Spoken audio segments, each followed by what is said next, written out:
Welcome, your wingman. What's up?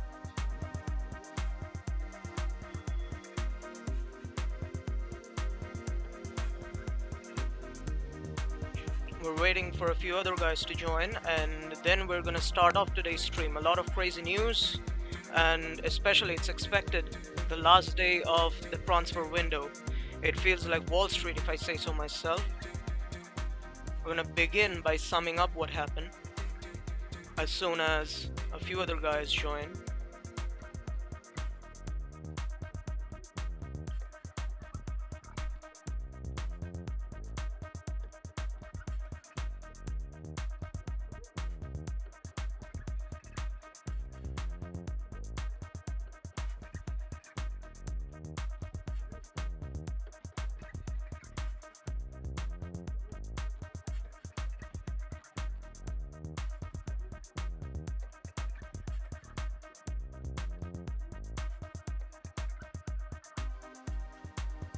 Hey Sagnik, Hello, guys. Pulkit is here. How are you? good, good Sagnik, you tell me. Yeah, we're live, by the way. So, Nice. yeah, You. we're gonna start off in a bit. We're gonna sum up what has happened till now. Uh, Are we live on YouTube right now? yes, of course. Oh, nice. Hey, wanna tell them something while I set up the next slide? Yeah, I'm just the latest is that Atleti are not budging. They want Griezmann on loan, but do not want Joao Felix is to basically, go the other way. Yeah, I was hearing that Chelsea are trying for Saul as well. Yeah, that's happening. We are not in for Saul or with the Griezmann swap thing. Chelsea are in for Saul, not confirmed, but we are not in. That's confirmed. Okay, And so yeah, yeah, we're gonna start. Firstly, we're gonna start with mm, the deals that have already been done. yeah. We're gonna start with Moriba and Ray Manaj. What do you have to say about them? Well, Muriba, I'm glad he's gone because we have discussed this at length, haven't we? That that kind of person, that kind of personality does not lie in the Barcelona dressing room one bit. So it's a good thing that he's gone to Leipzig. Would have loved to see Danny Olmo come here.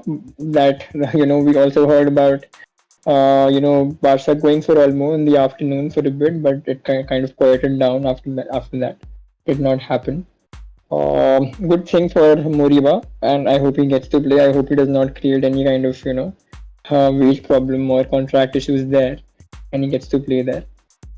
And with Raymond, of course, we knew he was not going to get minutes. He was way behind the pecking order in the first team. B team, I don't know much about, but good for him. He's also leaving. He did perform well in the preseason, so he'll perform well with Spezia.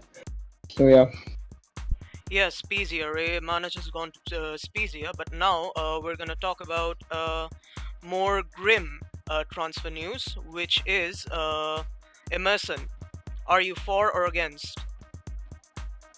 Emerson. Okay, kind of. I think it did come as a surprise to all of us because he just signed, man. He just arrived, like not even a month ago, and he was very enthusiastic about staying at Barca for years. Being here and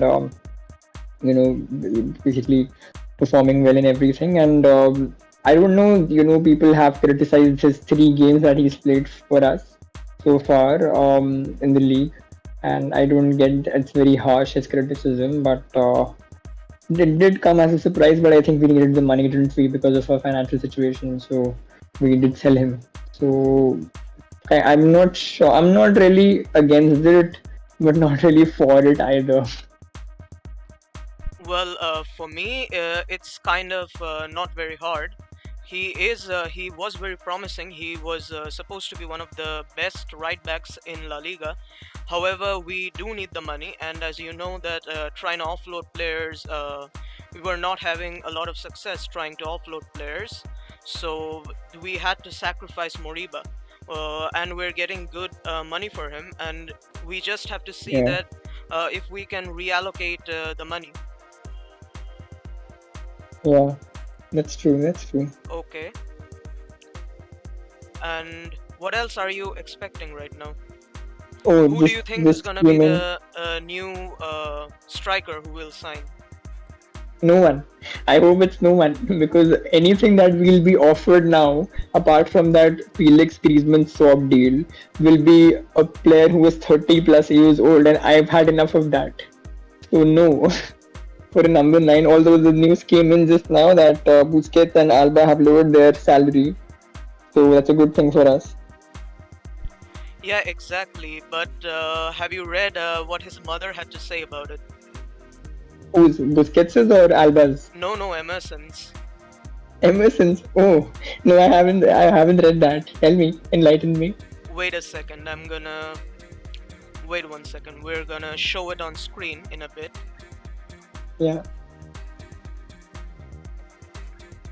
Also, news just came in that Emerson's medical reports at Tottenham Spurs has come in successful. Yeah. Yeah. And yeah, Emerson. Wait a second. Let me find the article for a bit.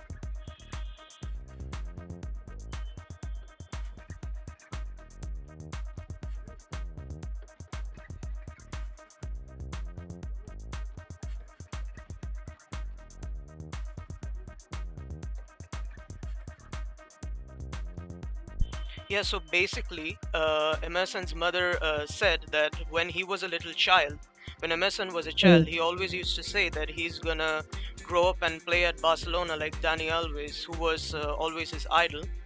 And they said that on the day when Emerson got signed with Barcelona, all of them cried a Mm. lot in happiness. Oh. And this is very, very heartbreaking for both of them.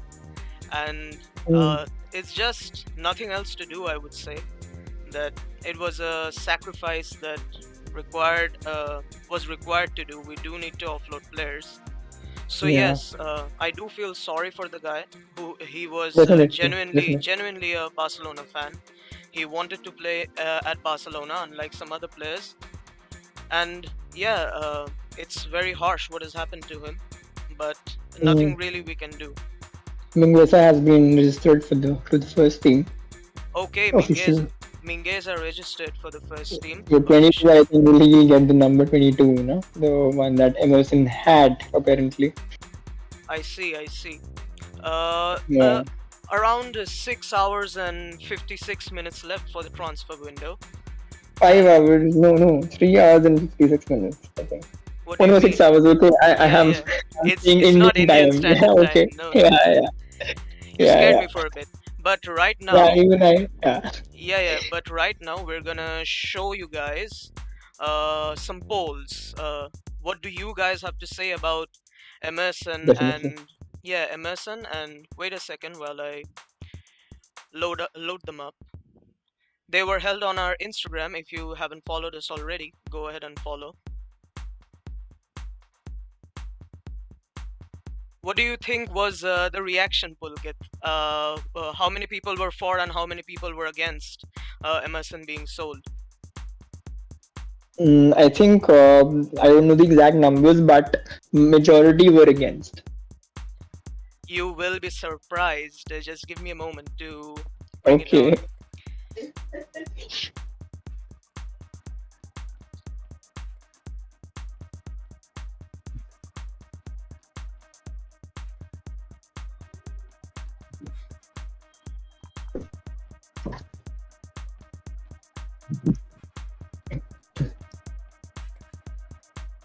The first team roster on the screen.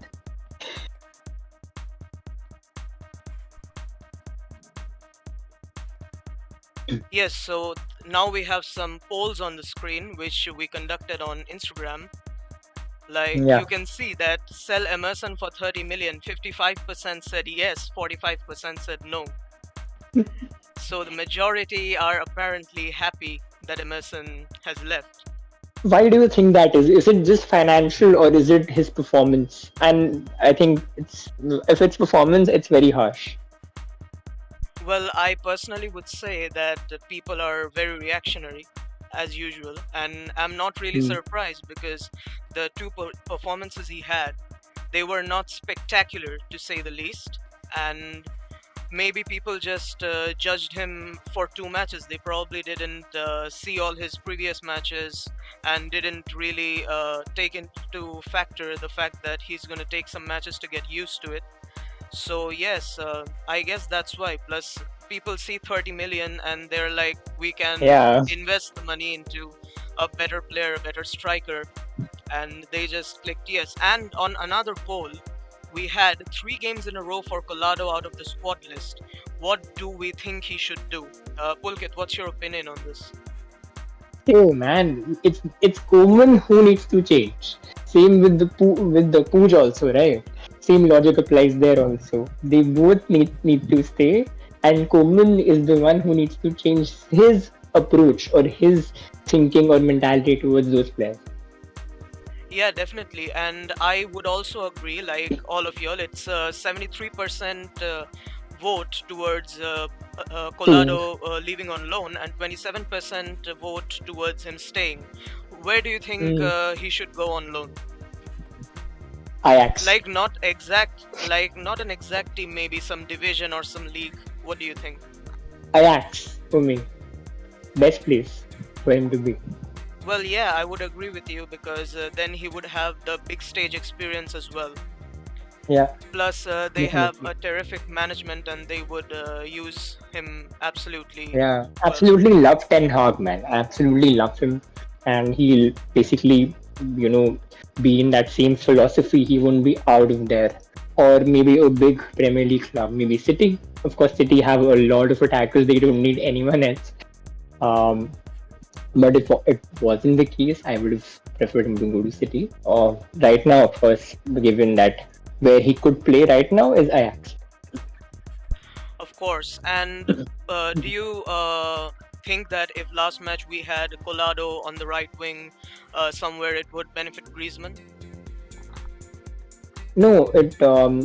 I would have rather had Collado instead of Griezmann on the right, and we would have, played better because Griezmann was nowhere to be found. Yes, but a lot of people are saying that if you just give Griezmann the central attacking role, then along with a complementary winger to help him on the right, then he would benefit from it. What's your view on this? Um, we haven't seen it, so we have yet to try this. And we know that Koeman will give that role to Memphis. Yeah, there's a reason he's been wanting Memphis for a year, and he's gotten him finally. So Memphis will always have that attacking role or central attacking role, although he can play on either wings. But we know Koeman, how stubborn he is. And Griezmann will always play e- either out of position or just behind Memphis or whatever. But um, if Koeman is open to trying things out, which we know that he isn't, maybe Griezmann could benefit if he has Memphis on one side and Collado, Dembele, Fatih, Demir, all these other wings that we have on the other. So I think he could benefit. We Do have you think that the whistle was justified against Getafe? Griezmann whistle. what was justified exactly? Griezmann So starting? no, the whistles that he received when he was going off the bench, Well, yeah, going on the this bench. no, no, no. This I don't personally ever take part in slandering players, but if you Yeah. take into consideration the feelings the fans were going through when they did that, it's obviously because Griezmann is a very highly paid sportsman. In fact, our highest Hmm. right now, I think. So of Yeah, yeah, he course, is. people are gonna expect a lot of good performances from him, and when they didn't get those performances, they decided to boo him. I am personally not for this player slandering because number one, Hmm. nothing good comes out of it. Definitely, If you think that Griezmann would start playing well, if he that got won't scared, happen. yeah, if he got scared of your threats, then you're absolutely wrong. You're just crushing his confidence, and especially if you just wait and see, right? Nothing good comes out of hating on a player, especially a player like Griezmann, who looked very unconfident and demotivated anyway last match. Mm. And there are some reasons as to why Griezmann is still underperforming. He is playing out of position, so and obviously most people won't take that into consideration, will they? So No, they won't. they They won't. they're just seeing that he's earning this much amount, this is payroll, and we want goals, as if he's a goal machine. But yeah, Griezmann was never fitting in Barcelona, and I don't think he will Yeah, yeah, personally. definitely, definitely. What do you think of Pjanic staying? Well, I would be the happiest person on the planet if he left, but that Of isn't course. happening sadly. Recent reports are saying that Pjanic to Juventus won't happen, by the way. So it's a very disappointing news. Basically, Yeah. there's a situation right now in the club due to which players like Messi and Emerson have to go away, but players Mm. like Umtiti, Pjanic, they're staying behind. You have anything to say about this? I mean, it's just sad. It just saddens me that we were not able to offload the ones that we had to. There's a long list. Of course, the French players, plus Braithwaite and Coutinho and all these players. And were, if we did manage to offload two or three of them at least, I would have considered this as a successful window, irrespective of the amount. I mean, even today, if Coutinho leaves for free, I'm happy for the player and for the club because he will get to play wherever he goes, and he'll be off our wage bill, right? So same with these Umtiti and Pjanic and everyone, because and we know Pjanic is not going to play. He is behind even Ricky Puig in the pecking order. So imagine he's not going to play, and I just feel sad for him because his prime years are coming or they are already there. He'll probably play for what 2 to 3 more seasons maximum, and he'll not be able to enjoy until January if he finds a club in the winter transfer window. Then it's fine, but still, like 4 months, 5 months, not being able to play, it's a lot. So saddens me for both the club and the players that we were not able to sign. Okay, now moving on to a different piece of news. Yeah. It's official that Sergio Busquets and Jordi Alba have reduced salaries, and both are now registered in La Liga. Each and every captain of FC Barcelona has agreed on a salary reduction except one person. Who is that, Pulkit? The one, Roberto. the only. Yes, Sergio Roberto. The one, the only. Yeah. He did score one goal last day, but it doesn't justify him. Especially being a captain, he influences other players, he influences his juniors. So Mm, it really doesn't suit him, especially as a captain, to not take a mm, pay cut. And I don't remember his exact words, but he said that he was surprised that he was asked to reduce salary or something. I could be wrong, but I think mm. that was it. What do you think? What do you have to say about it? I mean, I think it's just a matter of agreement. I think since the other captains have agreed already and they've reduced their wages, Roberto does not want to look bad, right? He has a year left in his contract. Of course, he's not going to be sold in the next 6 hours um, from the window. So, and if he does not want to look bad because he's getting a lot of game time, you see that Koeman is not playing Pooch and he's playing Roberto in that position because Pedri is on vacation finally, that kid. Um, so he should not be, doing something like this that, he's not agreeing to to a wage cut or whatever. I think it's just a matter of time he'll agree because he does not want his reputation to be affected. He does not want Camp Nou whistling at him, and yeah, so. Yes, now moving on to another piece of news, Miralem Pjanić. Pjanic's camp is pessimistic about the chances of a move away from Barcelona materializing today. Barring late twists, he looks to stay at Camp Nou for now, and he doesn't know he will get any playing time. We already addressed this, but still, Mm, it's an official news, so we had to cover it. I personally think that it's a loss both for the player and both for FC Barcelona, for obvious reasons, because as you said, his pecking order is way low, and mm, we were supposed he would have gotten a lot of good game time if he would have gone to a club like Juventus or AC Milan. Uh, Yeah. yeah, yeah. Apparently, he wanted to. Even he himself wanted to, and Mm. it's sad that it won't happen. And what do Yeah. you think of the fact that Alba is gonna be uncontested on the left wing? No, I think Alejandro Balde is there, right, to give him competition. And Dest also will, sometimes he can play on the left. Of course, his preferred is on the right position, and he can play on the left. So I don't think Alba will not have competition. Of course, if Koeman it can play Balde there, and we have seen how Balde has played in pre-season. So it's not ruled out that he will get game time this season. So yeah, Do and of course, you? if he's injured, right? If Yeah, Alba yeah. gets injured, sorry to just cut you. Or if Alba gets injured for some reason, and he can because of his age and the amount of minutes he's getting, so there are chances of Balde, being played on the left. So yeah, Do you think that he will get minutes under Koeman? Balde? Balde. Yeah. Yeah, definitely. Depends on a lot of factors.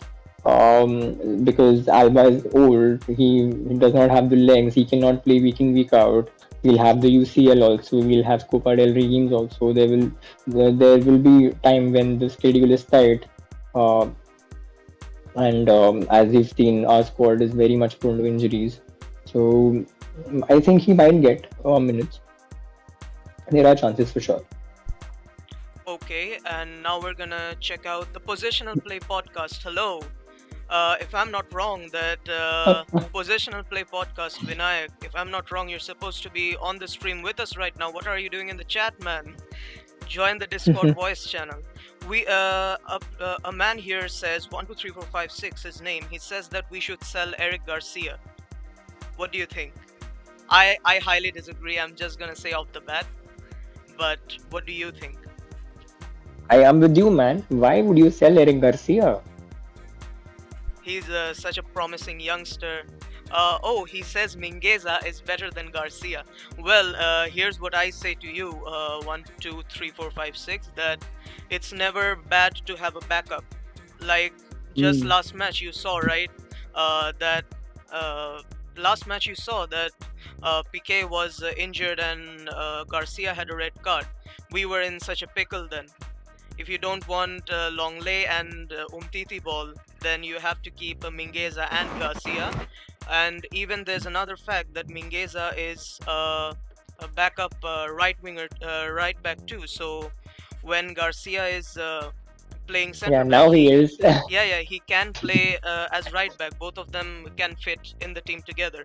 He asks what is good in him, and another Him man, as in Silent Mingueza or Garcia? no, Garcia. He hates Garcia for. He Okay. says like literally what is good in Garcia.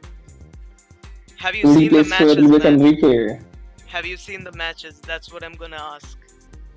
Hmm. Araujo Garcia is literally our best center back pairing. Yeah, for the future. Yes, Yeah. Silent Moon says that we will need Mingueza in the right back as a backup, and Yeah. and we need Garcia to stay. And 1, 2, 3, 4, 5, 6, he says that Garcia is slow, weakest in the world, okay on the ball. Let me see if I can find some stats to prove you wrong. If you would have watched our live watch throughs, then you would see that Garcia was the third or fourth fastest in every match. His highest speed in every match was 32 kilometers per hour or above. Yeah. He he says no, and I don't know what to respond to that because it's a literal statistic. Okay, he is, I think, entitled to his opinion, I would say. And yeah. Yes, Garcia So, is a lot of things, but he's not slow. Let's just say that. hmm. And yeah, Silent Moon, we need Garcia to stay. Of course, Garcia is one of the players that Ronald Koeman had been demanding for ever since he joined. So, of Yeah. course, we need him. Koeman needs him. And we don't really want Koeman to have an excuse that he didn't get the players he wants, which is why we are here today. That Pau Torres is the fastest in La Liga. I know, man. I'm just saying that every Yeah, match Eric Garcia played in, he was the second or third fastest player on the pitch in those matches. That's what I meant to say, and that's what I said. yeah. Mingueza overpaced Vinicius last year. He is not the fastest. He is deceptively quick. Yes, I know Mingueza recorded a 34.6 kilometers per hour speed. When you're talking about overpacing Vinicius, yes, I know that. That is why he is a backup Mm, fullback, and Eric Garcia is yeah. just a center back. And I think Mingueza does provide that physicality that is lacking in the back line, right? Um, and one thing I do not like about Mingueza is that he reminds me awful lot of Sergio Ramos. I just don't like that. His hairstyle, his Wait, beard, wait. his physicality. Anything else? Like, is the he reminds you of Ramos of all people? Yeah, Yeah, but I Eric mean, it's Garcia being crazy. slow, I don't get the philosophy of what is behind that. And Oscar He's Mingueza, not slow. it just came in 4 minutes ago that Oscar Mingueza has been registered as an official first team player. Nice. Yeah, he has been promoted from the second team, the B team, to the first team, and very well deserved, I'm gonna say. Definitely, definitely. Yeah. And his number is confirmed that he will get the number 22 that Emerson had. That's also been Yeah, confirmed now. yeah. Speaking of Yeah. jerseys, wait a second. Shashank Shekhar says that yes, Silent Moon. Why is nobody talking about Coutinho? That's who I was gonna talk about. And Shashank says that we have money now. We can terminate Koeman's contract. Not so fast, man. Who do you think will be the coach if Koeman leaves? Yeah. No coach right now will. No coach right now will touch Barcelona with a 10-foot pole. Yeah. I see Yeah, what you did there. yeah. Watch our podcasts. Watch our podcasts. Yeah, yeah. And you're very right, man. I think Koeman's our best bet right now. There's no other coach who will be, wanting to come here in this kind of mess with this kind of sporting project in the post-Messi era. And although the players that we have are good enough, if not legendary or world class, so we have to stick with Koeman as of now. And what about the Joao Felix and Griezmann deal? What do you think about that? Is it gonna materialize? I'm gonna say not really. I would be No, happy no, if it because goes through. Athletic is very stubborn. Athletic is Yeah, very stubborn. Yeah. definitely. We have a lot of people talking in the chat right now. Mingueza is a good right back option. When we had Mingueza and Araujo, defense was better than when we had PK and Longley. Yes, of course. No, Mingueza is not a bad player at all. And I would say personally that Dest is not as adept in defense as he is in attack. Dest can dribble. Definitely. We saw Yeah, against yeah. Getafe. Yeah. Exactly, especially in the last match, Getafe match, we saw that Emerson, who is sadly in Spurs right now, not with us anymore, I think that Emerson was a lot more sound defensively, and Dest was the Yeah. best attacker on the right we had because Griezmann is a better defender than Dest. I'm gonna go ahead and say that. What do you think about Okay. this? Okay. I'm not gonna. I have my shims about Griezmann, so I'm not going to say that. But of course, Dest is what, 22 right now, 21, 22, and he is a better attack. He's a wing back, not more of a right back, of course. And he needs to mature. He needs to learn a lot. I think Dest gets unnecessary criticism. After that first leg against PSG, and Dest gets a lot of criticism because of that. He was against Mbappe in that game, and that was a big ask. I remember that was the time after that game we switched to a back three, and Dest Pocketed is Mbappe, by the way, if you remember. The streets yeah, will never forget. yeah. You're right. I do remember that. And regarding Mingueza, I think we should remind the audience that when we were having defensive problems, Koeman had no choice but to play Mingueza, right? And he played so well since the start. So Mingueza just came out of thin air, and no one knew that this kind of player existed, and now he's in the first team. So he's not a bad player. He's very young. He needs to mature a lot. A lot of our squad, a lot of the squad that we have is very young right now. And we have a blend of course, older and experienced players also. So we have to give these players time. The kind of criticism that Dest, Mingueza, Garcia, Araujo, maybe Gavi might receive, Nico might receive, Demir might receive. That's a lot of that kind of criticism is very harsh. So we have to give these players time. This is a squad building into a nightmare for the opposition, like we discussed in the last podcast also, that Barca BB team that we were discussing about. So I think we need to give the squad some time. We have to Yes, be very and now patient. to address our chat, the Yeah. people are saying Silent Moon says that Coutinho would be amazing behind Depay. What do you think about? I think that Coutinho has very slim chances of succeeding, but I do think that Koeman will give him some minutes. What do you think about this, Pulkit? It's because of Koeman that Coutinho did not leave. He wanted to give him chances.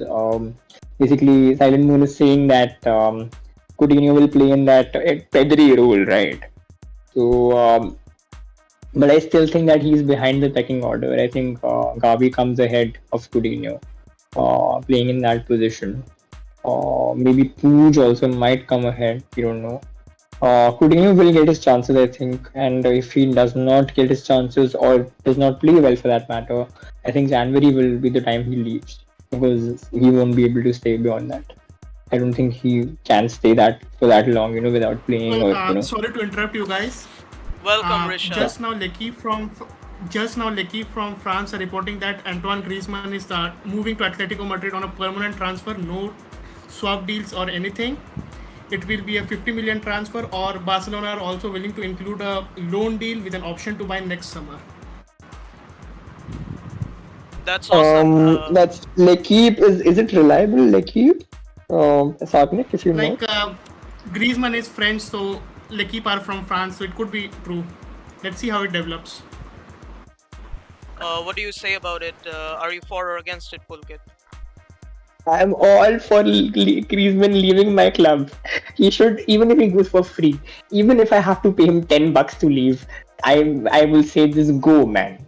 Just go. I will book your cab till Madrid or your flight till Madrid. Just go. I won't book it from my money though, but just go, man. Tell us more, Rishabh. When are we gonna post it? I'm typing it now. Okay, as soon as we post it, we're gonna update it here. We're gonna update the tweet right here. Rishabh, you're getting the greatest of all time shouts in the live chat sections. Of course he is, man. Yeah, the bearer of Because the best news. anyone who reports that Griezmann is leaving Barcelona permanently is like the goat. Greater than goat weight also. Yeah, like injured, by the way. 29 minutes ago, we got an FF Polo report that Atletico just wanted Griezmann on loan, and now we're getting this message. It's insane. Wow. 50 Archie, million for Griezmann. That is like 51 million more than he deserves. Archie says that who is coming to Barca if Griezmann leaves? We don't know. It's a direct transfer, Archie. It's a direct transfer. In my opinion, they should just save the money and go all out for Haaland next year. That's my Yes. opinion. True, man. Yeah, of course. Same. And you know what? All the sales we Right have now, made, Elias and then Emerson and the small fringe ones as well, like Raymanaya and now Griezmann for 50 millions. We should just save that. And that's enough for Haaland even next if year. we get 50 million, even if we get 50 million or whatever money for Griezmann, if this is true, for instance, any striker we'll get in the last 6 hours of the window will be, 30 plus and a weird one. I've tweeted it, by the way. You can take a screenshot of it. Yeah, that's what I'm doing. On it right now. L'Equipe. They're one of the most biggest significant magazines. and most reliable French journalist Loic Tanzi has just tweeted that Antoine Griezmann to leaving Barcelona for Atletico Madrid tonight is a possibility, and it is very significant. The two clubs are discussing the form of the deal now. The only certainty is that no exchange with Joao Felix. Okay, that is certain that Felix is not coming here. Okay, but Griezmann will leave. That's for sure. I mean, that's not for sure. It's in the making. we need 72 millions right now to see off Griezmann's amortization fee, and next year it will be 48 millions, like 24 millions per year. That is the transfer fee divided by the number of contract years he signed. Oh, And next five year we years. need 48 million, so a 50 million fee should satisfy us. Mm, Yeah, as that's a good Marco thing. said in the chat, that a lot can happen in 7 hours. And Where is Sky when we need him? what? Where Where is is Sky Sky? when we need him? No. Right now, Arsene was more needed because this guy says that Raymanoj was not given a chance. Same for Conrad. Yeah. Well, basically, if you read our articles on Raymanoj or anything, it's all up on our Twitter page. Just give it a search. But our Barca B specialist Arsene said that it was the best option to get rid of Raymanoj because we don't really need him that much. You guys want to add anything on it regarding I mean, Raymanoj? he did play well in the preseason, right? And I mean, there was I mean, someone was joking that Raymond has played better than in the preseason and 3 games that Griezmann ever did for Barcelona in 2 years. Uh, so people were like, okay, he'll play in the first team. He might play in the first team and stuff like that. But then we have players like Fatih, Dembele, Demir, the Memphis. Okay. So again, the argument of the pecking order comes into play. So we knew that he wouldn't be getting chances in the first team. So I think it's a good thing that he sold him. Yeah, and as for Raymanoj, I think we do have a video of him on our Barca's YouTube. I think we do. You can watch and tell us your opinions on it. Wait a second, I think we have a video. Longley won't leave today. He has a contract. Yeah, of course. And 12345 says, can I get an interview or something, or a test or a trial? Feel free to just DM the page. Our boss is gonna see it. He's gonna talk to you on it. I On don't Twitter. have. Yeah, I don't have the authority to give you an interview, but our boss does. You can text him on Twitter or Instagram, and he'll Yeah. probably reply. Yeah, we You don't can even. just DM Barca Buzz's main account Yeah. and whatever you're interested in. If you have any articles written or something, if you're interested in writing one, then you can ask them, and maybe he can give you a topic to write on or something like that, and then you can take this forward. You can speak with him. Yeah, definitely. Rishabh, you still here?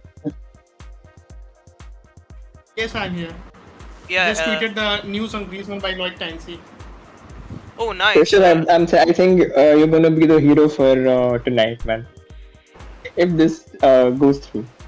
Wait a second. Is The it? possibility of Antoine Griezmann, yeah, it's very significant now. The two clubs are discussing the form of deal. The only discussion is that whether we'll include Joao Felix. What do you think? You think a direct transfer would do us better, or Joao Felix? I think personally that Direct. if we just get the money, we don't really need Joao Felix right now. Just my personal opinion, but if we Yeah. get just the money, we can go for Haaland next season. What I about just you? want Griezmann to go permanently away. Not even a loan. If there's a loan, there should be an obligation. I want him permanently leaving the club. I don't care whether Felix comes or not. For me, it's either way the same thing.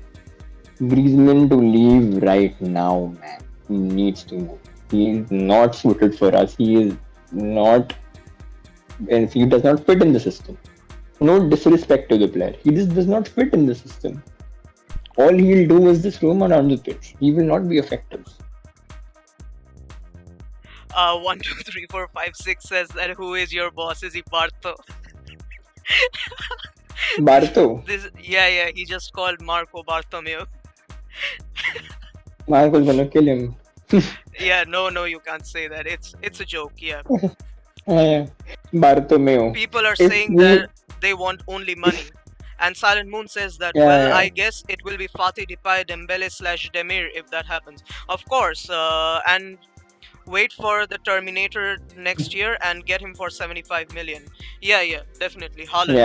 Yeah. That's Even not like- going to be 75 millions only. Yeah, Yeah, because you've got to Raiola add the tagged 40 him. tax of million Mino agent Raiola fee. and his father also. Total cost will 40 be around million. 120 millions, I guess. Yeah. 40 million agent fees there. Combined, like, I think it's either 40 million just for Raiola, or it's 40 million for Raiola and for Haaland's father combined. I don't know, but 40 million I heard Combined. is the And okay. Haaland's So I think salary it's will also be around 20 millions, I guess. Not less than that. well, wage bill, man. Yeah, But of it's course, going commercially, well it as will of make a now. lot of sense for us, like, short sales and stuff like that. Of course, let's not get ahead of ourselves. Griezmann's salary Let's is close focus to on 40 the. millions. Oh, Yeah, I exactly. hope that's the case only for the next 6 hours, not more than that. Yeah, definitely. We're excited for that. And as we addressed it before as well, that's why he got whistled at. That's the only reason he got whistled at. People see The that, wage cut, you mean? yeah, no, the fact that he got whistled at last match and he got booed, Antoine Griezmann. As I Yeah, said, that the fans, you gotta understand what the fans were going through. Shashank says that yeah, I agree we should take the money and deliver Griezmann to Atletico with a complimentary thank you kick. yeah. Thanks for taking Griezmann. I think that Griezmann is gonna shine in Atleti, but Because yeah, it's the system he fits in, right? The true playing off one number nine, right? That's the kind of system Simeone plays, and he fits into that. So yeah. yeah, exactly. And another thing is that I don't see why everyone suddenly is for Griezmann joining Atleti, because last time when we were talking about Suarez. Saul Griezmann Okay. swap, everyone was tensed about strengthening a direct rival. Strengthening a Mm. direct rival. However, I think it's the frustration people have for Griezmann right now. Uh, That overpowers everything. I get it. yeah. Rishabh, you want to add anything onto this? Is he still here? I hope so. Sorry, I didn't get what you are discussing right now. Yeah. It's basically Griezmann. Last time everybody was afraid that we're strengthening a direct rival, but this time everyone is just very happy that he's going to Atleti. What do you have to say about it?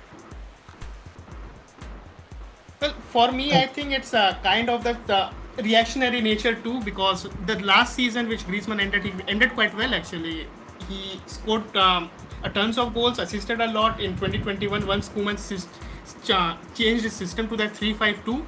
But now that we are playing in the 4-3-3 again and Griezmann is deployed as a winger, he simply cannot play there. He doesn't have the pace, he can't dribble, and right now, again, in 3 matches, Griezmann has managed 0 shots on target. He has created 0 chances and all. And now suddenly everyone wants Griezmann out. And a part of it also, it goes with the Messi case as well, because had Griezmann not been signed in 2019, and if Griezmann left this year, Messi would have stayed. Man, let's not go there.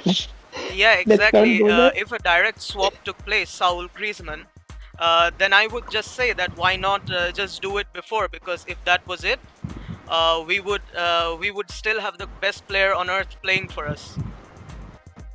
Like, why Hmm. not? Let, let's not Another discuss that, man. Yeah. Another transfer news came in that Barca has already played the 2 million euro cause for Abdessamad Ezzalzouli. It's on the screen right now for you guys to see. A 19-year-old Moroccan winger for Barca B. Have you guys seen any of his matches or anything? No, man, I haven't. But Arsene was saying that he's really bad and we shouldn't pay 2 millions for him. Yeah, it's a shame that our Barca B expert hasn't joined us yet. When he does, he's gonna talk about Garcia Pimienta's interview and a lot of other Hmm. stuff. And Hmm. but the people, Sadnik, I wanted to ask you something. yeah, definitely. We haven't discussed about the other Demir that we signed. 17-year-old Turkish gem Emre Demir Oh that we yeah, signed through the B team. And definitely. Feel yeah, free to talk about him. yeah. Have See, you the deal for Emre actually? Demir is like that. We are signing him Yeah. right now, and we'll send him back on loan to his current club in Turkey. I don't remember the name properly. It was like Kosyarpor or something like that. And we Mm. are paying 4 millions for him. And once he turns 18 next year, he'll join Barcelona B. And then it depends on his progression. What happens next after that? So currently he won't be joining Barca No, B. no, He no. will be on loan. Okay. Even if we seal the deal to sign him, he will be loaned back to his current club Okay. in Turkey. Okay. Okay, then there's nothing to talk about really. If he was joining Barcelona B team, then we would have talked about it. Shashank Shekhar says that we can't strengthen Atleti as they are already stronger than us. And Silent Because Moose says, what happened with Suarez last season, right? yeah, That's kind of the similar thing that we don't Well, to be want, very right? honest, Atletico Madrid are already the favorites to win La Liga. Like yeah, Real Madrid would exactly. have competed if they had signed Mbappe, but now Real's defense certainly looks weak.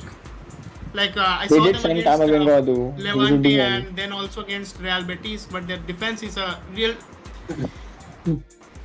place of worry, to be honest. Also, Hmm. Shashank says that man, it's been a while since we sold a lot of players. It's weird, but imagine letting go of Messi and selling Griezmann. Laporta has got balls. Yeah, exactly, Rob. Laporta is one of the Definitely, most definitely. professional presidents ever. Cold-blooded, and Uh, he does what needs to be done. As we covered, and very charismatic. yeah, charismatic. He attracts players, and we covered this Yeah, in the podcast as well. That yeah, Laporta isn't 100% to blame in Messi's departure. Of course, he's not definitely. 100% scot-free either. Nothing is black Yeah, and white. We spoke at yeah. length of it in our podcast. Feel free to watch it. It's the new season, and we're addressing a lot of this stuff. Basically, he had to choose whether he wants Messi for 2 more years or whether he wants to benefit the club for the next 50 years. There was a choice, right? Because the TV rights deal, it demanded us to pay money to them for half a decade. It already got rejected in the Bundesliga and Serie A, and it was really very foolish of Tebas to even offer this to us in the first place. So yeah, and we addressed everything. His talks about going to dinner with Tebas, chilling with Perez. We talked at length about all of it, and yeah, definitely. Well, what do you think of the transfer window so far? I expect a lot more twists and turns as we go through, by the way. Yeah, just one more thing. RMC Sport has reported that Athletic have rejected the swap for Felix Griezmann, but they're still in talks with getting Griezmann, either on loan or in a permanent, is to be seen. But the That's the same as Felix Troy Grie- Kanzi. He's the one who reported from RMC Sport. okay, the same journalist. All right. I thought L'Equipe was the one he reported from. Okay, all right. Yeah, and So that's the thing. yeah, I'm expecting a lot and lots of new news. And by the way, you guys should know that we'll be joined by a special guest today at Oh 8 p.m. yeah, CET. yeah. Any guesses who she is? I already said she. She's an ex-Barca Femini player and a journalist now. You guys could know who she is. That's a lot of hints right there. Yeah. As for the new signings, Demir is of course your favorite. Let's talk about him for a while. Pulkit, go You ahead. Rant about your Yusuf favorite player. Demir. Yeah, he's my boy. He's my boy Demir. Although did not understand why he did not play against Getafe. We would have played a lot better. Because I told you, Sorry to interrupt that you 1 second. Since we're talking so yeah, much yeah, about Getafe, I think it's only fair to, after we're done with this conversation, I think it's fair to just talk about Kai's article about our performance against Getafe. You can continue now. I'm gonna keep it ready. definitely, Get definitely. Getafe, I want to mention another thing. Marc Cucurella, former Barcelona B and first team player, he has joined Brighton. Brighton and Hove Albion in Premier League from Getafe for 18 millions. And when we sold him, we had reserved a 10% sell-on Yeah, clause, yeah, and due to that, we have received 1.8 millions. And due to the current yeah. situation, the financial situation, every penny is It's a worth win of for it. us. Yeah, definitely, definitely. Good luck to Marco Correa. I wish he did not leave Barcelona. He's a great player. And good luck to him in the Premier League. A lot of our players are in the Premier League, no? Fopu, Cucurella, Trincao, excited for them. Even though, Trincao was even, really sensational against Manchester United. He was really unlucky to not score a yeah, goal that block off definitely. the line by He Aaron missed, Wan-Bissaka. he missed that chance. Yeah, he missed that chance of the Van Bissaka deflected it away. I remember. Trincao, I think, can be one of the breakthrough young players of the Premier League. But the thing Although Do is coming, that we do Wolves we have a only have a buyback 26 clause? million buy option. Yeah, exactly, Rishu. he, What was it? Wolves has a 26 million buy option, and if they don't execute that option, they will have to pay us 6 millions. We don't have any buyback clause. We Uh, don't. yeah, Shashank, spot on. Maria Garrido, she's gonna join us. And Nice one, Shashank. you were talking about Yusuf Demir. Let's go. Yeah, I was saying that the way Getafe played on Sunday, we needed someone to run in behind the defense. We needed someone to break the lines. We needed someone to dribble past the defenders. We needed some pace there. Because the goal that we scored and the goal and the couple of chances, half chances that we missed were out of the pace of Memphis.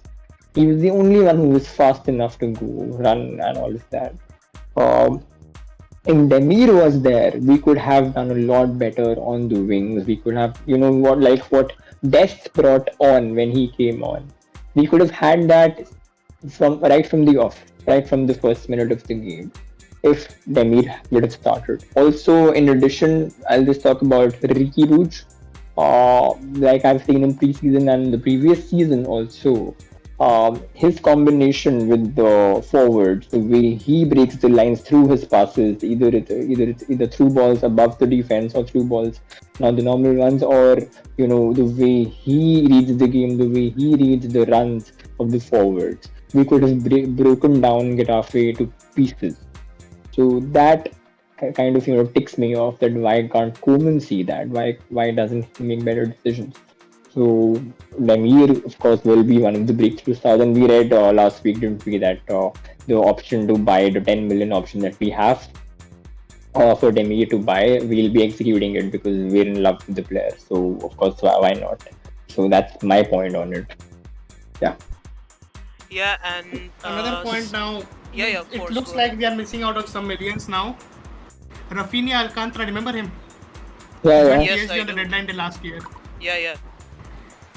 He is staying at PSG, and there were reports few days ago that if PSG sold him, and the selling price would have been around 10 millions, and we reserved 40% salon in his transfer. So if he had been sold for 10 millions, we would have received 4 millions from the deal. We have missed out on that, as he's staying in PSG according to very reliable, from Telefoot, Mr. Julian Maynard. Telefoot. Yeah, and another thing, can we go on to talk about the Getafe match right now? Yeah, definitely. Go on, Sadhguru. After that, we can look at the Yusuf Demir video that we made, and we've gotten some messages in the chat that number one will be all right with Fatih, Dembele, Aguero, and Pedri. Pjanić will be helpful as well. Not bad as what most people think. This is the thing, Archie, that he is way back in the packing order. Koeman has said it that he doesn't count on him. He will get barely any minutes. Of course, it's good for us to have a backup. But when you think about the wages he earns, first of all, and number two, that he's barely going to get any minutes, it's both very harmful for the club as well as Pjanić himself. I don't think there's any reason to keep him as of right now. But Sagnik, you see that, so I look at you, but you see that how the Atleti Griezmann thing is unfolding. In the next 5 hours, anything can happen. That's what we're expecting tonight, aren't we? So exactly. I haven't ruled it out. Even it's a 1% chance. I haven't ruled out the fact that Pjanić might leave anywhere. Yeah, of course. It will be great that if he leaves. 6 hours to go right now. It's 9:30 here, and we do have a live countdown on the screen right now. Even we do have a live countdown on the screen right now. And what do you think about the number 9? Oh, Sport says, sorry to cut you, man. Sport reports Barca negotiating with Leipzig for Dani Olmo. Come, false 9 gang. Let's go. Yo, jump on the bandwagon, Sagnik. Who reported it from Sport? Yeah, that's the most important. I saw an actual Barca. Wait a minute. Okay. I saw an actual Barca. If we sell Griezmann for 40 millions and get Dani Olmo for like 30-40 millions, that saves us around 50 millions, because Griezmann's salary is 40 millions and Olmo's will be what, 5 millions? Yeah, exactly. It's a win situation in my opinion. It's certainly a win situation for us. It's gonna be perfect. Oh man, I'm so happy right now. Yeah, exactly. People are talking about Dembele being fit, and yeah, of course, Dembele is a great player when he is fit. We're just gonna take a quick moment to address the Getafe match, which we have Yeah, done yeah. Go quite on. a few times, but haven't really gotten into it. Our analyst Kai Juan at El Juego de Posesión, he says that back at the Camp Nou, after a disappointing 1-1 draw at San Mames, Koeman's team had only one job: to convince its fans as it is able to compete. But Getafe did not surrender. Barcelona was trapped in the mud. Michel's team created and could not find a solution to break free. It was yet another game where Koeman failed to find solution, both for the team and individuals. Yes, of course, he is 100% right. But what do you have to say about the referee's decision makings in that game? I think it was very, very questionable. Oh, it It, was. it was a win Weird in my book. decisions. Yeah, it Yeah, was a yeah. win in my book. But yes, we expected way better performance from our squad, considering the roster we have right now. It was not the first time Koeman's ideas had been to optimize multiple individuals in the system, notably through the left wing, with the likes of Clement Longley, Jordi Alba, Frenkie de Jong, and Memphis. Barcelona's attacks mostly came from the left wing. It worked for the first 20 minutes until Michel instructed his wingers to position better in order to block the passing lanes. We addressed this in our live watch along as well, that we were Yeah. way too reliant on Jordi Alba on the left wing, and due to a more cohesive approach by Well, wait a minute. yeah, Below. Mundo Okay. Deportivo's very reliable journalist Ferran Martinez has said that, wait a minute, Barca today made an offer of 75 millions to Leipzig for Dani Olmo. There is an agreement with the player for 5 years. 75 million? Are you Um, sure it's not 7.5 million? That's why we are selling Griezmann for 50 millions and apparently we are buying Dani Olmo for 75 millions. Yeah, you're Guys, right, you man. hear You're that? right. Actually, Barca reports that. Actually, Barca has reported the same thing. What? It's huge, guys. Yeah. We're getting Olmo as a replacement for Griezmann. It's gonna be huge. It's gonna be huge. Just wait for us to But post it. 75, Sagnik, it's too much for Olmo, man. Yeah, but we are selling Griezmann. I think that But if Olmo agrees on some good wages, on some reasonable wages, then it's worth it. We will I save mean, a lot of man, money in it's the so long much term. pressure on Something is Olmo. definitely cooking here. Something Yeah, is Something is definitely weird happening behind the because scenes and the media you definitely see, doesn't know I everything get about that. it. I get that this is deadline day, last few hours of the deadline day, but 75 adds a lot of pressure on the kid, man. Yeah, just like Dembele and Rishabh, you were saying something. Hello? I think something is definitely happening behind the scenes and the media doesn't exactly know or completely know what's happening. It may Although, not man, be it's entirely 75 millions, and I personally think they are selling Griezmann and signing Olmo, and I hope that's the case. But 75 now million MD definitely says seems a that lot. no, now MD says that we're in for a loan for Olmo.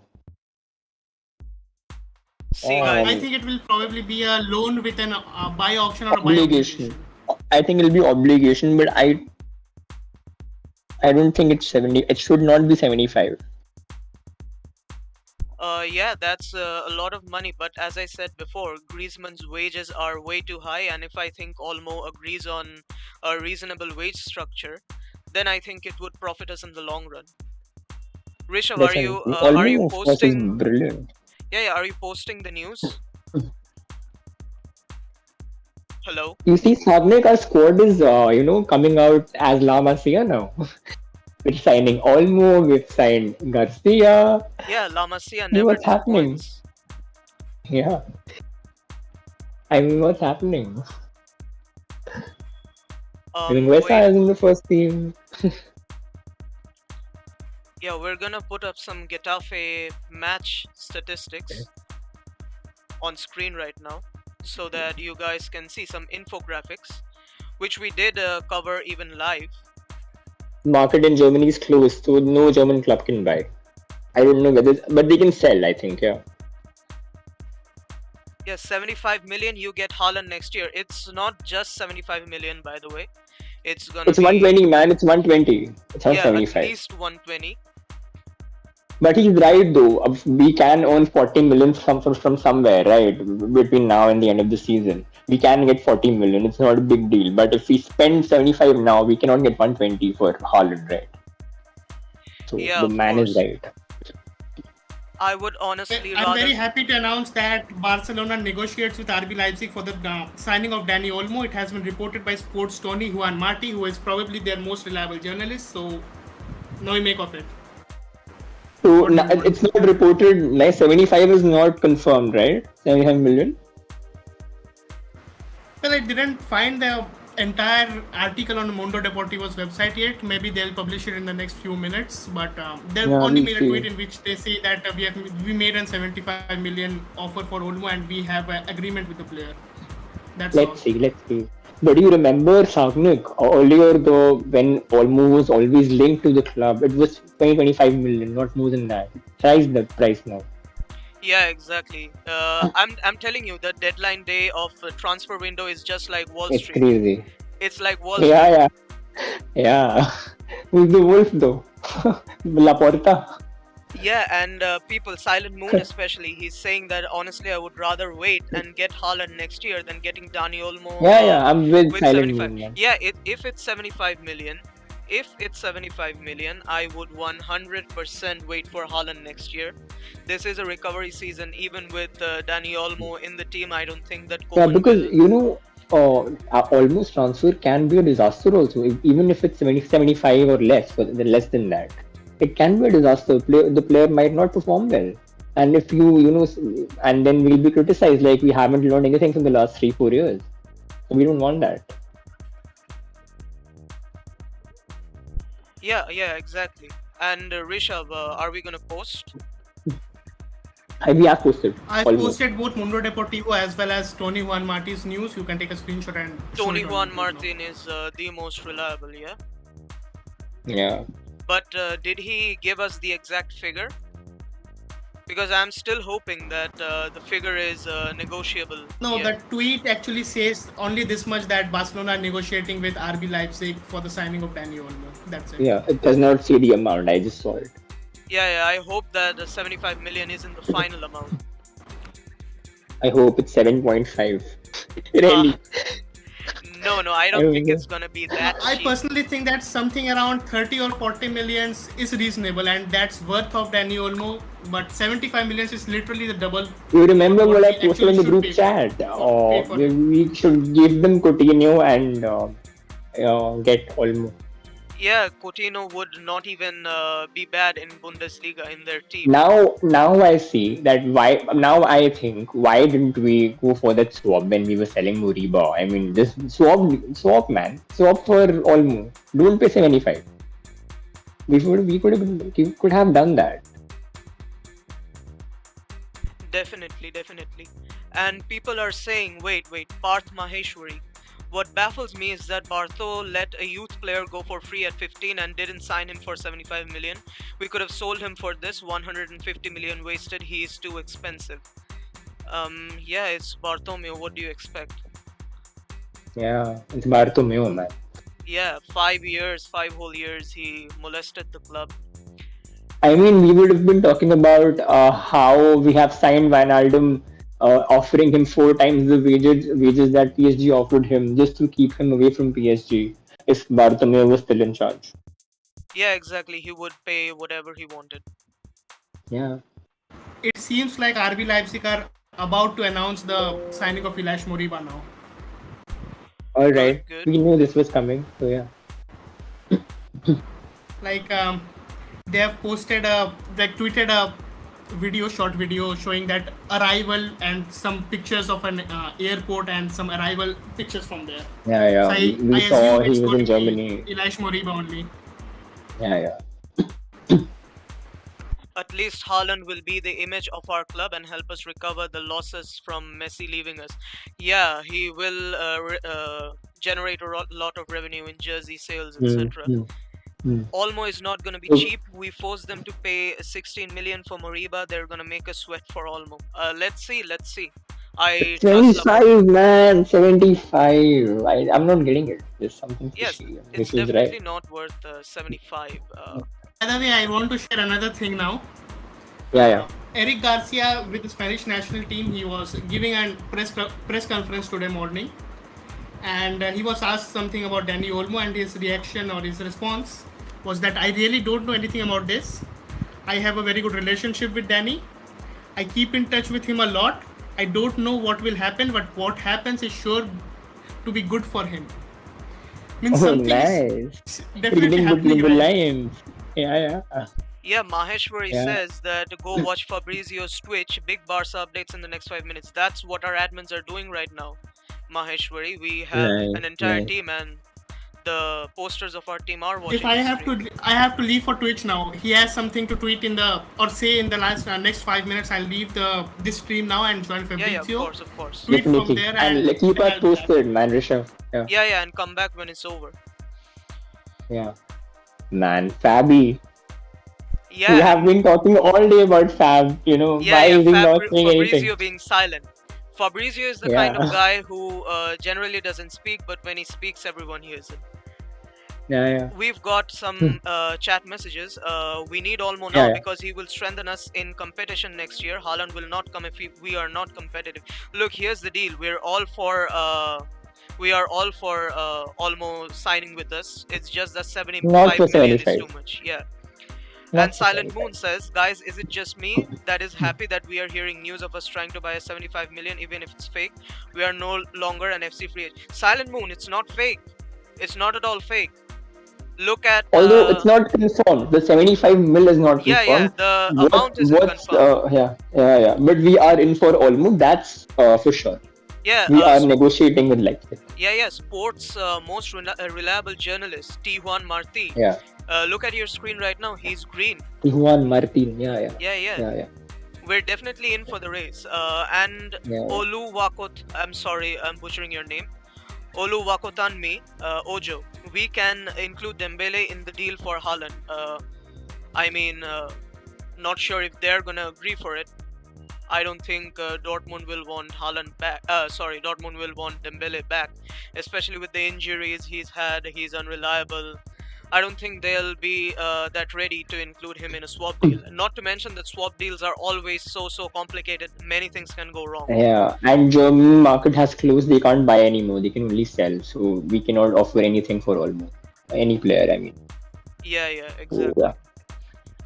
Mm. And Mm. within the next 5 minutes, we're gonna get some big news. Fabrizio is Yeah. yeah, let's see what happens. And we were talking about Yusuf Demir, weren't we? Yeah. Why The not? Getafe game. Yeah. Why not just watch a video of him, of his debut match? Let's just watch a 1 minute clip or 2 minute clip of him. Definitely. Let's keep it 1 minute so that we can take Yeah, a audience minute and questions and anything. 45. It's on our channel.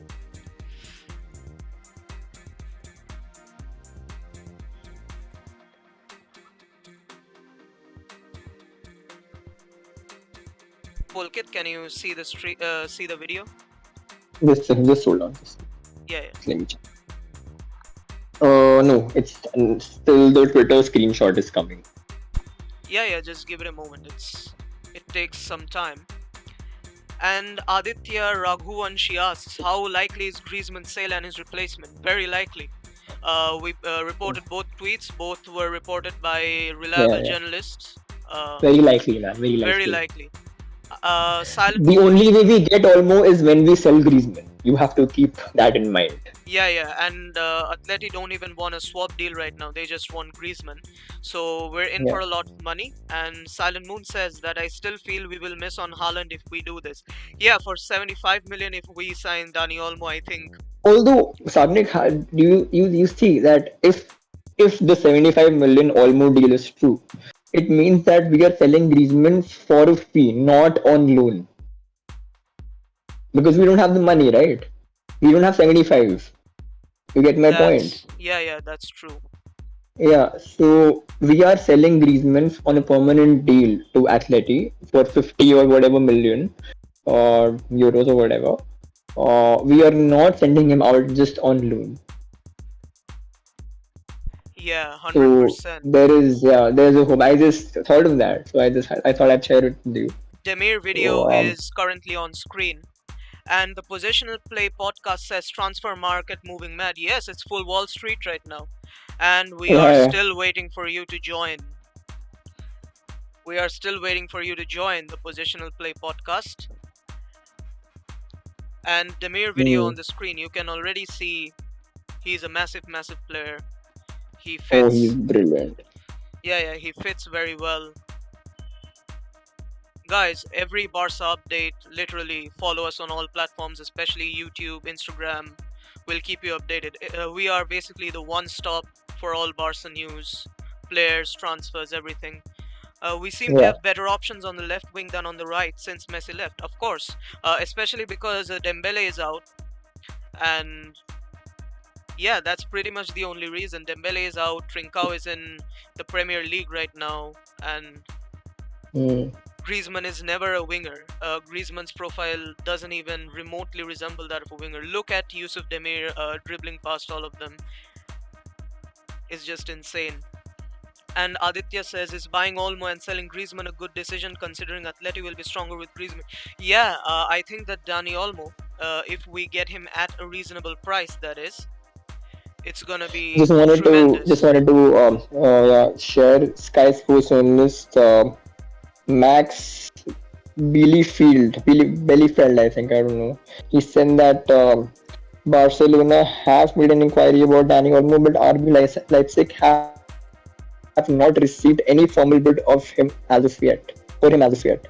The player will 100% be staying in Germany this summer. That's what the German Sky Sports journalist is saying. So, don't know. So many twists and turns. That's Yeah, all yeah. I can Don't say. know what's happening. Yeah, Right now, T. Juan Martini said that Barcelona are negotiating with Leipzig for the transfer, yeah. It's and weird. It's here, weird. I think yeah, we yeah, need to hear from Fab. we need to wait for Fabrizio. Is buying Yeah, Olmo and selling Griezmann a good decision, considering Atleti will be stronger with Griezmann? We addressed this just a little bit earlier that Atleti are already the favorites to winning the league. Griezmann is just sitting on the bench and consuming almost 40 million salary, 35 40 million salary, and it is very draining for us, and it is also very draining for Antoine Griezmann because he is depressed, he doesn't fit inside the club, and yeah, it's both teams win because if we get Olmo, we get a false nine formation, which has always been the Barca philosophy. But for 75 million, I would say no. Wait for Haaland next season. yeah. And why Atletico Madrid doesn't want a mandatory purchase option? That doesn't sound good. I'm not really sure. Maybe they have some other plans. And Joshua Mm, says it's fake. Leipzig haven't received an offer. It's not fake. It's what journalists are reporting. Two journalists are yeah, just posting contrasting news, and as of now, we're just yeah. waiting for Fabrizio Romano's. One more thing is that La Liga FFP rules pose a problem with the 75 million bid. We can't buy for 75. Yeah, Either exactly. it's like We can't even a bid. loan with a yeah, it's a loan with a buy obligation or something like that. I don't know. Yeah, it's probably gonna be So a loan with a buying clause. we And can add the screenshot of that. We have to sir. yeah, just a second. Pulkit, are you good with mathematics? Not that much, but I can try. No thanks then. Do you think 75 million is worth for Olmo? He is class though, one of the best in Spain in the No, Euros. no, not 75. No, Yeah, no. Pulkit, just elaborate for it a bit. I'm gonna set one thing up. Yeah, Just talk about because Olmo. yeah. So when we were linked to him previously, in the past 1 year or so, the offer was always 20 to 30 between 20 to 30 mil, you know. And now because it's deadline day, last hours of the deadline day, we're being you know, told that it's 75 mil. It's almost like thrice or more than that, which of course is not worth the player. And everyone is saying that okay, 75 is the release clause of Haaland plus 40 million of agent fee and stuff, so 120 mil. So why not save this money for Haaland and 40 million you will get from somewhere or the other in a year, and then go for Haaland next summer? And I'm with those people. Of course, we need to do that only. Although, if we can sign Olmo for 20 to 30 between that, because the amount of 75 is still not confirmed. Some are reporting it's 75, some are saying something else. So if the deal is for 20 to 30 mil, I'm good with it, but not for 75 right now. It just not does not make any sense. It'll add a lot of pressure on the player to perform also. And we do not want that. Although he is from La Masia, he is a great talent. He is a Spanish international. But I don't think 75 is worth paying for him. So, yeah. Yeah, and right now, I don't see it's happening. Anyone knows that Barca are in financial trouble and everyone is taking advantage of it. Yes, it's true, but yeah, Oh, wait a Fabi sec. has said Barca have no chances to sign Yeah, Dani Olmo in the final hours of the window. yeah, So exactly. yeah, It came in right now. that's fine. Looks like FF Polo have lost their touch. They Yeah, reported, even Martinez Ferran, he reported that we are gonna get it. We will get him with a loan, with a buy obligation. So yeah, no idea. And news just came in that agreement has been done for Ilash Moriba to RB Leipzig. He is successfully sold and registered to them. So yeah, yeah. yeah, exactly. Aditya, Fabrizio confirmed. That was the big Barca news. We're gonna post it soon. Just waiting for the admin to get it done. Yeah, so that's disappointing, but at least no, I would say that if we had to buy him for 75 million, it's good that he's gone because we can try for Haaland next season. Yeah, Some good movement on our bench, I would say, not something to be very depressed about. yeah, definitely. But we still need to hear about the Griezmann deal. I hope we're Yeah, able to sell him yeah, this is the drama. This is the drama of the of the deadline last few day. minutes. Yeah, there's like 5.5 hours left still, if I'm not wrong. I think I am wrong. No, 5 hours 40 minutes, something like that. But we're gonna update you with Danny Olmo news right now. Just give us a moment. So Danny Olmo isn't coming, guys. It's pretty much confirmed. Mm.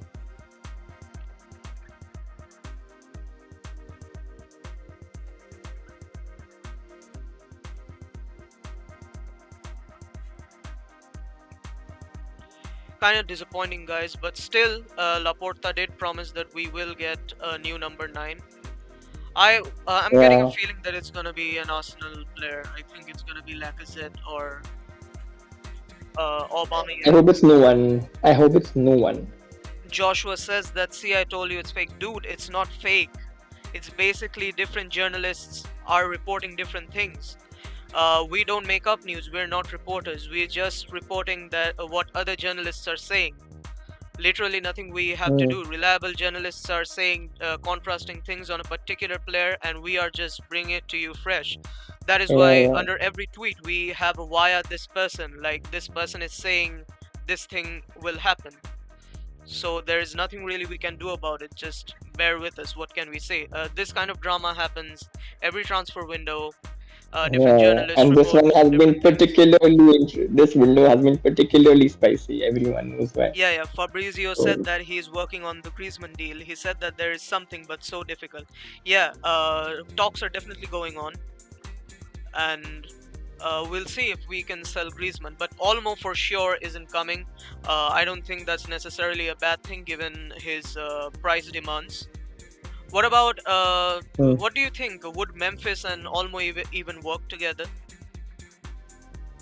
we can, because you see how versatile Olmo is, Memphis also for that matter. And you've seen Olmo play in different sorts of roles in the Spanish national team, right?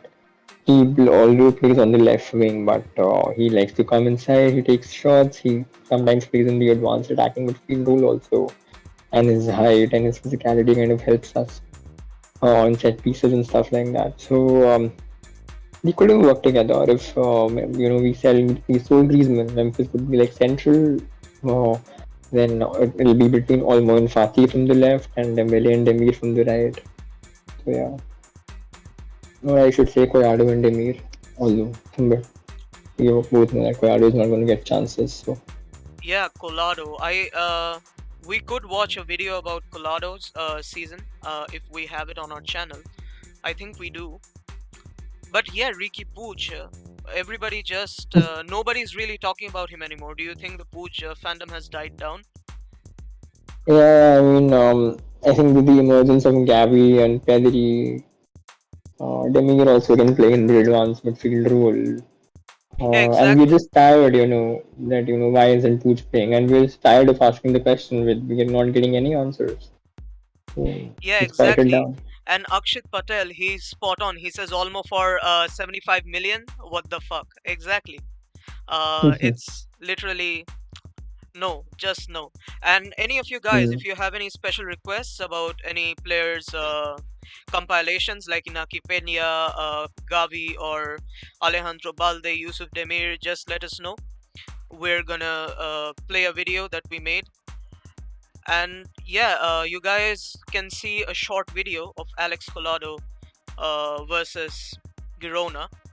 Wait a second, I'll just put that on.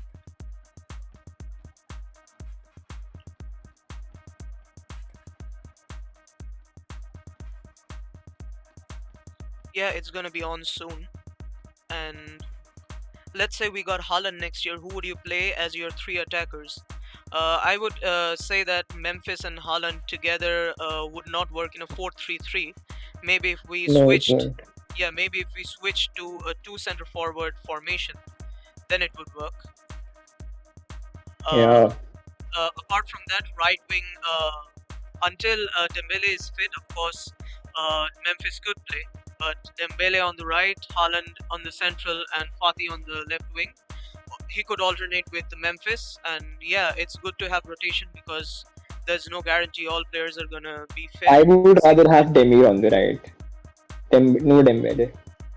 Yeah, Dembele is very unreliable because most of the time I'm pretty sure we are gonna have Demir because Dembele is gonna be out with an injury again, unless a special Hmm. treatment is given to him. We're just Yeah. not gonna get more performance from him. Yeah, because he will renew his contract. That's what's rumored, right? Yeah. And So guys, we'll if you have see. any special requests about players like Gavi or Demir, Colado, or any of the new signings, Memphis, just tell us know. We can watch over his compilation of this season, how good he has been. Hmm. We have videos ready, and let's check what other news are on, if any. Yeah, just checking.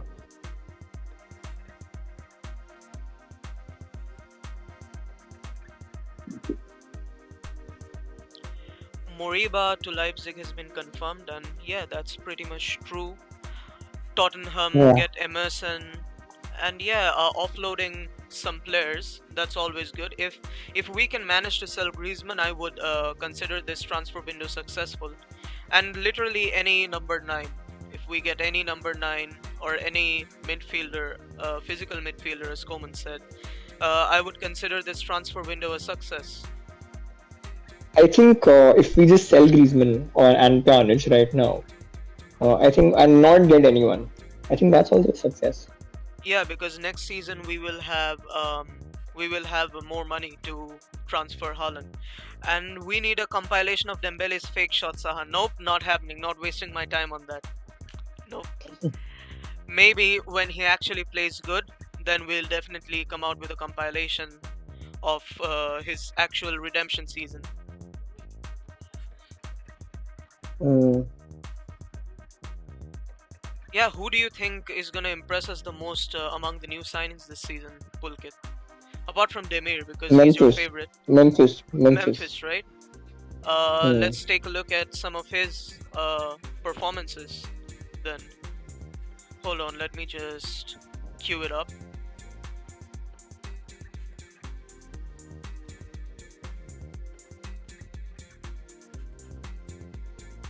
By the way, Memphis, he has been a very prominent player anyway. People expect a lot from him. Let's just spectate a video of someone who is more underrated, whom people haven't seen much of, like Nico or Gavi. Let's just do that. Yeah, Who do you want to see, Nico or Gavi? Gavi. Wait a second. People say honestly, a lot of people don't know that by selling Griezmann, we will get more than 50 million because we play. Yeah, exactly. Pay him plus 25 million salary. That's what I said. That his the primary reason he needs to be sold is because of his high salary. He's gonna be sitting on the bench and sucking us dry, just taking salary. That's definitely not it. Yeah, that's a 75 million, Definitely. definitely. So yeah, Nico or Gavi, who do you want to watch? Or Let's watch Pooch? Gavi. Okay. Pooch. Let's not watch Pooch. IMO Olmo isn't worth more than 40 million. Definitely, you're spot on. Definitely, man. We will have a Gavi preseason video on soon. Just takes a little bit of delay. But yeah, 40 million. Even I wouldn't even say 40 million for him. I would say 35. Yeah, yeah. A modest I 35 would say million. 25. I would say 25. Yeah, 25 to 35. 35 is the maximum we can go.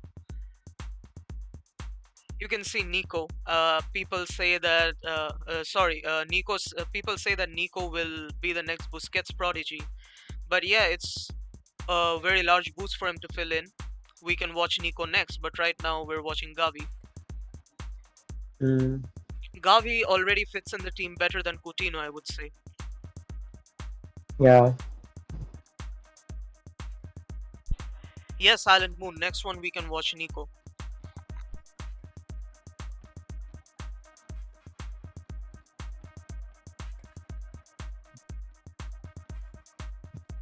You saw that long cross. That's the kind of players we Yeah. need. Yeah, Uh, definitely. The awareness, the weight of that pass, man. It's just the yeah, and joke of it. literally doesn't hesitate with skills. No, and he just does not lose the ball. The trade of Barcelona player. Trade of a Barcelona player. Yeah. Look, he even made Griezmann look good for 2-3 seconds. Oh man, that's magic. Yeah, yeah. He's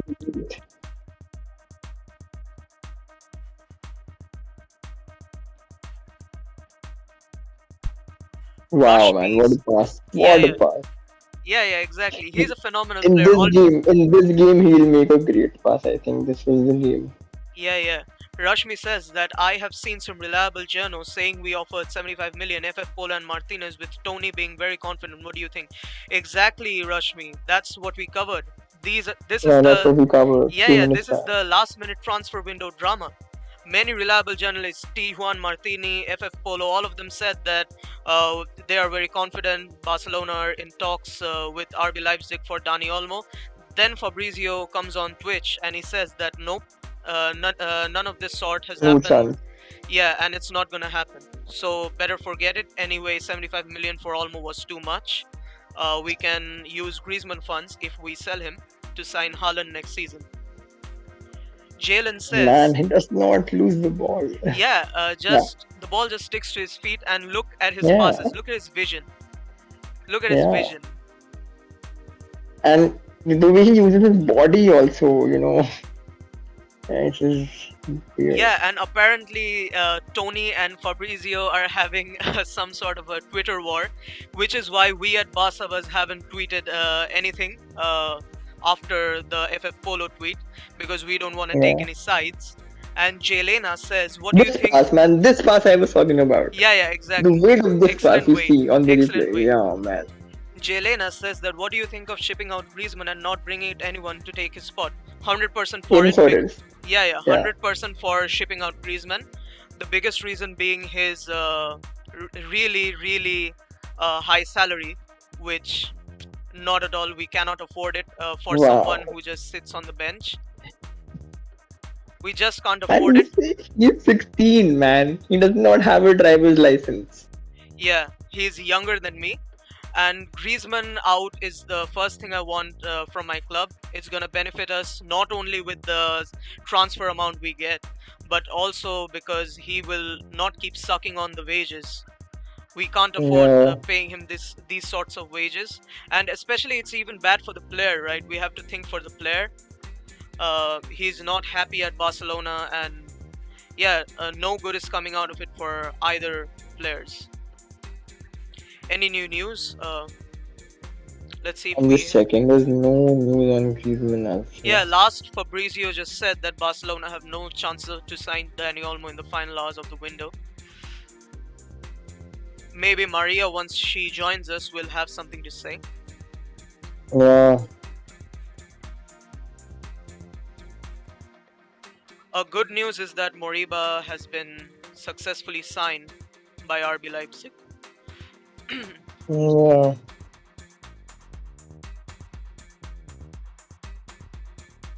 Moriba, man, he was so his situation was so complicated, and we did that. This guy, Helena Condis Edo. I think she works at Cope. She has posted that Griezmann has given the okay to join Atletico Madrid. Yeah, that was long ago. He said it No, no, openly it's that. just got Yeah, yeah. no, it's just got posted by Helena Condis Edo. I don't know how reliable the woman is though. Yeah. I'm just gonna put it on the group. Let's see. Yeah, just ask the admins how reliable she is. Around 5 hours and 27 minutes in this transfer window. And Silent Moon says that we either sell him now or never. Yeah, 100% agree with you. Of course, man. Yeah, we cannot afford another season of Oh, we paying have his posted it, wages. man. We have to just check the latest tweet Yeah, from one us. second. What have we posted?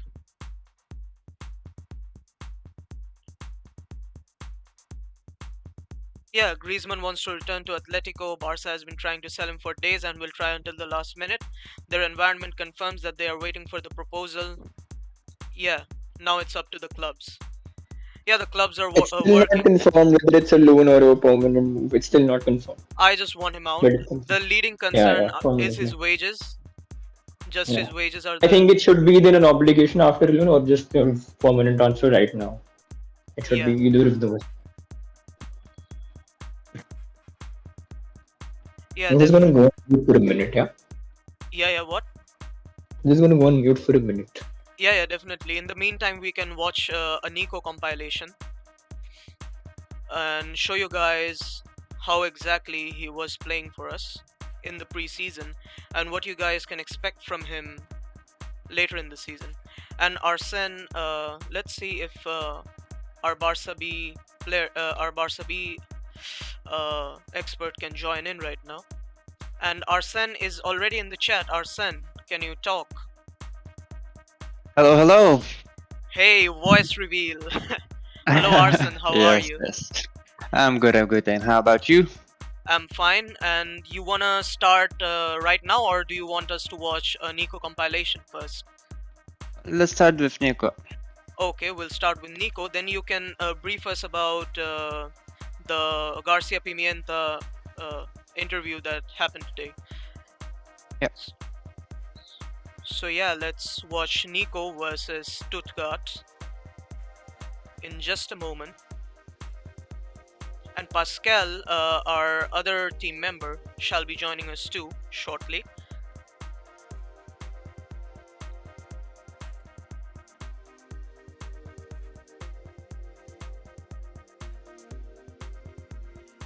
Yeah, guys, so we have a full house almost. Asan, you wanna commentate because it's your video? You wanna provide some commentary? Yeah, don't be shy. Just go for it. Let's talk about the similarities and dissimilarities between him and Busquets. Well, let's say I see like they're kind of different, but similar at the same time. For Busquets has more vision and pass ability than Nico. So Alejandro Orellana is more similar to Busquets than Nico, but Nico has extraordinary abilities, which Garcia said in his interview as well. But with the recent Alejandro renewal, the club still hasn't decided what to do with him, but they see more potential in Nico than Alejandro. Yeah, you said that Nico lacks the passing ability of Busquets. How sound is it defensively?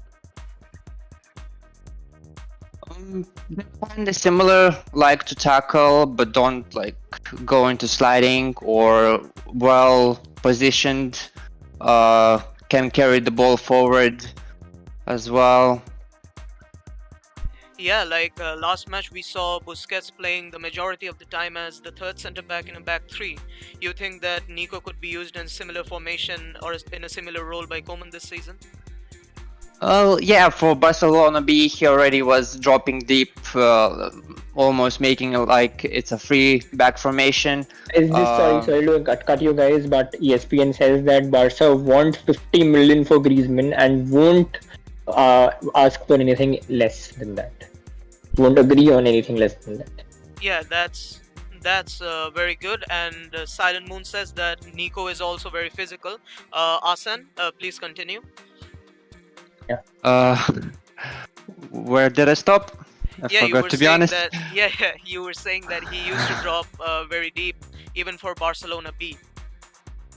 Yeah, so that's like this aspect of their game is similar as well. Like in the video, you can see that he's physical and capable of defensive awareness, and passing abilities top notch. Yeah, okay, perfect.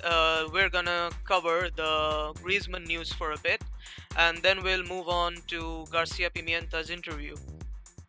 Wait a minute, or we can just do the interview first, if I'm being honest. So you just wanna explain the key points? Well, yeah, we can go through it. Well, Garcia, during his interview with Mundo Deportivo this morning, he addressed some rumors and how he felt about his dismissal and what's going on right now and what his plans are for the future. So first of all, he was on the day when he was fired, he was going to a meeting to discuss the season for Barcelona B, and it was just a planning meeting. But Yuste, vice president of Barcelona, told him that he was dismissed and thanked him for his work at Barcelona B. However, at the end of May, he was told that he will continue, but something changed. And the reason for it that Barcelona wanted to bring their own people, like Laporta's board wanted to bring Sergi Barjuan, who was a big influence in the Laporta's campaign for the presidency. He was supporting him. Well, he felt sad and angry at the same time, but he looked forward for the next step. Also, he discussed about Nico, Gavi and their abilities, and also talked about Moriba and his situation at the club. Just sorry to cut you, man. Alex Silvestre confirms that Barca and Atleti negotiate mandatory option amount. Ah, I see. So yeah. something plus variable. So they're talking about the Yeah. something. Okay. I think mandatory option. I think it's Mateo Moreto maybe. said that Atletico Madrid don't want that mandatory purchase option. Okay. Okay, we So they just seem to want have to a full loan. house That's right what you now. mean. Well, what we know at this point is that Griezmann wants to return to Atleti. The clubs are negotiating, and that's all. Okay. No loan, no obligation to buy, no permanent, nothing is of that sort is now. Just okay. Okay. All right. Okay, and Arsene, what exactly did he say about Moriba and his situation? He said it was a shame because the club showed that it's gonna bet on him, but of course the player can choose what they want from the future. But he also mentioned that if one leaves, another person will take his place, just like we see with Gavi, Nico, and other La Masia players. Yeah, okay, of course, but did he say anything about the situation regarding his salary, whether he was behind it or was anyone else behind it? Yeah, he addressed those rumors and said that they're stupid, and if you think that someone from the subsidiary team, especially their coach, can earn around 1 million euros per year. And he said that that's not even 20% of the truth. Yeah, okay, so there were certainly other things that were influencing his decisions. Hello? Yes. Yeah, He got. go on. Yeah. Yeah, but and another thing, you were kind of a celebrity when the stream began. People were talking about whether Garcia Pimienta could lead the A team this season instead of Koeman, or whether it will happen in the future. What's your opinion on it? Is he suitable enough? I think he knows the club, he knows the ideology of it, and he's, from what I've seen at Barcelona B, he's very relies on tactics, positioning, and playing from the back while having the control of the game. If he was dismissed, it doesn't mean that he isn't an option for the future. Also, he mentioned in the interview that he was an option before Koeman was selected, or was talking. Even the players from the first team supported his possibilities of becoming first team coach.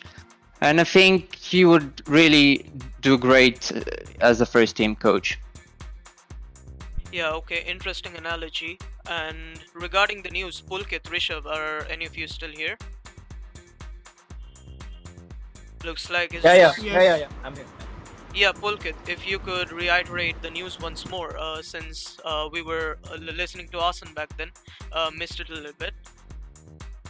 So latest is Antoine Griezmann's option at Atletico has been reactivated. Loan with compulsory purchase option. Goal is reporting. Multiple media outlets now reporting that the clubs are negotiating. So we don't know whether it's a loan, whether it's an option or an obligation to buy, or whether it's a permanent deal right now. We don't know that. We just know that the Atleti and Barca are negotiating for Griezmann. There is no Saul or Felix involved in the deal.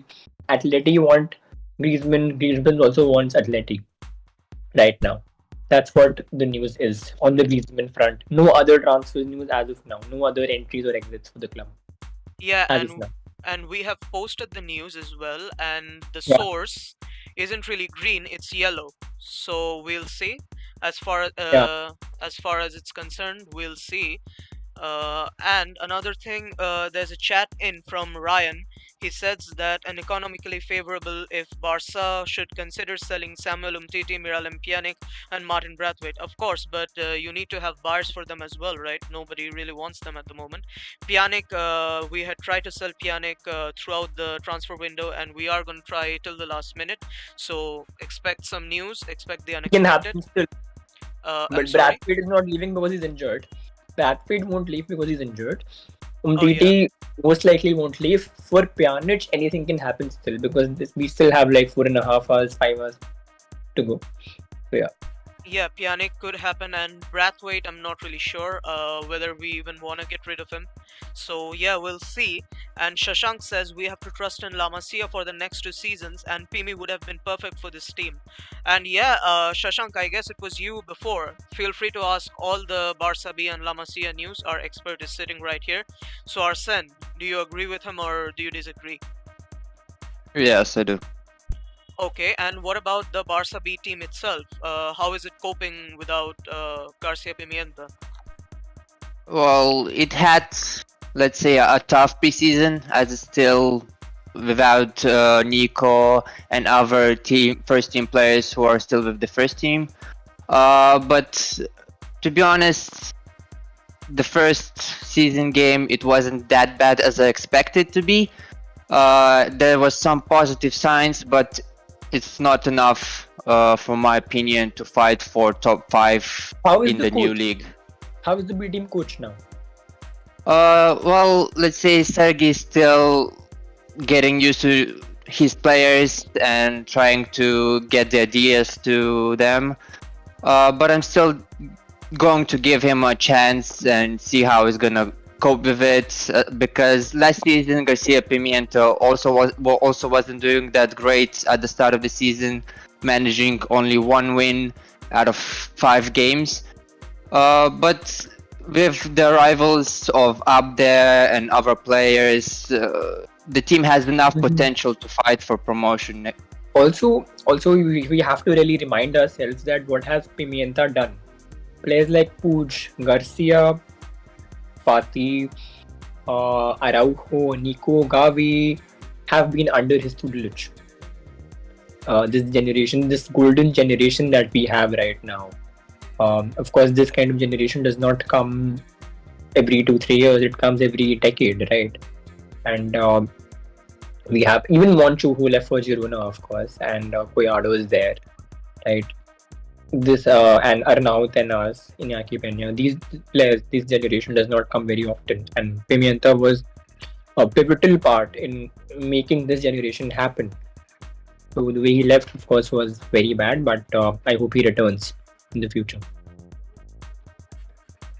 Well, yeah. Well, for Fati, he did only preseason with Pimienta before Ernesto Valverde called him up to the first team.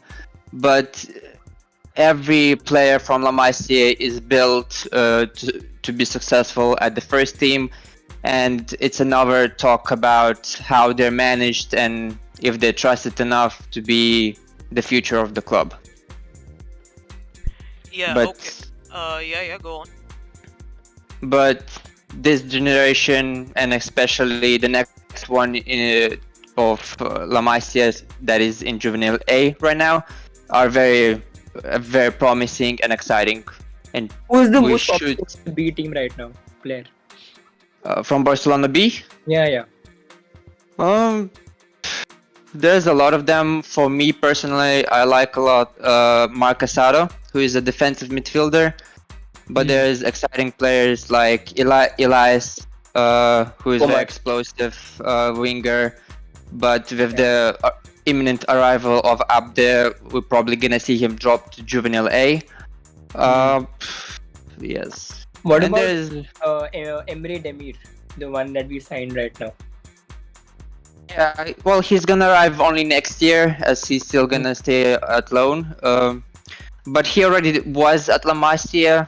He did training sessions and trials like 5 years ago.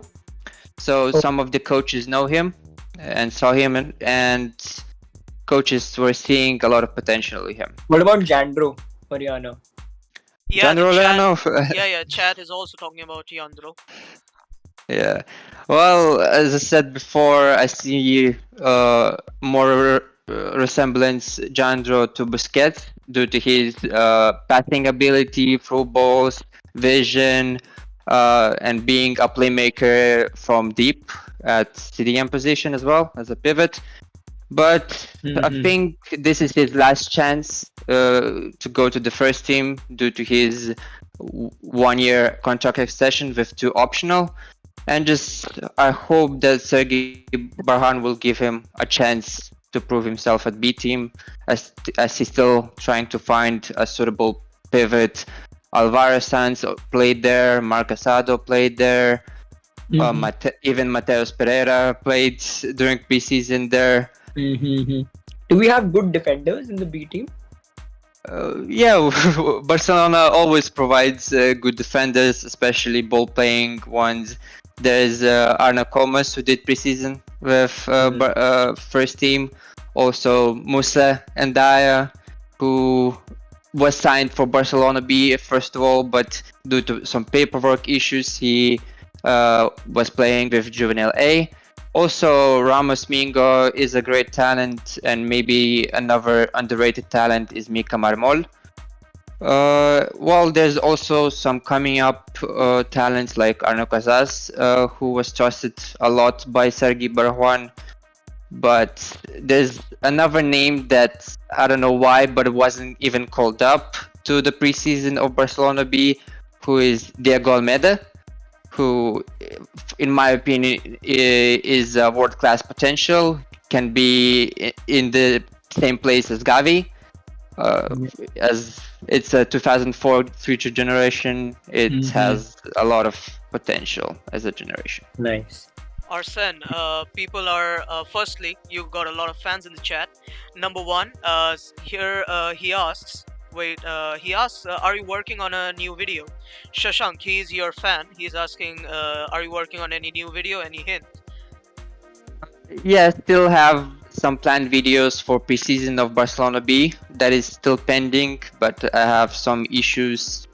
So first of all, I need to resolve that, and then I'll be back and doing videos for Barcelona B, La Masia, games. So everything is gonna come up throughout the season. No big hints, but videos are planned. Okay, and he asks you to talk about Comas. Well, what can I say? We already saw him at first team this season. He is the captain of B team. He did well in the first game until his red card, but he's gonna be leading the team to the promotion and should be a very big influence. Okay, do we have any Jandro vids on the channel so we can play it right now? On who? Jandro. No, we don't. Sadly, we don't. Unfortunately, yes. Yeah, Comas, we don't have him either, I think.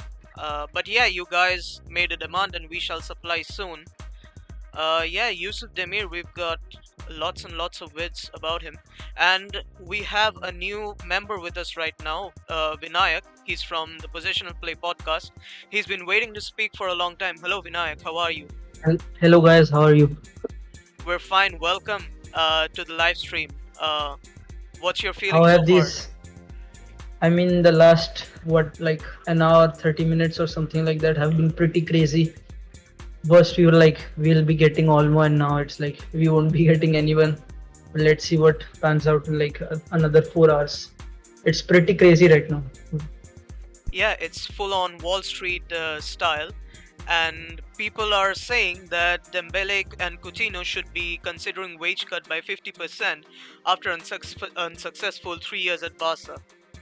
I'd say 100%, just ship them out. Especially Coutinho, I expected to hear some news about him moving to a Bundesliga club perhaps. But yeah, there's still time, 5 hours and 6 minutes as you guys can see on the timer. And yeah, there's still time, and I would like to see what comes of it. And Dembele, I think we're very dependent on him right now because we don't have any backup right winger. There's only Dembele and Yusuf Demir who can play. Real Madrid to Spezia is official now. I'm sorry, what? Real Madrid to Italian club Spezia Calcio is officially announced now. Very nice, very nice. We're gonna share an edit, I hope, very soon. And yeah, Silent Moon says that he doesn't know why people are sad about not getting anyone. And can you confirm today's B exit, Arsene? I'm not really sure what he means, but do you know what he's hinting at?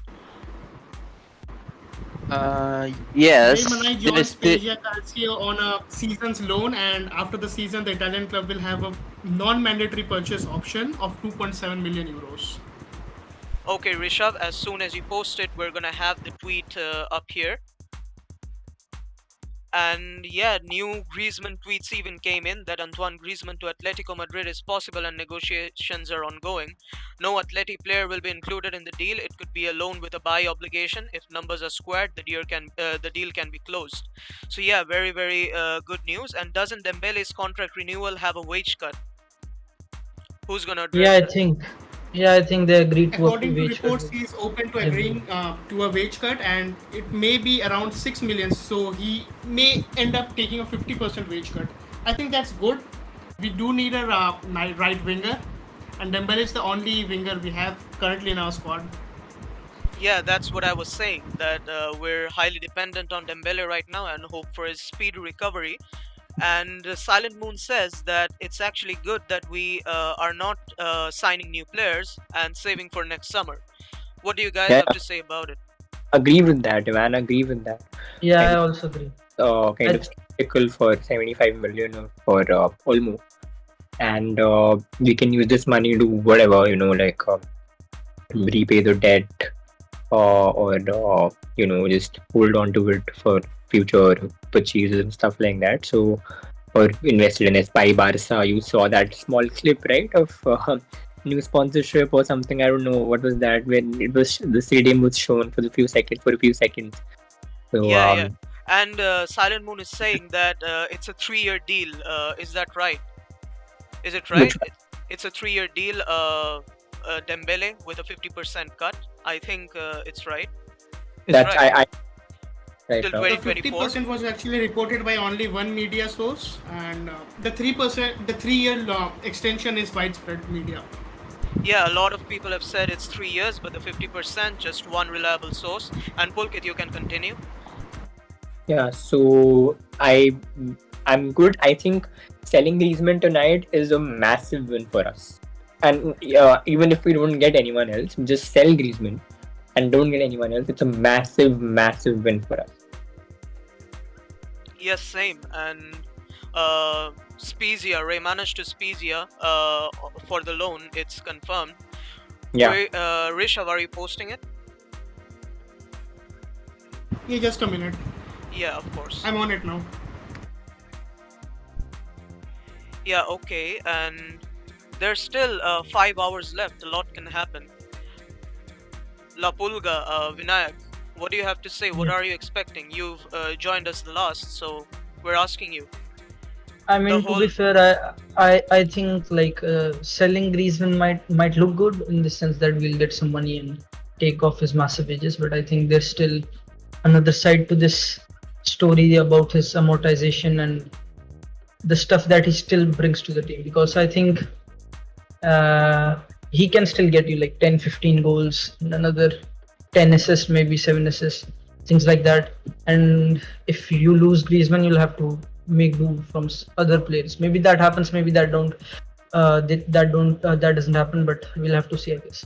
But I think offloading Coutinho and players like that would have made more sense. But I think they don't have a market right now. Wait till January for that. It'll happen. Yeah, hopefully. Because Yeah, I think I've tweeted this Raymond to Spezia Yeah, Chelsea I saw. official one. You can take it now. So Of two course. of the 3 imminent deals are official now. The ones of Raymond and Elias Moriba. Now only Emerson Royal to Tottenham Hotspur is remaining, and it should be done in the next few minutes, I guess. Yeah. yeah, awesome. And we have Pascal with us. Pascal, can you hear? Are you ready? Yeah, can you hear me? Yeah, I can. Welcome to the stream. It's a full house now. How Hey, are hey. you? Yeah. Yeah, I'm fine. How about you? We all are great, and you've joined us the latest. What's your opinion so far? What have you seen? Just Yeah, sum it up. I've just listened a bit to talks about Griezmann, and I agree, I guess. But the thing is, I don't know if it's possible to sell him actually, because I feel like it's gonna be a loan. And then the question is, what does that really bring us if he's gonna be back in a year? If they buy him, if it's like a mandatory buy clause, then I think it's a win. But if it's just a loan and he's gonna be back in a year, I don't really know. I think I'd rather much keep him and maybe try sell him in the winter. I don't know. I would say that every month that or every week that we don't play Griezmann's salary is a win for us, personally. So I want him to permanently go away to Atleti, where he would shine and they would permanently pay his wages. But yeah, I would even be happy if they would keep him for just a year, provided they would pay all of his salaries. So yeah, guys, Yeah, as we that's the said, thing. I doubt Yeah, doubt that they would. Yeah. So, and the thing is, like people already said, I don't really like. He's a unique player in the sense that I don't really feel like we have a replacement for him. But the question is, do we need one? no, Like, we He absolutely. adds something to the team that no other player does. But then in the other sense that he has games where he just, like last game, you don't really see him.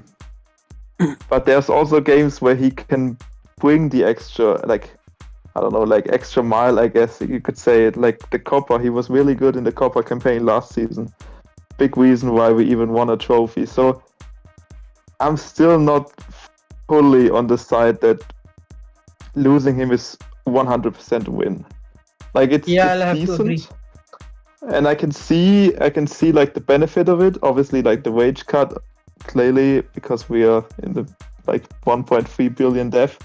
I can definitely see that, but on the other side, we're losing. Like I don't really feel like we have a player, maybe Depay, but that's pretty much it. Who can make the extra, like who can have the extra spark in a game which is close. Griezmann, he has games where you really don't see him. Like this season, he has been pretty average, to say it at least. But then you also have games from last season where we would have lost without him easily. We wouldn't have won a trophy without him. You know, you can say that.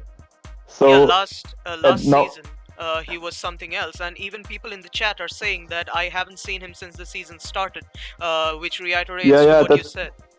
Yeah, continue. that's the point. Yeah, but the thing is, we know what he can do from last season, and I feel like now, especially with losing Messi, I don't know if I can fully trust Fati. I mean, depending on how his knee is, of course. If he's going to be back fully and just continue where he left off, then perfect. We don't need Griezmann. Then we can play Fati, we can play Depay, and I don't know, maybe Dembele or whoever.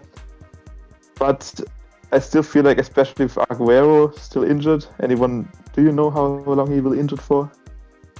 A long, I don't really have time. it in mind, right? Long November. time. Yeah. Who even November. keeps track Okay. of time in the quarantine? Really, what Yeah, days? that's true. That's true. Yeah, Pulkit, you're still here. Uh, You're gonna Yeah. you're gonna like this message. Shashank Shekhar says we already have Griezmann's replacement, Oscar Mingueza. Since he's Right. always defending. Yeah. Yeah, and Silent Moon says losing Griezmann is a win because of his massive salary and he isn't performing as good as he earns. Plus, he is getting old, and next year no club will give you 50 million for him. Gotta agree with that. He does add the spice. I'm kind of It's- surprised that Atleti are giving 50 right now. Yeah, because because they know how well he fits into their playing style, right? Because Yeah. he reached his peak with them, and they know that if Yeah. they get him again, especially with Suarez Simeone this loves season, Atleti, right? And Simeone loves Griezmann. Sorry. So, yeah. yeah, if we sell him to fund Haaland, it's 1,000% win, says Silent Moon. And they also say that wait, what is this? Jalenia asks that will Colado get playtime if we sell Griezmann? What's your collective opinion on this? He needs to Nope. play, man. Yeah, he Asan, won't. what I- about you? He needs to play, but he won't. Yeah, he should play, but he won't. And you were saying that he won't be as impressive as in the B team, in the A team. You were saying you've studied his style of play, right, Arson? You think he will fit well? Well, it's hard to say if someone can fit. It always depends on the coach, his ideas. But Clara has enough determination to make it work and try to fit in and make a name for himself in the first team. Good opinions. And what about the other guys? You think? I want to share something on Griezmann now. Of course. See, currently we have 72 millions to be amortized for him. So I don't think Barcelona will agree to sell him for 50 millions right now.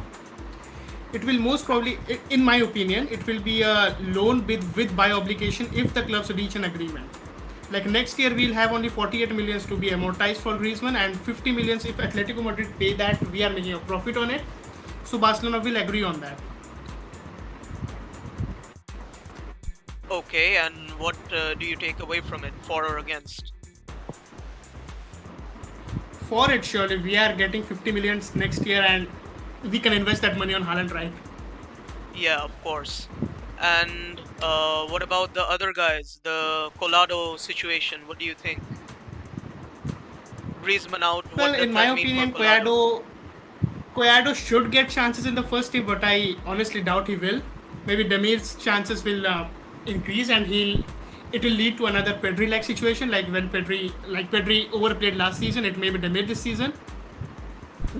Child labor. And And then for Coutinho, I definitely see him leaving next year for sure. Like his contract ends in 2023, and no means we are extending it. And next year, surely, like 30 millions or 35 millions. He still has a good market in the Premier League, by the way. And leave in January. If he stays injury free and he'll leave in January. reduces his wages, he can certainly leave for the Premier League. Yeah, and Pulkit, you were saying? I think Coutinho, Pjanić, Umtiti and the other unwanted ones, they'll leave mostly in January. I don't think they'll last till next summer also. Well, the wage is always the problem. Yeah, you were saying that was Pascal, right? Or was it Arsene? It's me, Arsene. Yeah, Arsene. Like Pjanić is probably most likely to leave in January. Also Neto after Matt Stegen comes back.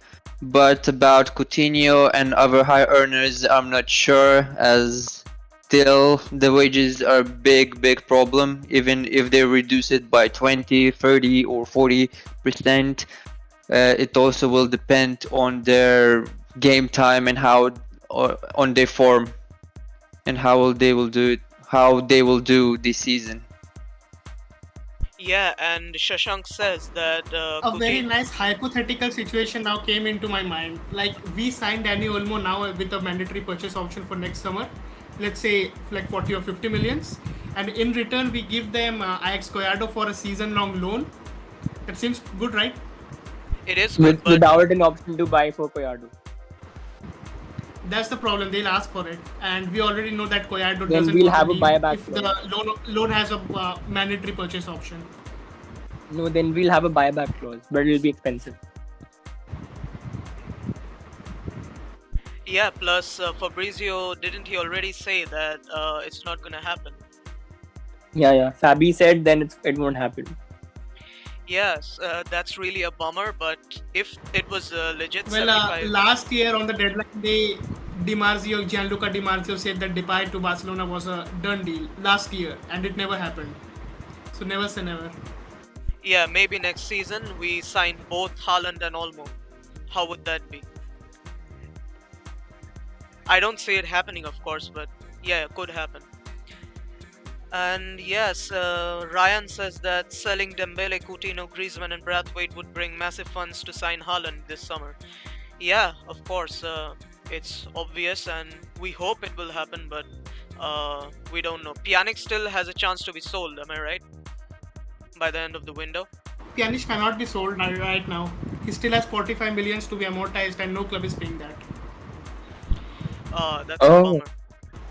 So he'll leave on loan, right? Even though Italian clubs that were negotiating Juve in the front Barcelona even wanted to pay a part of his wages, and they were also open to a 2-season-long loan, but his salary was the main block to any deal happening. Didn't see that coming. What is your Oh yeah, Silent Moon asks, so what is your prediction for the Bayern games? Pascal, you're German, you're gonna go first. Good question. What's your prediction?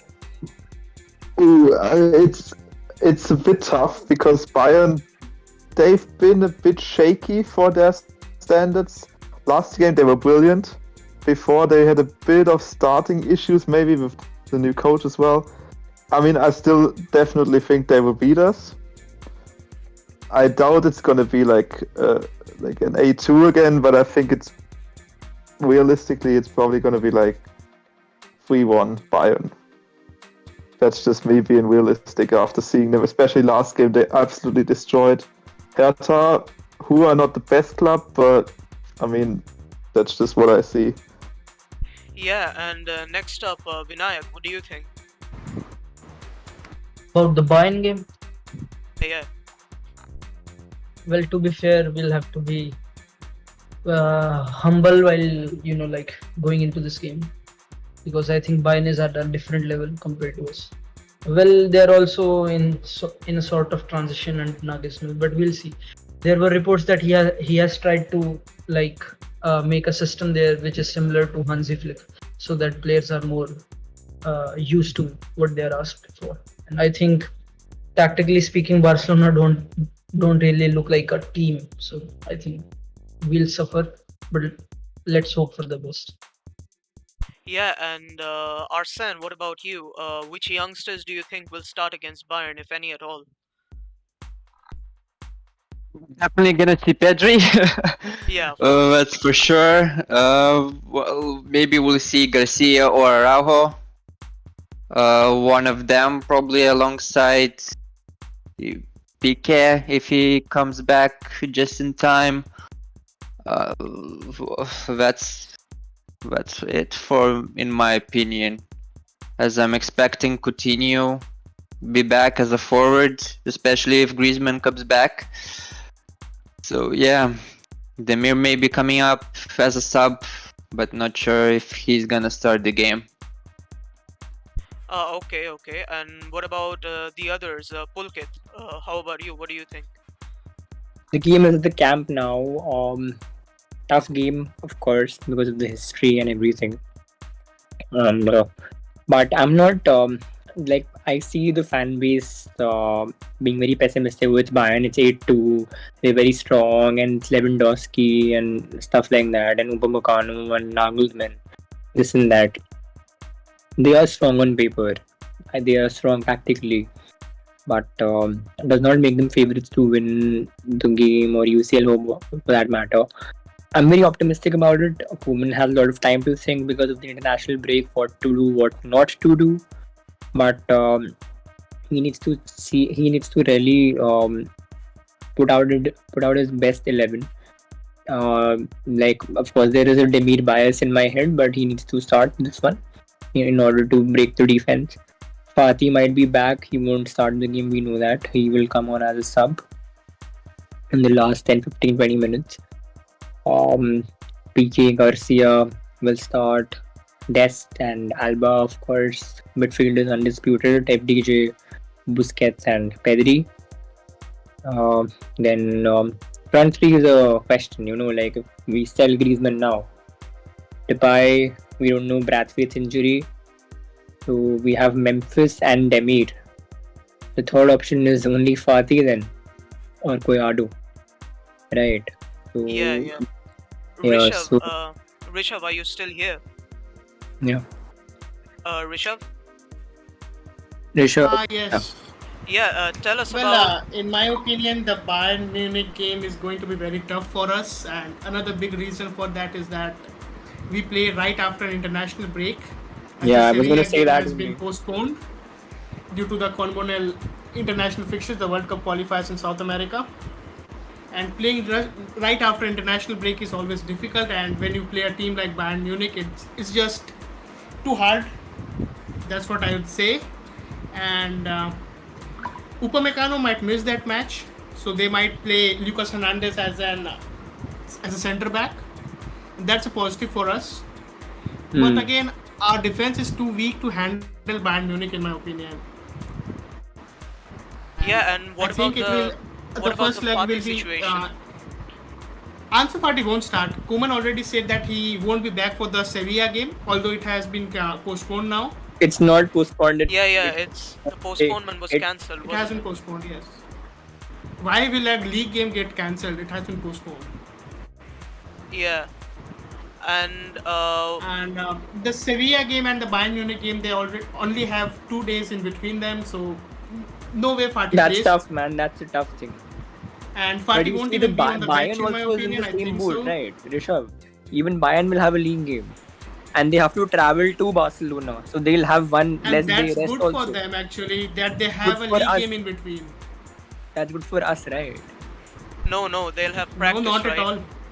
They'll have practice to develop chemistry, which we lack We'll already. have fatigue, and most of our players won't even play in the international break. Like, only who are there? Jordi Alba and Busquets are there in the Spanish national team, and Araujo is there in the Uruguay national team, although they Erin don't Garcia, start him. Pedri won't Pedri be isn't there. there. Pedri has been rested. Garcia will be there. Ter Garcia Stegen is will there, travel to Germany. Ter Stegen Demir is will go in to the German Austria. squad. Memphis, FDJ will go to Netherlands. So we have players, man, who will leave for international duty. Only half of them, right? Yeah. And Ter Stegen is not playing. Then PK won't play. Araujo won't play. and Yeah. even a right back. I think Sergio what Dest, Koeman he will do travels is, to US, I think so. I think what Koeman will do is he will treat the Sevilla game. He will basically give more importance to the Bayern game, because not only is this the first group stage match, but if we manage to play well in the Bayern game, it's a massive confidence boost for us. So we might see. I'm saying might, 7 but against to Chelsea. Done. done. All right.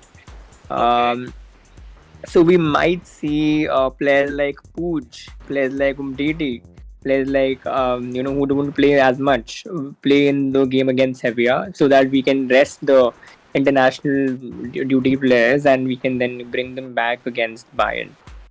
Look, So We don't personally, have the Sevilla match right now. Our yeah. next match is only against Bayern Munich.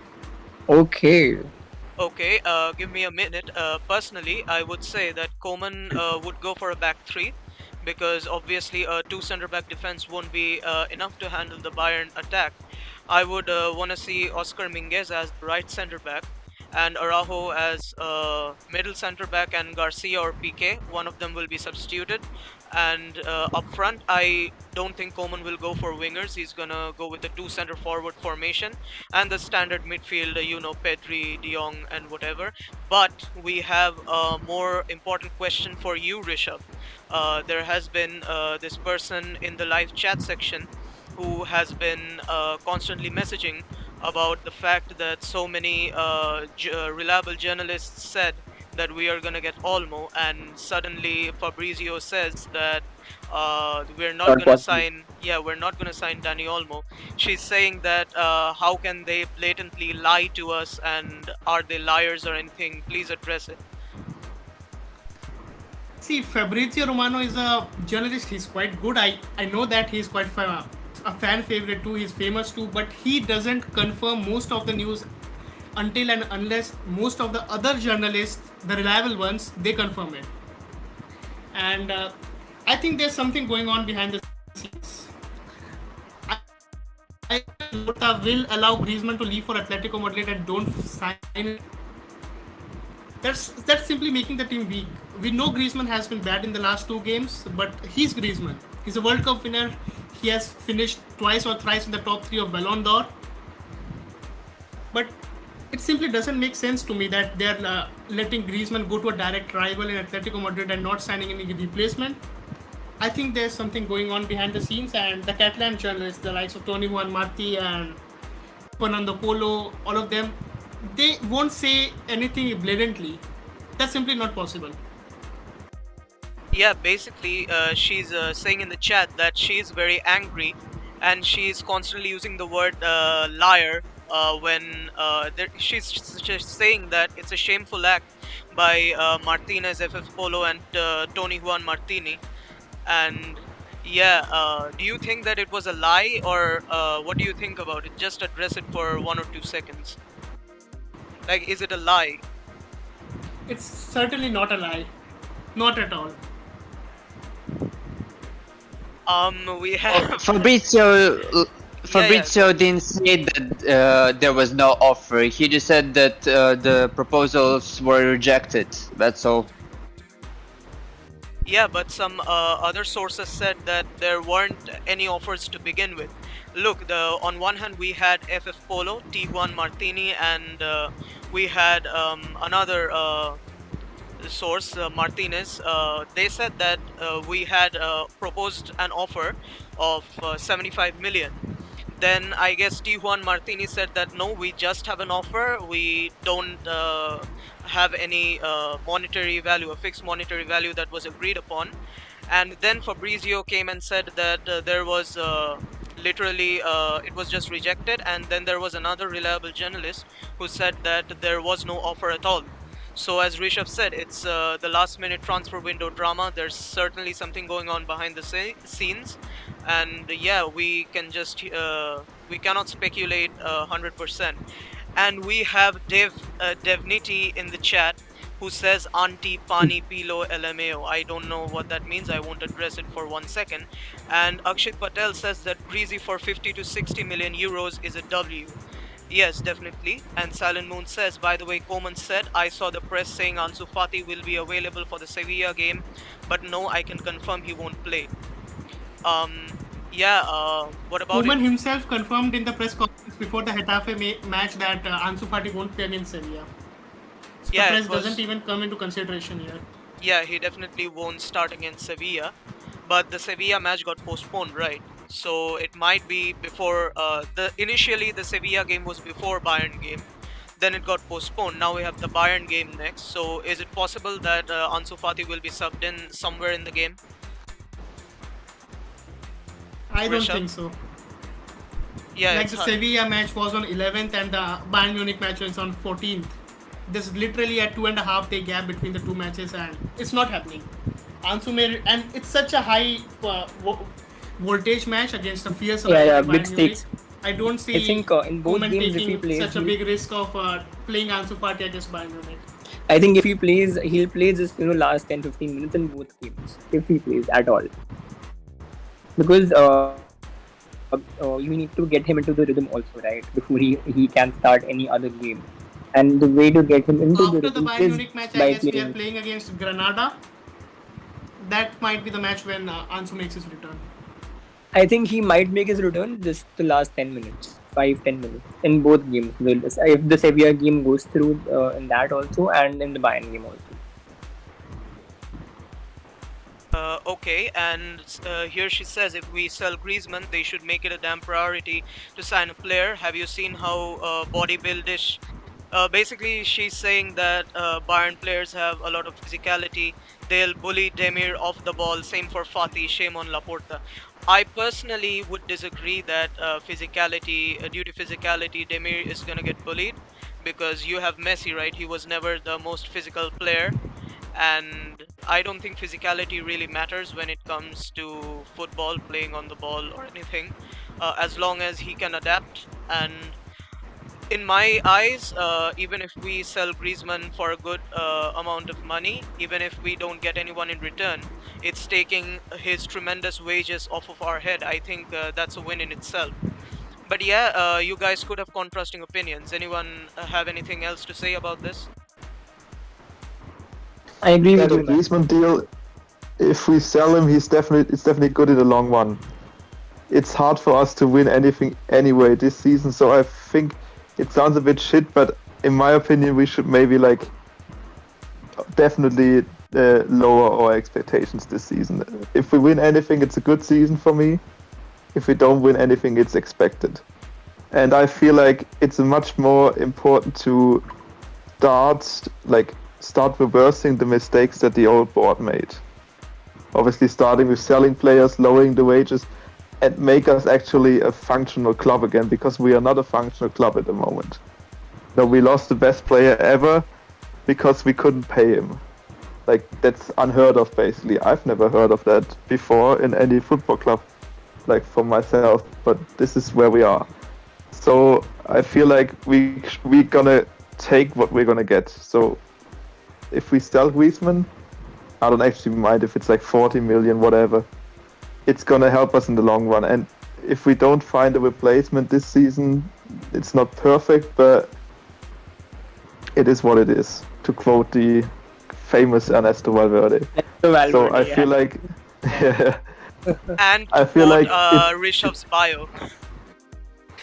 It is what it is. Okay, Rishabh, that's the bio. Yeah, Well, that's to his be Twitter fair, bio. I think in the short term we'll suffer with the sales of Griezmann because we'll lose definite quality. But I think one thing that the it will help entire us is with Barcelona city will be partying. Griezmann has gone. yeah, probably. But I think the thing it will help us with is improving the club image. In we can agree that in the last few years we have with all the Barto and things that has happened at the club image has been tarnished, if I may say. But I think playing youngsters and a lot of players from La Masia and things like that, and if we still manage to compete and maybe hopefully even win a trophy, it will be brilliant, I think.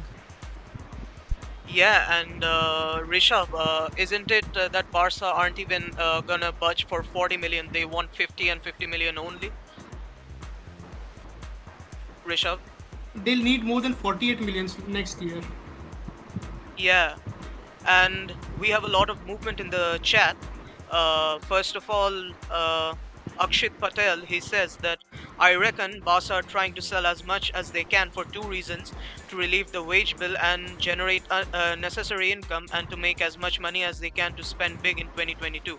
Yeah, of course, 100% agree with it. But will you guys complain if we don't make a single transfer today? Will you guys complain? Nope.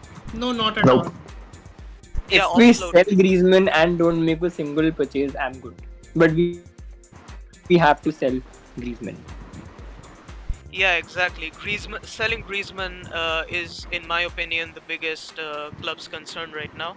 And here she says again that Demir is a young player. Demir is young, playing 5 kids against players like Muller and a coach who can't even coach Delhi under-8 team. I think that's a bit harsh to say. And Silent Moon says, finally, no Pjanić, boys, with Don Laporta. Is Pjanić sold? Are we missing something? Rishabh? Just checking. No. There's nothing No. on Pjanić as of now. Nothing on Pjanić, man. Nothing. I don't know. Silent Moon. Akshit Patel says in the last 3 games, Griezmann had 0 shots on target, 0 assists. Yeah, exactly. Even in our live watch-alongs, we Guys, address- official Emerson Tottenham until 2026 for 25 Wonderful. million. Wonderful. We're Officially. we're gonna incorporate Emerson in right now. Yeah. And yeah, let's go. Emerson done. Yeah, Emerson's departure was more tragic than I would like. The guy really wanted to play for Not tragic, Barca. I would say surprising. Shocking. Yeah, shocking, and definitely Emerson's case is actually quite similar to what we did with Arthur Melo last year. He was Yeah. not willing to leave Barcelona, but we forced him out. I think we dodged the bullet though. Arthur is so unprofessional now. I think we dodged the bullet, and considering the kind of midfielders we have now, I think it was a good thing But after again, all to we let swapped Arthur. him for Miralem Pjanić, and it didn't work out exactly. well for us as well. I know that, but I'm kind of not. I'm not sad about losing Arthur because the kind of midfielders we have now. That's my point. Yeah, of course. Pjanić is basically rotting on the bench, but still, Arthur could provide being a physical midfielder, don't you think? The one Koeman is looking so much for. He could. He's You're not that right physical, about to that. be honest. Yeah, You're but right about that. Arthur isn't least- someone who I'd call a physical midfielder. no, but still, instead of Pjanić, I think we would be better with him in our team instead of Pjanić. Yeah, but he would be similarly behind the pecking order because we have such great midfielders now. Okay. Moving on. Vinayak, you were saying something about winning trophies, right? And here, Ryan says, big Emerson's question. Tottenham Hotspur has been announced now. Yeah, Pulkit Yeah. said that. It's on our screen even right now. It's And official now. yeah, awesome. And Vinayak, we have a question in the chat. A big question for Yeah. everyone. What are we gonna achieve this season? Silverware. What trophies, if any, are we gonna win this season? Well, realistically speaking, I don't think we'll win anything. I think a title challenge, like a strong going in the league. If we come close, that's good. Even if we don't, I think the evaluation should be done like a match by match basis because the squad is very young and I don't really trust Koeman, but youngsters are very promising. So I think that's the best expectation. We can expect good performances. I think the and we can- priority for us should be the contract renewals of Pedri, Ansu Fati, and Ronald Araujo as of now. Right after the transfer window ends, we should focus on the renewals of all 3 of them.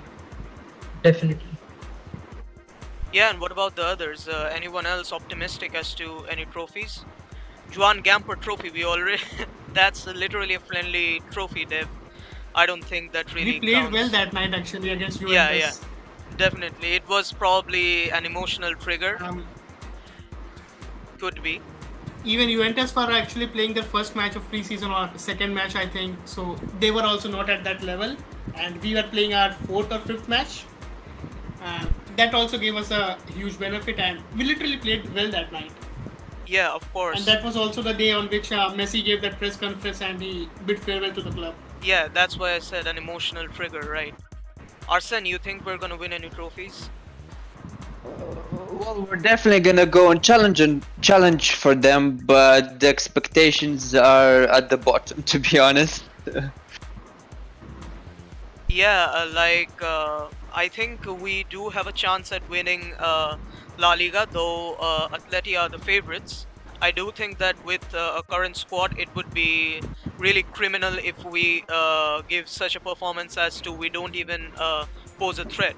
I think we are definite title contenders with the current squad we have, especially if Dembele is fit and Fati is in a playing condition. I'm not even counting in Aguero because at one point he's gonna get fit, right? And then we'll have a bang-on squad. And as for the defense, it's not even looking bad. And midfield, one of the best in the world, Busquets, Pedri, and De Jong. I think we are title contenders if we don't drop stinkers and if Koeman manages a little bit properly. Because even in the Getafe match, we saw that during the first few minutes, Koeman entered the match with a plan that he's gonna attack through the left wing with Jordi Alba. But post 20 minutes, as Kai wrote in his article, it stopped working because Getafe adapted and they started defending as a more cohesive unit. But Koeman, on the other hand, made no changes. First half went on, second half went on. He made no tactical changes. So, of course, if we carry this on, we're going to lose important matches. We're going to use matches that are potentially going to win us the La Liga. So, I think whether we're going to win any trophies or not depends less on the transfer window and the players themselves than it depends on Koeman. Koeman is the main man here. If he can improve himself, if he can adapt to matches properly, we definitely pose a threat for La Liga and the Copa del Rey. And yeah, we have a lot more chat movement here right now. And who is likely to leave Barcelona Another thing now? with Koeman, Go on. I would like to Yeah, discuss go on. here. Like, we all know that the defense is weak. We already lost Messi in attack, and Griezmann is not functioning, and Martin Braithwaite is simply not a Barcelona level player. But the most worrying thing about Koeman's management is that we have no control in our midfield. Like even Kai said yesterday with his graphs and visits and all, that we gained possession all right, but we lost possession too quickly and too often. Like you see the likes of Pedri and Busquets literally dominated the likes of a midfield consisting of Modric and Brozovic against Croatia, and then against Italy, which in my opinion was the best midfield in the Euro. Marco Verratti, Nicolo Barella, and Jorginho. They were in no match for Pedri and Busquets in the semi-final. And on top of that, you add a world-class midfielder in Frenkie de Jong. And although Pedri didn't play against Getafe, okay, but even against Athletic Bilbao, we were in no match for Bilbao's press in that match. And that's what worries me more than the defense and the attack. Can I just switch in there? I think in general that had something to do with what Wishoff said. I think we have a very linear team and structure. I feel like we always attack in the same pattern. Like I watched the Bayern game against Hertha, against Berlin, and like that's night and day. That's absolutely night and day. If you watch that game and then watch the Barca game, you really notice how there's so much more movement. Everyone's moving. They're interchanging positions all the time. And for us, especially last weekend, maybe also because the midfield wasn't really the main one, but I guess it's still a good midfield if you look at the names like Frenkie de Jong. Busquets didn't have the best of days, I guess. And Sergi, I mean, he scored, which is good.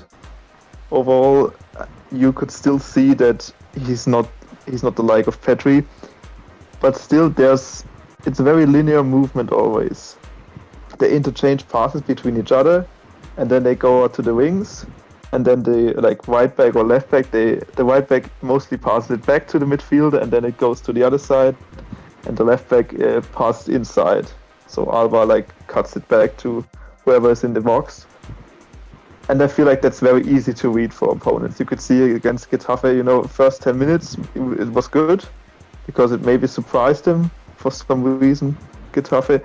But then after the coach realized what we're doing, he just adjusted it, and especially the second half, he brought, I don't know who he subbed in, but he did some changes on the right side of defense so that Alba was pretty much neutralized, and you could really see that just completely killed off our attacks. There was nothing after that. So I think that's the big problem, that we are very static and linear, and part of that is also like you've already said, that Koeman, pretty much like the last Barca managers, I think the last one who made it was an exception was maybe Enrique, but after that it was the same problem, I feel like, for everyone, where they had a plan, and that plan might have been good, yeah, sure, but whenever that plan stopped working, they were really struggling to adapt, like find a new solution. Maybe Setien was actually the best of it, but even he wasn't really great. Valverde started it, we all remember how he didn't sub players for like the 80th minute, and then he like made 3 subs in the last 5 minutes and whatever. And I feel like Koeman, I mean, he's not quite there yet. I still feel like he can adapt, but he struggles a lot. And you could really see that against Getafe, where we were lucky to actually come away positively, in my opinion. Yeah, that's all. Yeah, very, very interesting analogies. And we have had a lot of chat movement in the meantime. Number one. 1 second, we have some news from Barcelona B, as Barcelona B goalkeeper Jorge Carrillo has been loaned out to Celta Vigo B until next season, and the team will have an option to buy him at the end of the season. Also, we got confirmation that Frank Angok was loaned out to Sporting Club de Covilleja, which was announced by Sporting yesterday. Also, we're still waiting for confirmation on the loan of Igor Gomez. Alright. Okay, Let's Rishabh. address the chat. We haven't addressed the chat for a while. Yeah, Let's and address- Rishabh, as soon as you post that piece of news, it's gonna be up here.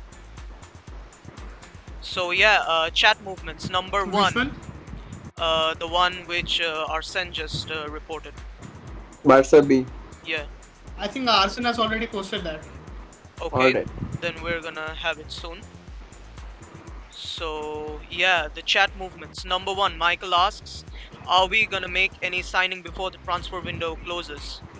You guys think? I don't think so. The only name linked right now is Danny Olmo, and even Fabrizio and Max Bielefeld from Sky Germany, who is quite reliable, they both debunked it. And while the Catalan journalists are still pretty confident, I think. Let's see I what think Fab happens. has But said other than so, Danny but- Olmo, no other link No. name has been linked to Barcelona as of now. But Fab I has have said like no, what, so 4 hours 20 minutes left now. I think Yeah, we have 4 hours and The 20 only minutes. hot topic right now is Griezmann to Atletico Madrid. Okay, and what Negotiations about are still ongoing. yeah, what and, about the number nothing 9 else. Laporta promise? Pjanić and Neto has died down. They have. It looks like they are staying at least until January. Okay, Yeah. and What? Alex Collado is also staying, okay. Yeah. Okay, and we have a and new the 3 imminent transfers which we had of Raymond and Emerson those are and Ilash Moriba, they all have been officially confirmed right now. Okay, and we have a new member with us, Kelsey. Kelsey, can you hear us? Yes, I can.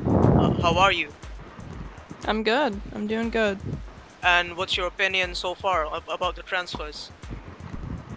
Good question. I think we could have done more this summer, but you know, I feel like with the state the club is in, we take what we can get, and we deal with it, and we go on to the Champions League and the league, and we try and win what we can. There's not much that we can do realistically within the bounds of our debt, and there's not much that Laporta can do, given the situation that the club is in. Okay, of course. And Okay, with we the- have something new right now, even though Yeah. it is not the most reliable news.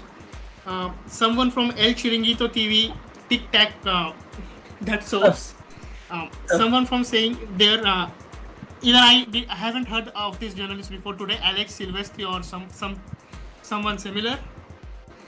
He's saying that Barcelona demanding an obligation of 75 millions from Atletico Madrid for the transfer of Antoine Griezmann. It will be a loan this year, and next year it will be a mandatory purchase option for 75 millions. But Atletico Madrid are optimistic in being able to lower that amount to somewhat 50 millions. The same guy reported, and a half an hour ago, I think it was, the same thing, that Barca is looking for an obligation to buy, but the amount was not there. And now the only thing that's changed is the amount, and the guy is not reliable. El Chulungito TV, whatever it's. Okay, then I'm not posting it from Barca was there. Yeah. Don't do it. The guy is not that reliable. Negotiations are still on between the two clubs. Okay, and can we address? I'm hearing about chat this fella for the moments? first time actually right now. Okay. Let's address the chat. Sarnik, it's been a while. Yeah. People are asking thoughts on Kavaminga. Any thoughts at all? He's not our player. Yeah, he's not our player, first of all, and second of all, he's not that great as to pose a threat that we should think about him. He is. Yeah. See, he's like what, 19 or 20 years old now. And I think Real Madrid are thinking long term now, with Luka Modric being 37 years old and Cruz being 32 or 33. Even Casemiro is like what, 30 plus. They only have one young midfielder in Fede Valverde, and that's why they've brought in Eduardo Camavinga for like what I think is a bargain, like what, 30 millions or something like that. He had a year left in his contract, man. Yeah, but again, Madrid were ready to pay 200 millions for a player who had only 1 year left in his contract. Definitely. And the player isn't even willing to renew his contract. Okay. One now thing, what guys, worries me just about in Real just- Madrid is that they have 200 millions. That's for sure. Sorry, Rishabh. ESPN have just reported that we were talking about in the afternoon also. Luke de Jong for Pjanić to Sevilla. But wasn't it said that? Who is it?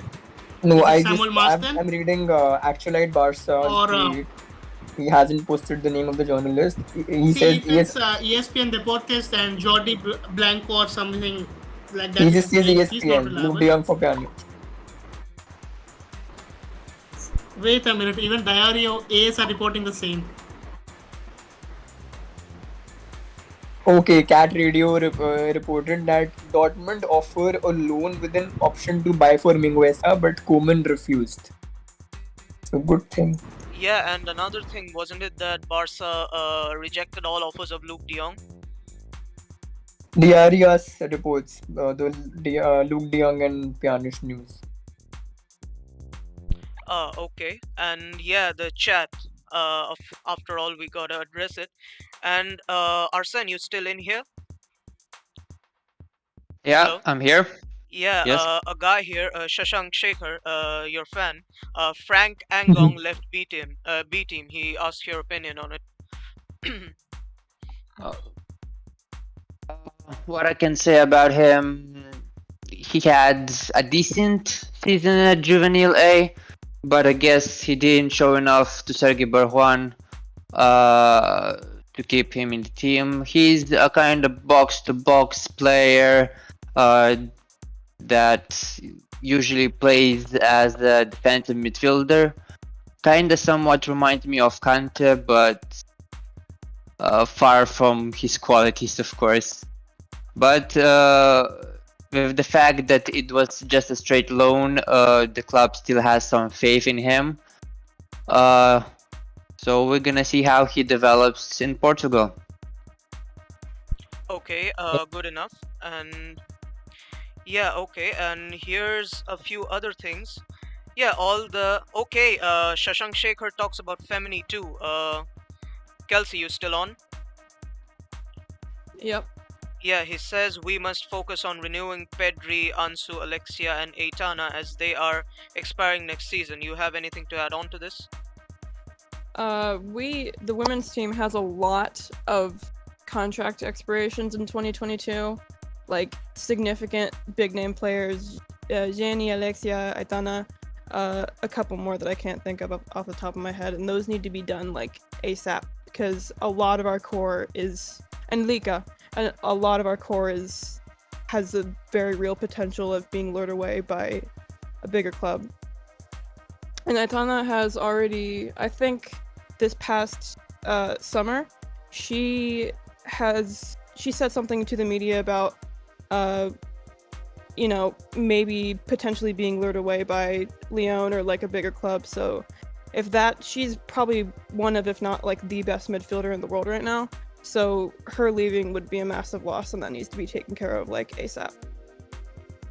Okay, good enough. And Dev says Luke de Jong for Pjanić won't happen. Sure, man. What else can I say? There's a massive difference in the salaries of Luke de Jong and Yeah. Miralem Pjanić. So Yeah. I see it very unrealistic to happen. And Barcelona and Dest need to reduce the wage bill, and in that you add Miralem Pjanić, half the wages of Miralem Pjanić, because Sevilla simply cannot pay 16 millions per year to a player of whoever it is. And plus you add to that Luke de Jong to Barcelona, who will be on low wages, but still they are like 2 or 3 millions. Yeah, and Barca Center even reported this. Barca have contacted Sevilla for Luke de Jong, and the first comment on it says delete the club. Man, our fan base is savage. Yeah, and Hermoso, Mapi 22 and CGH 23 contract is expiring too. Asen, I guess that's some Barca B code language that I'm not genius enough to understand. Arsen? Yes. I yeah, think go that's the question to Putelas, I think. Okay, Those are all women's Kelsey. teams players. Yeah, my Yeah. bad. Please, Those are Address it. also like more core players that need to be renewed. And honestly, it kind of speaks to the mismanagement that we're letting all these big player contracts expire this summer. But I mean, there's nothing you could do about it now except for get the renewal deals going. yeah, okay, and Shashank says Lieke 22 too. Yeah, of course, that's Rage. And he, okay, that's all he has to say, nothing more. And yeah, any more news we have or anything? Just checking. As of now, nothing. Okay, so basically, Griezmann as it is, and the only thing we have confirmed tonight is Moriba signs for Leipzig and Emerson signs for Tottenham. Okay, Manai for you. yeah, we can, okay, Kelsey, what about you? Which youngster are you most interested in this season? Men's team? Which youngster on the main I know, team? but like, Yeah, most okay. interested in. Gavi. Okay, He's so and talented. okay, and Pulkit, what about you? You know my answer, man. Yeah, Demir. Pascal, Yeah. what about you?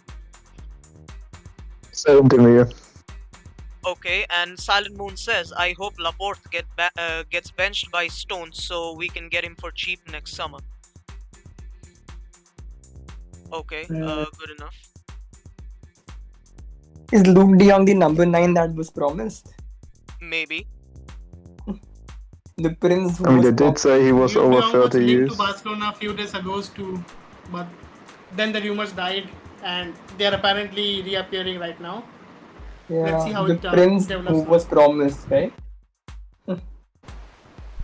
Yeah, recently 2019 tweet resurfaced on my timeline.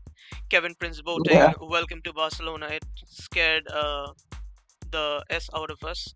Can't really swear on a Yeah, YouTube live welcome. stream. I saw one that negotiations for Villa are on. Laporta confirms. Oh, come on. 2010 David Villa. resurfacing. Yeah. I With hope- David B. I hope the Ronaldinho, there were no tweets for him, right? Otherwise, they would have resurfaced too. I don't remember Twitter being Yeah, back in- then, was that- there any Barcelona Twitter? Yeah. If there was, the tweets would have resurfaced. The trolls everywhere. Yeah, man. Yeah, I mean, what about Memphis, guys? I think everybody expects a lot from him this season. Definitely, man. Okay, and now we're gonna start a video of one of our new signings. Let's start with okay, not new signings. Let's start with Ricky Puig's preseason highlights.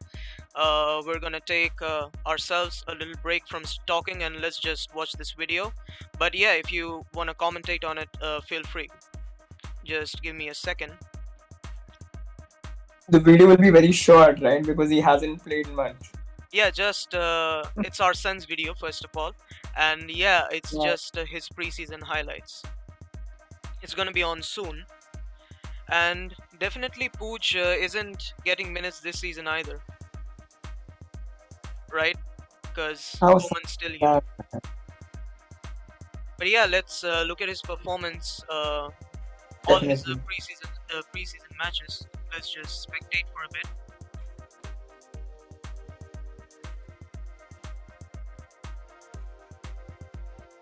Arsene makes killer videos. Yeah, and super fast too. Yeah. Thank you.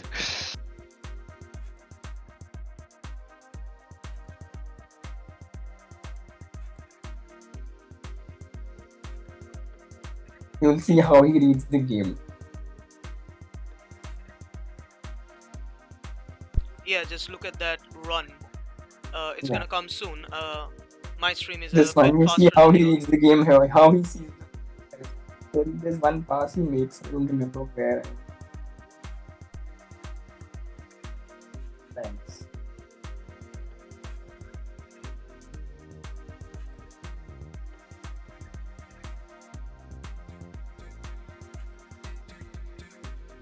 How happy he was, yeah, in this moment.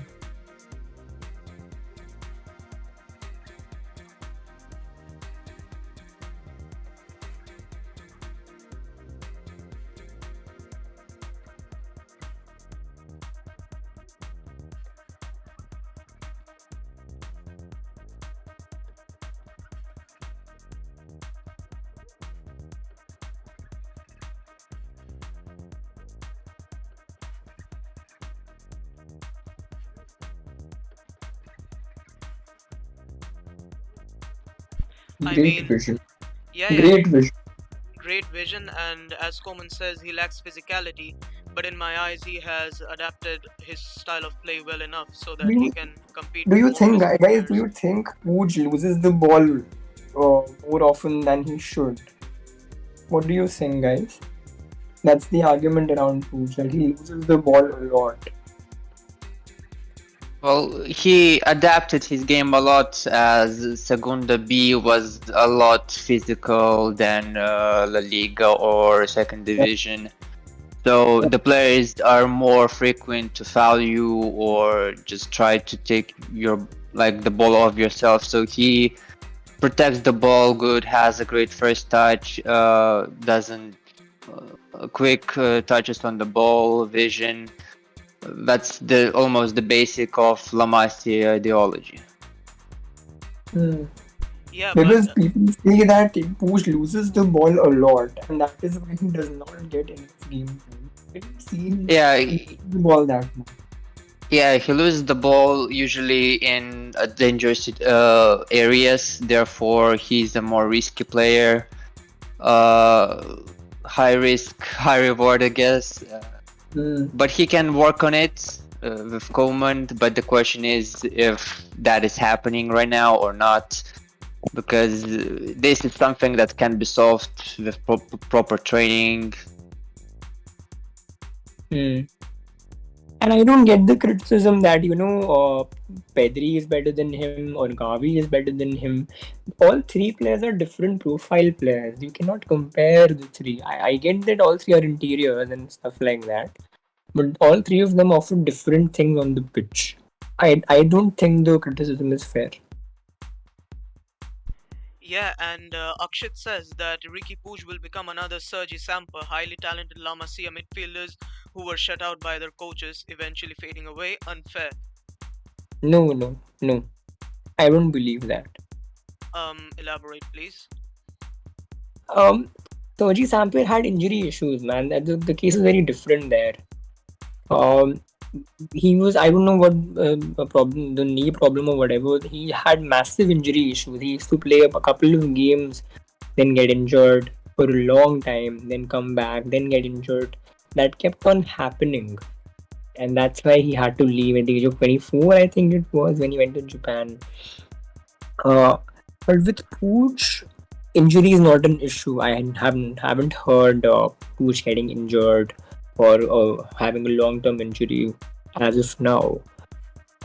With Pooch, it's just I don't get why three coaches. Setien did give him chances, not a lot of chances, but a few chances. Valverde and then now Koeman. I don't get why under three coaches he has not been able to establish himself. But I think his time will come. Well. The Yeah. news of Luke de Jong linked with Barcelona is indeed true. Okay. Barcelona have called Sevilla. Hello. Rishabh, your voice is breaking a bit, man. We're losing you in between. Hello. We can't hear you, Rishabh, anymore. I'll just check on Twitter. Yeah, what okay. he's talking. And Kelsey, there's a question for you. If you're still on with us. I am. Yeah, and Shashank asks again, how's Jonathan Giraldes even going to rotate this attack?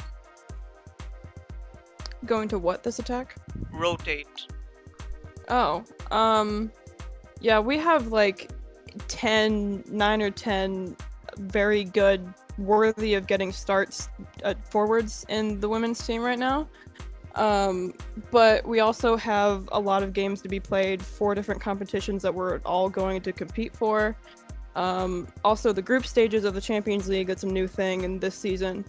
So there should be some issues with rotating, but I feel like it'll have to be more established now which players, are going to be starting and which players have to earn their place. Whereas before, I think in last season, it was sort of unclear because there was so much rotation. However, I do think the players that are going to be leaving, that are likely to be leaving next summer, such as Oshuala, like she'll probably get less minutes. And the players who need the more minutes, like Claudia or Bruna, who are young and need to develop, they'll hopefully be getting more minutes. Okay, and yeah, go on. Yeah, Luke de Jong, another Dutch player. We were talking about Dutch dominance, weren't we? Yeah, in our Dutch last leadership. Dutch. So, how do you think he fits alongside Memphis? Well, we do need a number 9 here, and Memphis already. Look, first of all, if we talk short term, right now none of our proper wingers are fit, and as of right now we're playing a 2 center forward formation, and Koeman seems to like it, and especially if he goes on to play with wing backs, with a 3 center back defense, they could come in handy. But if we think long term, we are going to evolve into a 4-3-3 with wingers, because eventually Fatih and Dembele are going to get fit. Dembele, I don't know how long he will stay fit, so there's the argument that we could use a 2 center forward formation again, because Fatih can also play as a 9. So But yeah, Luke de Jong is a terrible finisher, man. He misses a lot of chances. well, so does Dembele, so does Brathwaite in the last But match. it's surprising how many chances and what kinds of chances Luke de Jong misses. If you see his highlights in Sevilla, Yeah, of course, Luke de Jong isn't world class at all. It's all going Yeah. to come down, the value of how good the deal is, it's all going to come down to how much his wages just are the wage agreed bill. on. Yeah, Just how like much his the wages wage. are agreed on, and how much it costs for us to transfer him in. Because otherwise, look, Koeman needs a 9, he needs a pure 9, and neither Depay is a pure 9, and Aguero, our only pure 9, is currently injured and is very injury prone. So Koeman wanted a number 9, he's getting a number 9, not world class of course, but Koeman But will he's do getting a Dutch player, Dutch I think. player, It's exactly, in favor, yeah. as a Dutch Yeah. player. Anybody else wants to say anything about this? Hello. No, so Kelsey, I had a question for you. What do you think Barca Femini's expectations are for this season? Can we go for the treble, the UCL league, and everything? Win everything again. Yeah. Like every single competition, all four. I assume the goal is to not just win, the continental treble, but to also win all four titles because they missed out on the Supercopa last season. That also being said, their biggest rival in Europe, Lyon, they've made a pretty steady comeback. Yeah. Same thing. Lyon with, is very dominant. Yeah. Yeah. Same thing with like Real Madrid and Atletico Madrid in the league and domestic competitions. So it'll be harder, and I hope they can do it, but it's also like there's a lot of changes. The first team captain is obviously gone, new coach, so it's kind of up in the air, but the goals are still the same. But we are very dominant. The feminine team is very good. Yeah, and right now, I'm gonna put on a Barca Femini teaser video that Champions League final teaser video that Pascal made, and feel free to add any commentary on it, Kelsey, if you want. And okay, I'll start in a minute. And we have another member with us, Kai. What's up? Oh, where is Kai when you need him? Hey there. Hey there. And yeah, Shashank is saying he would prefer Mandzukic over Luke de Jong. He's even free. We're gonna get back to that, but right now we're gonna give Barca Femini some much needed attention. And Kelsey, Much needed love. Because many of us, including me, don't know half the players on the roster. Definitely there's reasons for that. Number one is it doesn't stream in most places. Yeah, the lack of exposure is a problem. That's a massive gap. Yeah, like the previous season before, I think the 2019-20 season, the games were completely streamed for free. Actually, no, before the 2020-21 season, they were streamed for free. You would just have a link. You didn't have to subscribe to Barca TV or anything.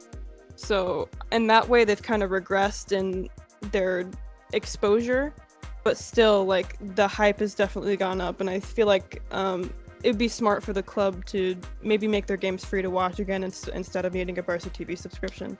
But they did good last season in having the Champions League games been able to stream for free without needing a subscription.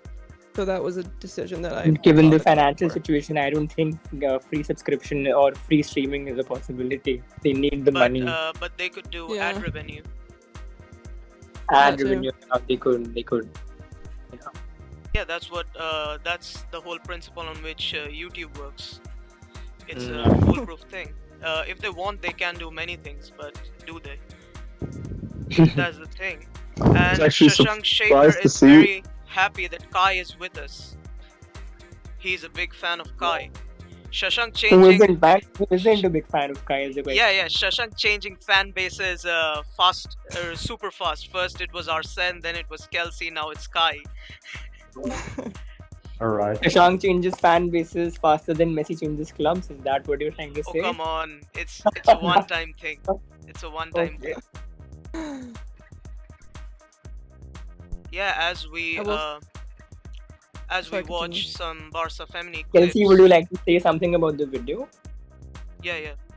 Go ahead. I mean, I will say this though, the club has done an incredible job, especially since the takeover of Laporta in helping marketing, shirt sales, this, that, just a lot. They've done a lot of positive things, like playing in the Camp Nou, introducing the Women's Gamper Trophy.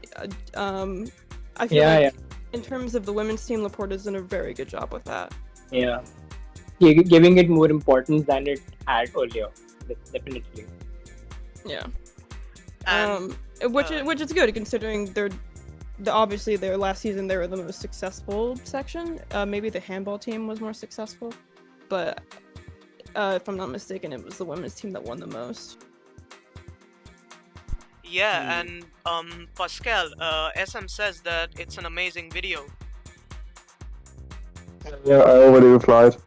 Thank you again. Yeah, it is an amazing video. I myself recognize some players thanks to recent research I did into it. I hadn't put much attention into the Femini team before. But yeah, Juan, there's another Juan here. He says that's fine. Hope inconvenience will be solved quickly. Yeah, let's hope so too. And any more news regarding I just transfers? checked. There's nothing. Just Koeman likes Luke De Jong, but other departments of the club have their doubts, understandably so.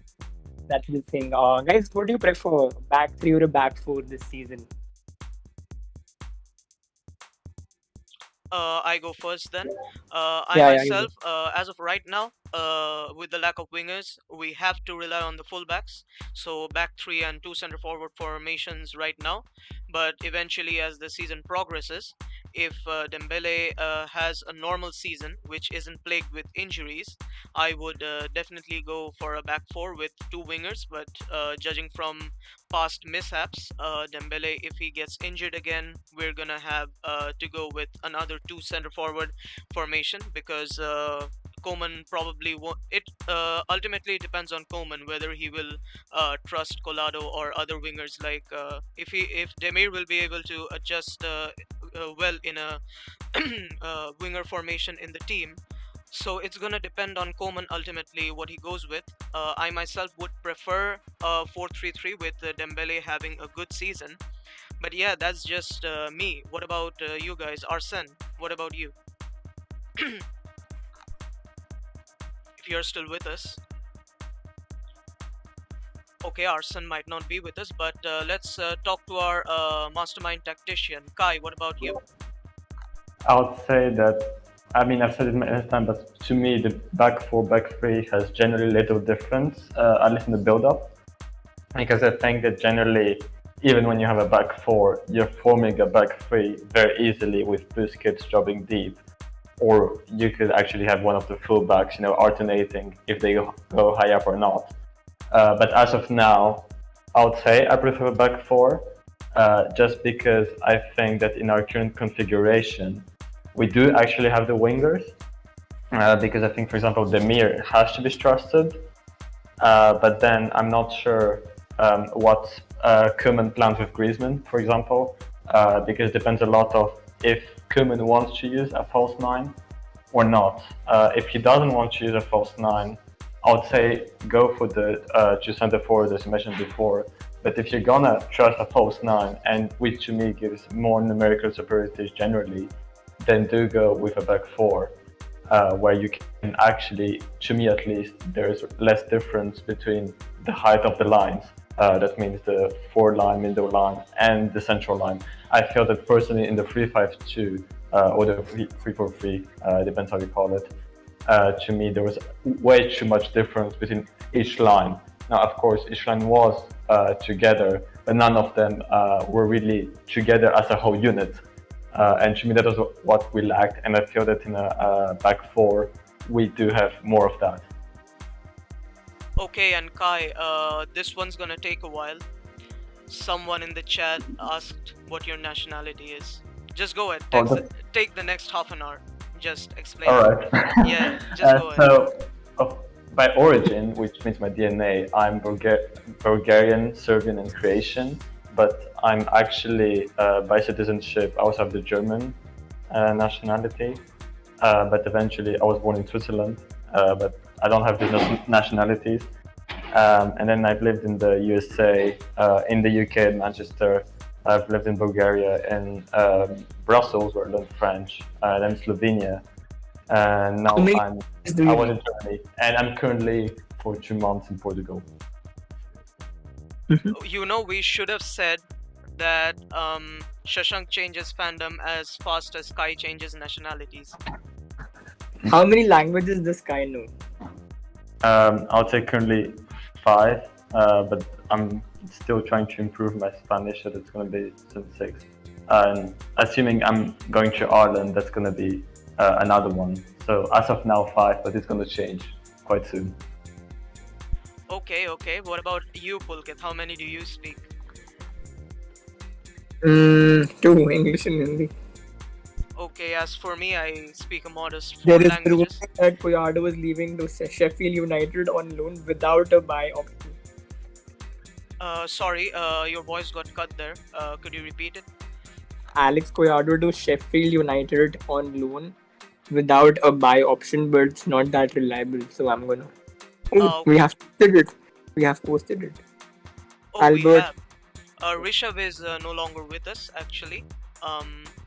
So there's that. And if we've posted it, let me see the reliability. Apparently, it's top reliable. What would you know? It's top reliable apparently, according to our admin team. Albert Roach is top reliable. All right then. So yeah, it's 100% a good thing. We even had a poll on Instagram. We Sheffield shared United it. in the league or in the championship? I think they're relegated now. They're in the championship. Yeah, I think so. Kai, you know what he's talking about? Yeah, Sheffield United are not in the Premier League. They're in the tier 2 of English football. So it's Yeah. not the level. Yeah, but it's On the lower- not really the worst thing. At least he gets minutes, isn't it? Let me update. SM says Shashank has a cute voice. How did you know? He's not speaking, he's typing. And Shashank says, I don't change fan base, I'm just a fan of reading analysis and threads of this. Fab has said Alex Collado on loan to Sheffield United until June 2022. Fab has said, man, it's happening. Fabrizio has said, then it's Yeah. done. Yeah, it's that. Great then. If the man says blue is green, blue is green. Yeah, of course. There's no argument. Let me just update the screen as of right now to suit our current participants. So another exit, guys. Yeah, and lesser options on the right wing now. Lesser than before. Yeah, so I guess Koeman is looking for a 2 center forward and 3 center backs back formation. Maybe.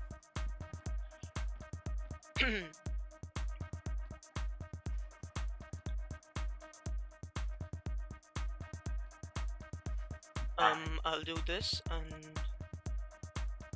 do this.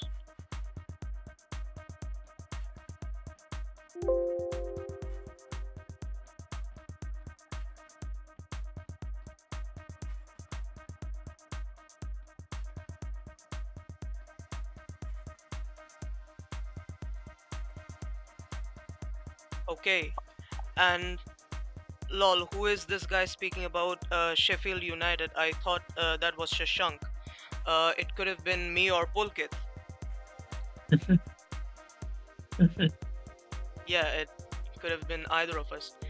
Anyone else who's online in our team right now? Wait, I wasn't listening. Kai, you wanna speak about Collado to Sheffield United? Yeah. I mean, if I'm honest, I'm not that familiar with Sheffield United, as in I didn't follow them that much last season, and even less this season, given the relegation.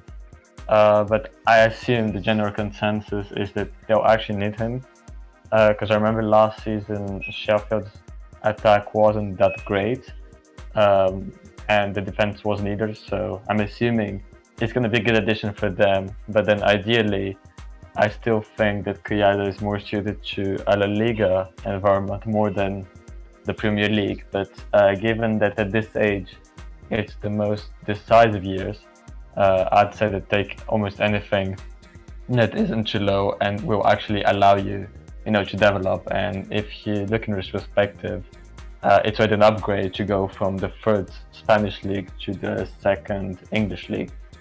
So I assume at least it's a good deal for him. Now I'm not sure about the fee. Depending on the price, I'd say it's also good for Barca, depending on how much we get from him. It's a loan deal till June 2022. So Pulkit, what do you think about it? I'm with Kai. I mean, La Liga or a top tier club like we were talking about Ajax, right? Yeah. If he had gone to such those kinds of clubs, it would have made more sense. And we all know players who go on loan from Barcelona never come back really.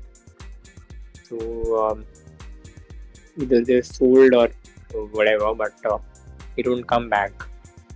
So I really feel bad he was the B team captain. I thought that he'll be given a chance in the first team, and to become a regular player in the first team. But it is what it is. Just like to quote Rishabh's status and and Valverde. Yeah, and Kai, Shashank asks you that is there any idea about? Do you have any idea about Slavica Jokanovic? That name doesn't remind me of anything, so for once I'll have to say no clue. Okay, he's probably a youngster. Arsene would have known, but he's on a break right now. And yeah, Colado news is it's quite cold right now. The transfer news section. We're expecting a lot more, but it is what it is. Still waiting on the number 9 news from Koeman, and yeah, Olmo won't happen probably. Guys, who takes number 7 if Griezmann leaves? Will Luke de Jong take number 7? We all know it's gonna be Coutinho. No, Coutinho will take 14, right? Will he though? He had the number 7 when we didn't have Griezmann. Or Fatih gets 7. No, Fatih will keep 22, and I think he'll take 11 Fatih was later on. 17, right? Not 22. Yeah. Is he 17 this season? 22 is Mingueza, no? Yeah, So- yeah. My bad. Yeah. And I don't think Fatih will take 7 though. Personally, maybe Luke De Jong 7 is because cursed. number 9 is Depay. 7 is cursed in our team. Yeah. I feel that. Yeah, definitely. And number 10 is gonna stay vacant Yeah, of course. as we want. I think we should give 10 to Ronald Koeman. So. Oh come on. Ronald Koeman, a striker. Who says no? He did the Jelena. Mingueza has 22. Yeah. And the goalie situation, Neto was supposed to go to Villarreal, I guess. That didn't materialize. And yeah, pretty cold right now as far as the transfer window is concerned. So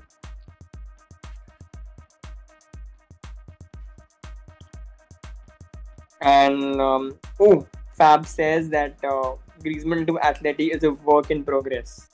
yeah, so by the end of tonight we're gonna get Griezmann news, and in the meantime, why don't we watch Yusuf Demir full preseason highlights?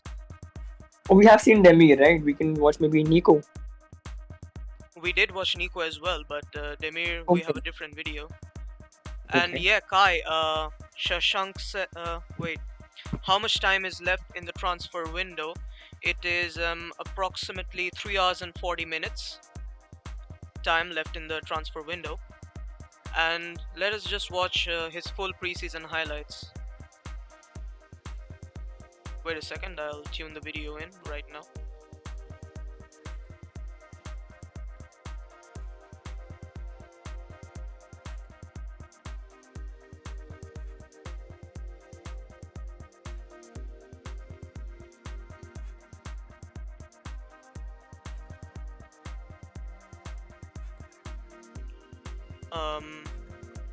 One second.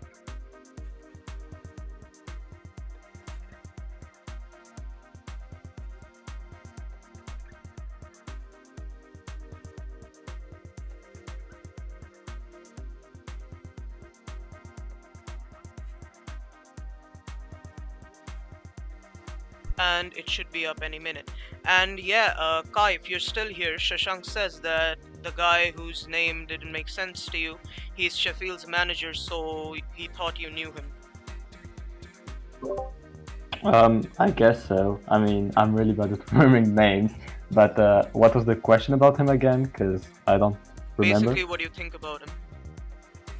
Oh, I guess the problem with Sheffield wasn't exactly manager. It was also, the financial means. And I definitely think that it was hard to manage that squad. And they've had a good time in the Premier League, but of course, I never thought they'd survive based on tactics. I wouldn't say he's an attractive coach to me because of his ideas, even though I do think his defensive organization was interesting.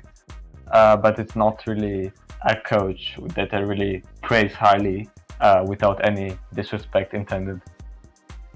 Actually, the former coach of Sheffield, Chris Wilder, he was a good coach. But like I said, due to the financial constraints and everything, he was not able to get the players he wanted. The first season, so I was watching a video wherein on Football Daily, I think, wherein they explained that the club that gets promoted to the Premier League, the first season that they have is very good. Because of the reasons I don't remember now, or some tactical reasons, but they have a hard time in kind of repeating that performance in the second season. So that's what Sheffield had. 2 years ago, they finished pretty well in the Premier League.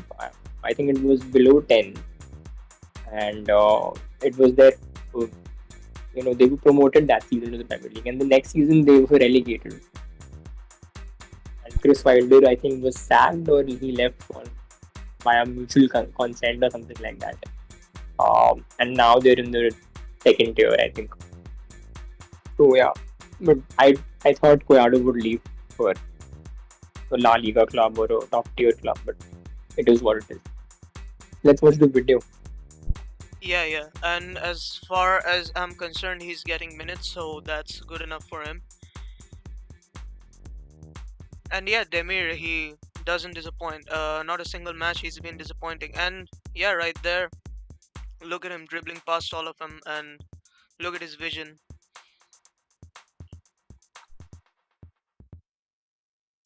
I mean, Demir and Fatih on either wings is dangerous for the opposition.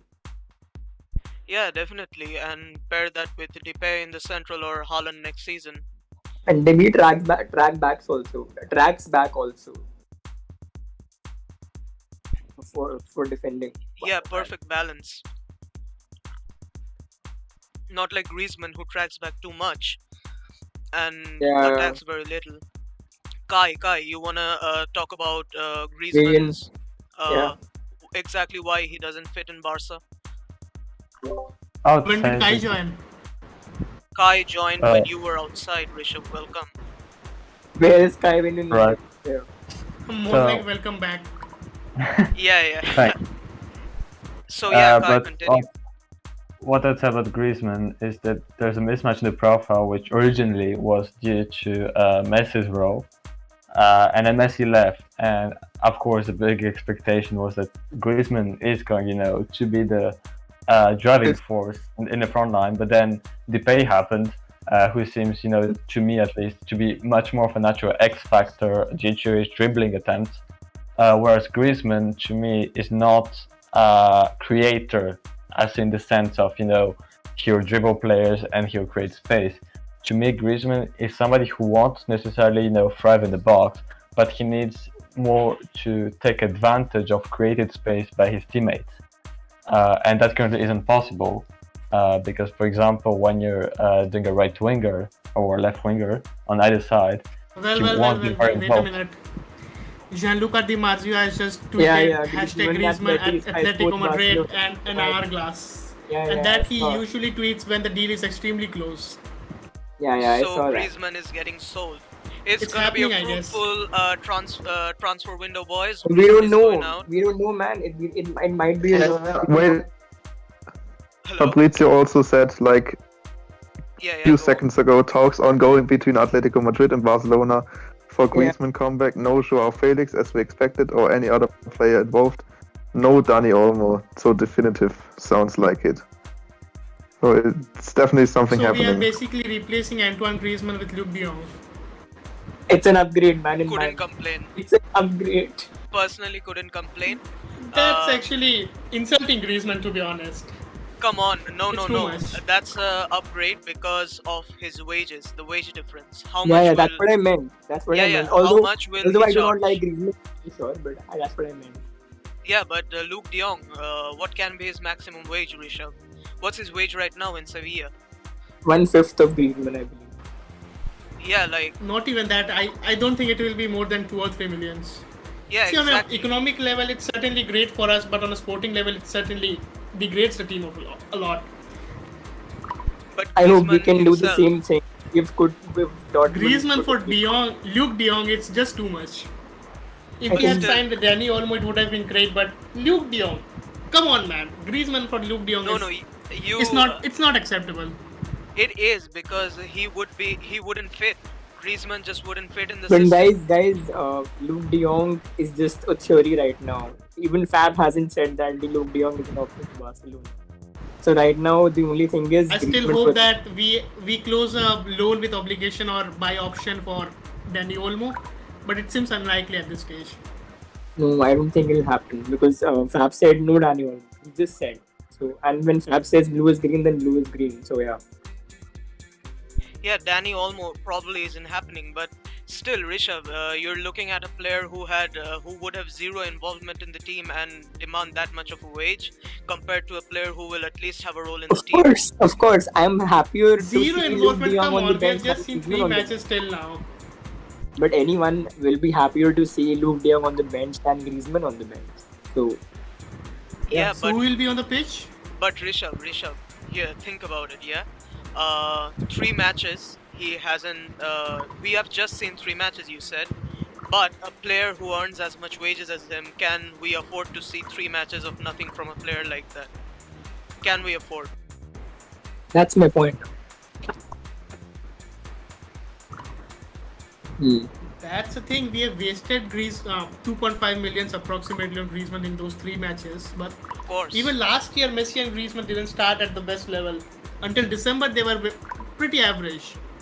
But still, come on, even if you take last season's Griezmann's performance, it was highly, erratic.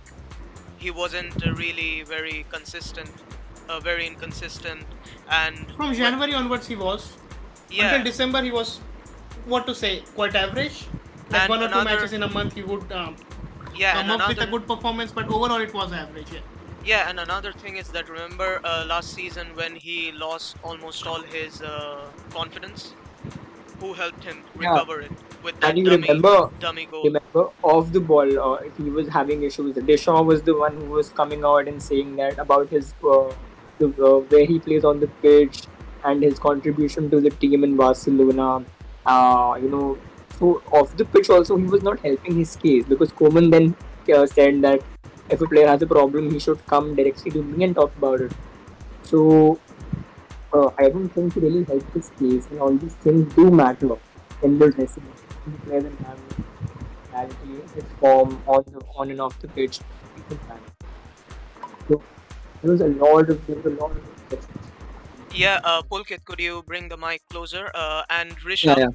Yeah, and Rishabh, there's a question: is it a loan or what? By the way, Luke De Jong. It's not confirmed yet.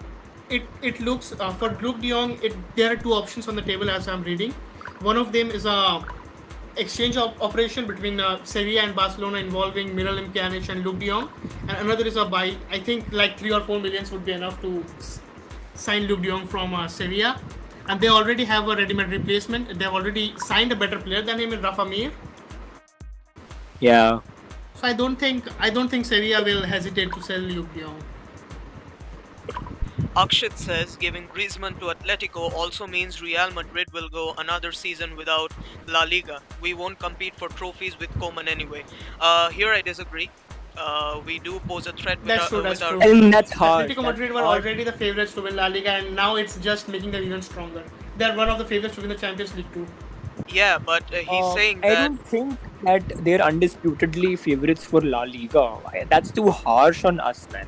I don't think that way. Yeah, with the current team we pose a threat, but what Akshit is saying that we need to give Griezmann to Atletico in order to stop Real Madrid. I personally think we can stop Real Madrid ourselves.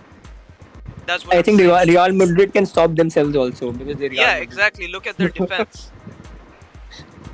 Look at their defense. Pascal, Arsene, you guys have been quiet for so long. What do you guys think about this? Real Madrid versus Arsenal's Barcelona. left for dinner. He'll be back in like 15-20 minutes, I think. Yeah, okay. Pascal, what about you? I mean, you've already said it. Atletico are the favorites. I was just tweeting on my account anyway. I think it's a bit reach. It's a bit of a reach, but it reminds me obviously a bit of the Suarez situation. The whole Griezmann Atletico. I feel like the difference is though, like they were already the favorites to win, so it's not that big of a deal. But we are helping a direct opposition, of course, with the Griezmann deal because he's gonna fit in there just perfectly. You know, I think there's no doubt about that. So it's Atletico's league to lose. Real and also us, of course, we are also both in a transition period.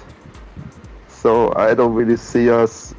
I see us competing, but I think at the end of the day, Atletico, they've got a better coach, and I think they've also got like a more stable and consistent team. Like they don't win 4-0, but they win if they seem to constantly win and consistently win, and that's in the end what wins you the league.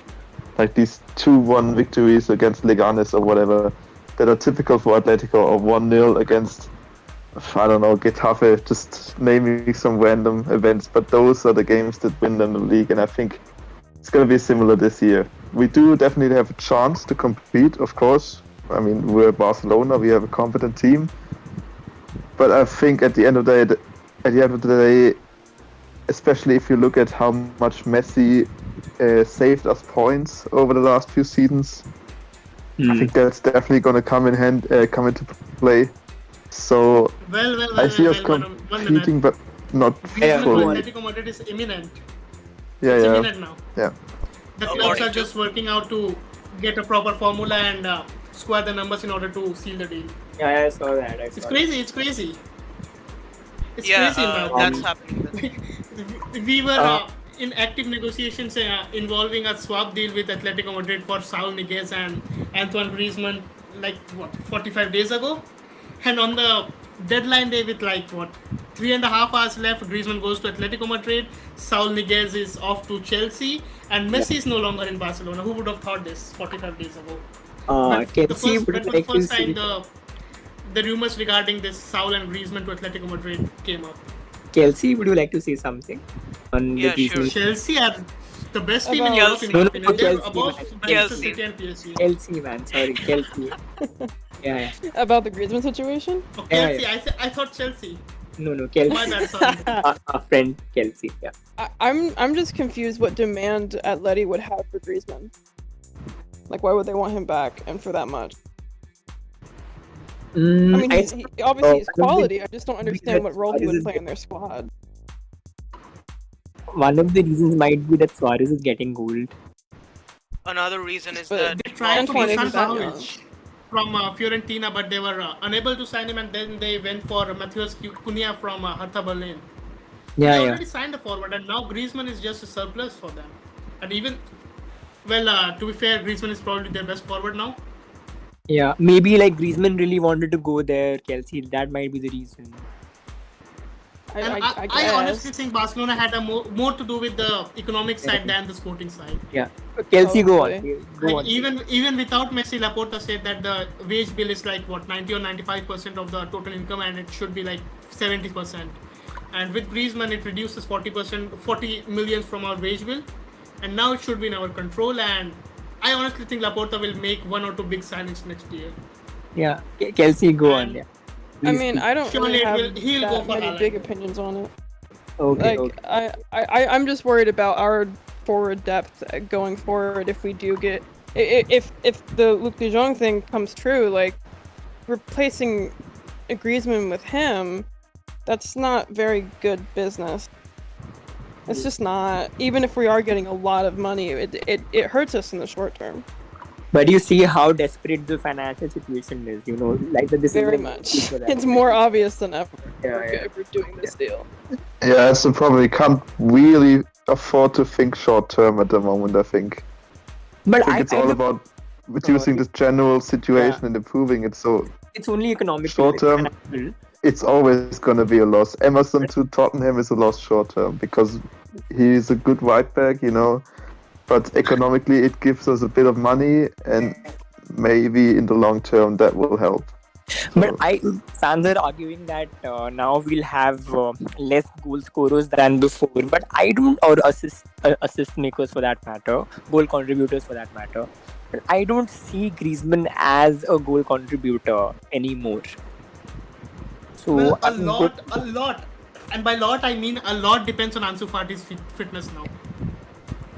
If I Ansu think gives it's us, not like, just Fati, man. he'll miss 5 matches. If all he other. stays like 40 matches fit, he'll score 40 goals in those matches for sure. Now this is I think this is where the fan base will go wrong, because now you're putting expectations on a teenager. You shouldn't be doing that. So that adds a lot of pressure on youngsters like Demir, like Fati, Dembele is another argument altogether. So these kind Now of the oldest forward in our squad is Martin Braithwaite, and he's like 29 or 30, and we all know his quality. yeah Plus And another Memphis thing. Depay is certainly at its peak right now. yeah Yeah, and another thing would be very interesting to see is Alba, Pedri, and Fati on the right. It would be on the left. It would be deadly for any team. And speaking of which, you guys were talking about how Griezmann would fit into Atletico de Madrid. Who better to explain it than Kai? Kai. What do you think? I would How say and that why? how I think that his former role will work.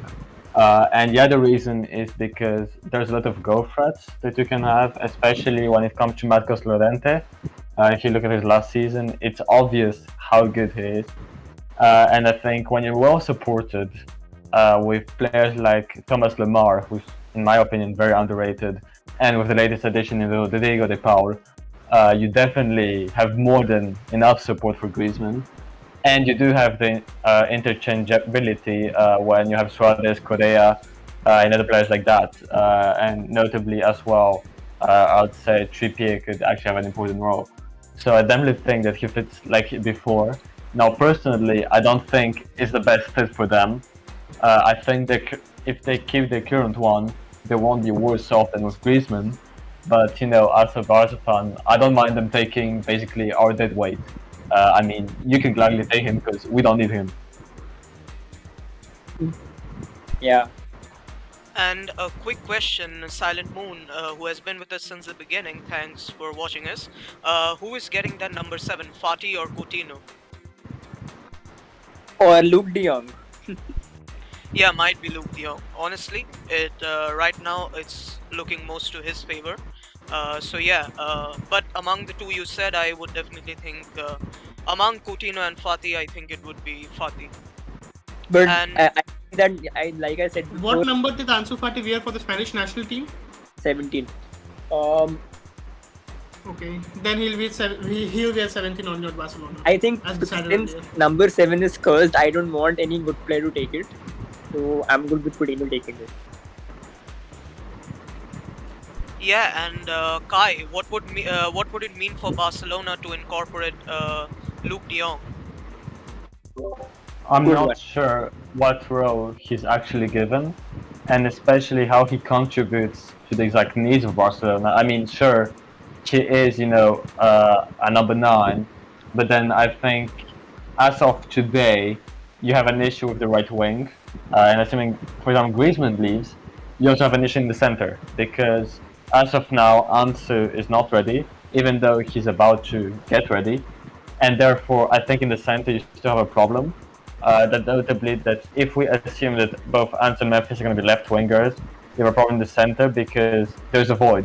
I mean, there's Aguirre coming soon, and Pjanić is not going to get used apparently, and Griezmann was basically the only proper classical role number 10 that you'd actually expect in Barcelona after Messi, and now they're both gone. I think there's really a new transfer of not a number 9, but at least my preference are actually false 9, because I don't think that de Jong's attacking contribution is enough, and nor is his defensive one to be a starter week in, week out. Even though he's not as bad as Braithwaite, I still don't think he's anywhere near the Barca level. and the fact that Sevilla, who do tremendous business, etc., will be willing to offer him says a lot to me. So I'm not exactly sure how Koeman intends to use him, but I'm assuming the idea is to strengthen the left wing with him getting the crosses. But then to me, the big question is how do you do that, given that our right wing fullback, notably Dest, has tremendous issues when it comes to crossing. So to me, it's still a big question mark if he's willing to be a starter. I mean, Koeman, if he wants Luke de Jong as a starter, or is it really a sort of substitute second choice? Although Koeman has been saying that I want a number nine, this and that. But what if we wind up playing like Man City did last season? Of course, we don't have the individual talent for the Do we have Pep Guardiola as coach? Exactly my point. I was getting to that. We don't have that world-class coach or the world-class individual talents either. But the way they played without a number 9, I think the only option for us is to play that way if we don't have a number 9. You agree, Kai? But apart from the number 9 position, the centre forward position, all the bases of the squad was well covered.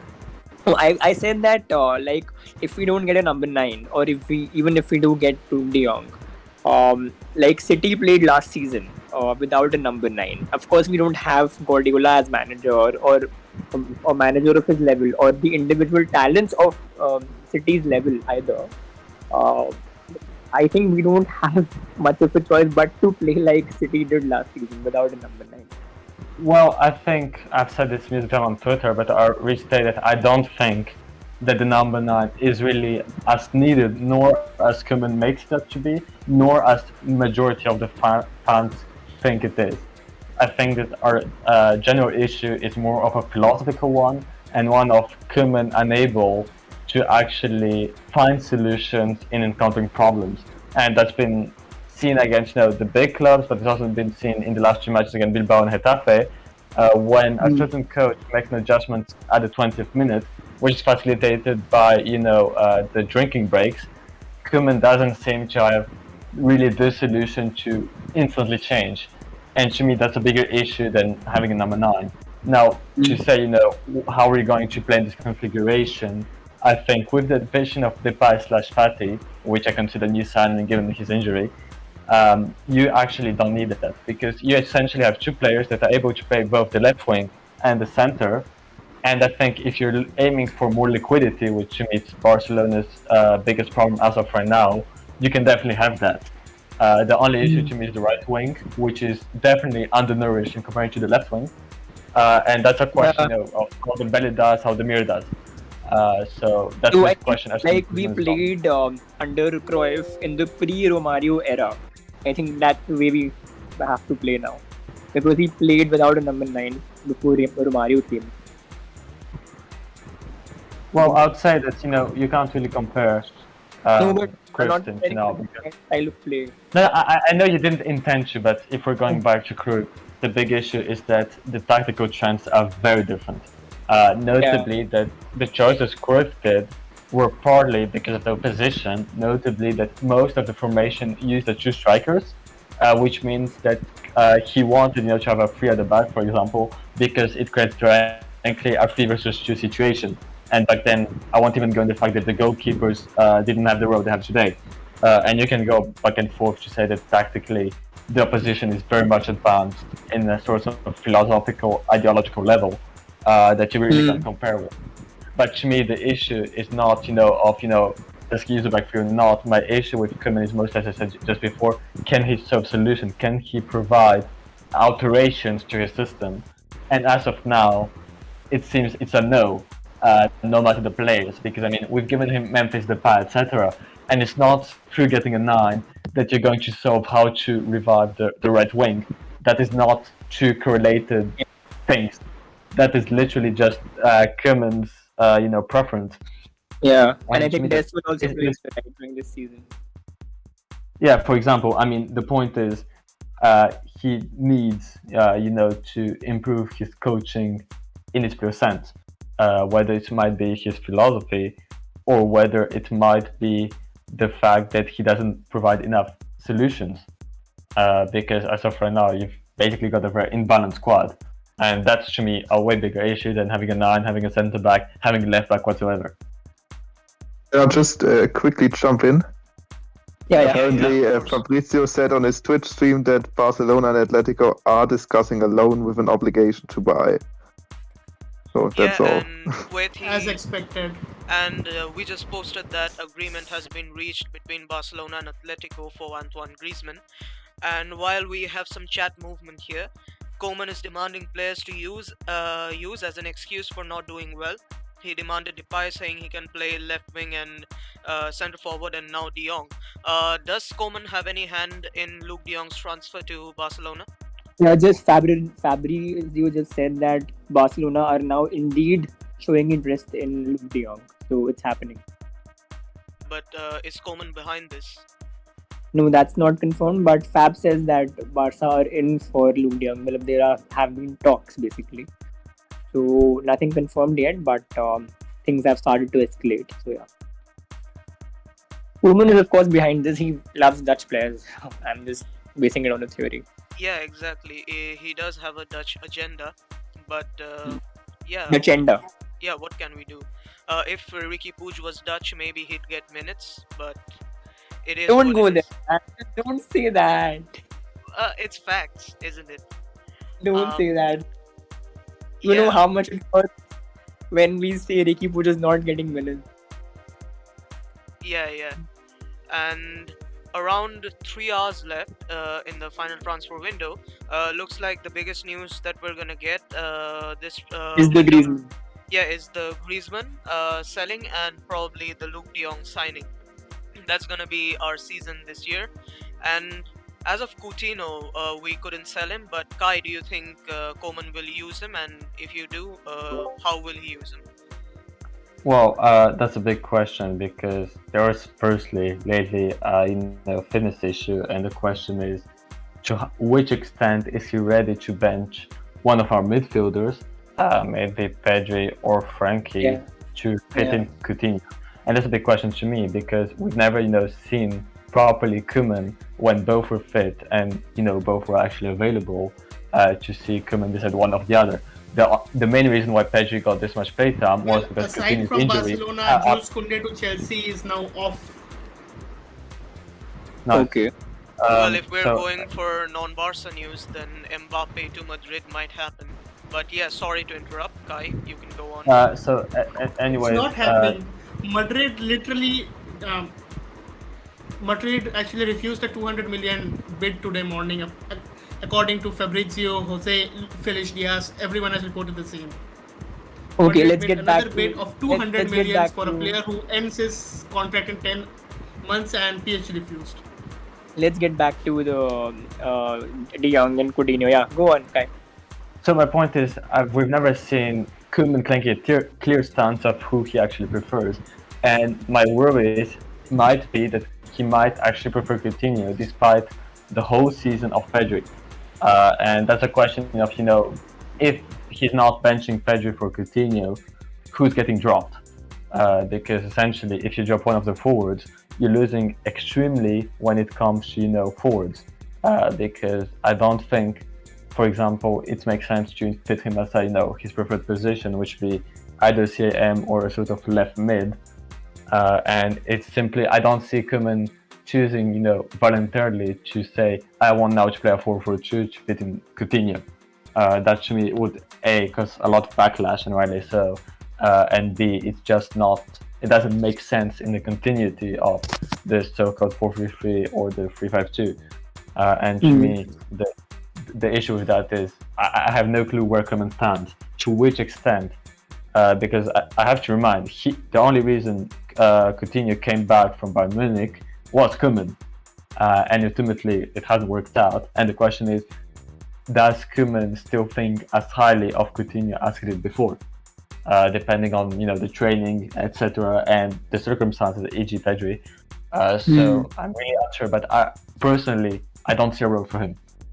No matter where you put him, I just think that in every position there's somebody who's actually better than him, and he doesn't, to me, have anything that would justify him getting significant playtime ahead of others. And I think if Coutinho was favored, then he would have at least come in place of Gavi. He could have come as a substitute against Getafe, but it did not happen. Roberto was in for Pedri as of now. That also didn't happen. That Coutinho was in for Pedri and as a substitute also. So Coutinho is kind of way behind in the pecking order. I agree with that. Well, I think that's because we were only up by 1 goal, only 2-1 was the score, and Coutinho hasn't played for since December last year. That's more than 8 months, and that's why Koeman didn't want to take the risk of playing such a match in which we were just leading. Maybe. That's what I'd assume. That, also, I have another question here. Yes? If Antoine Griezmann is leaving Barcelona, it's certainly looking imminent now. What was the reason behind loaning out Alex Collado then? I didn't get it either. Well, I would say that the thing is, Koeman doesn't trust Collado. It doesn't seem in any way that he trusts. If you look at his playtime, if you look at what he said on him, it doesn't look any way as if you're going to change the opinion of Koeman and Collado. So I'm assuming the player said that if he's not, getting significant playtime, he's leaving. So the player wants to leave.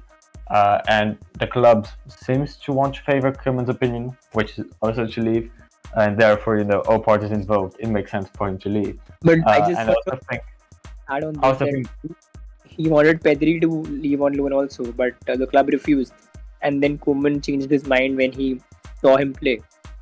Well, yes, but I mean, I think the club is ready, to accomplish some of Koeman's, things, wishes, but not everything. That's been shown, for example, with the failure of getting Ronaldo, for example, and now recently, where with Emerson, that he's left today. And as much as I remember, Koeman was very much in favor of Emerson's arrival. So I just think that the club tries to accomplish to a certain extent, but they're also aware that with the current financial situation, they can't do everything. And that means that there are some decisions that he wants to be seen. But I think Koeman was also in for Emerson's departure, because you saw against Getafe, Dest was warming up within the first 20-25 minutes of the game. Did you notice that? So I think Koeman was kind of on board with Emerson's departure also. Quickly, Barcelona have agreed personal terms with Luke de Jong, as per Romano. Of course, man. Luke de Jong terms was never a problem, to be fair. That was never a problem. Yeah, it was confirmed now, to say. Agreement with Sevilla now. Yeah, if you post it, I'm gonna put it on the screen. And furthermore, if we're talking about Alex Collado, I'm on it now. Just typing it. Of course. And if we are indeed talking about Alex Collado's quality, and if he should have been starting instead of Griezmann right now, who better to address it than Arsene? Arsene, you still with us? Yeah, I'm here. Yeah, do you think it would have been wise to keep Alex Collado inside the team now that Griezmann is getting sold?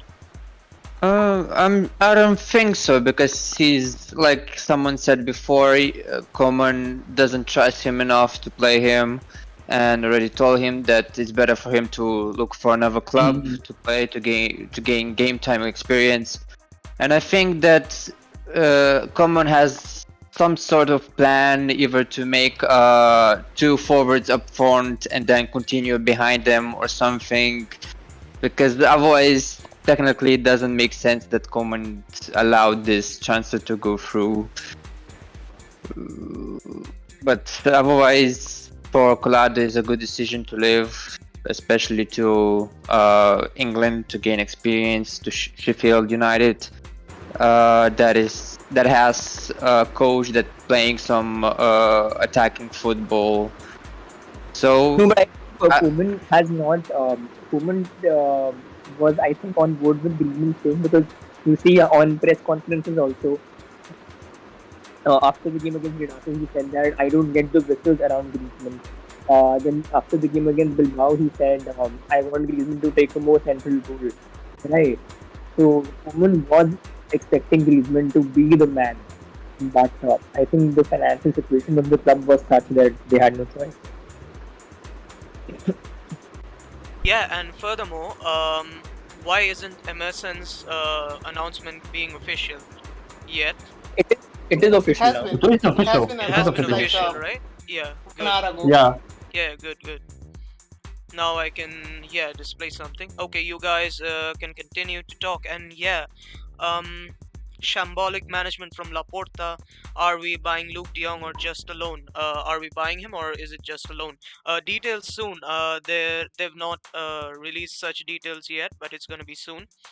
Jelena says it needs to be a loan. And Asan, it's my personal question that you're saying Koeman doesn't trust Colado enough, but here's what I ask you: is his trust really the problem here, or does Colado genuinely doesn't have enough skill to start for the A team as a consistent right winger? What do you think? Harsh. That's too harsh, man. No, because starting for the Barcelona A team as a serious option every match isn't for everyone, right? Asan, what do you think? Does he have the caliber? He proved it enough that he wants to be successful, and I think he has enough potential to make it in the first team.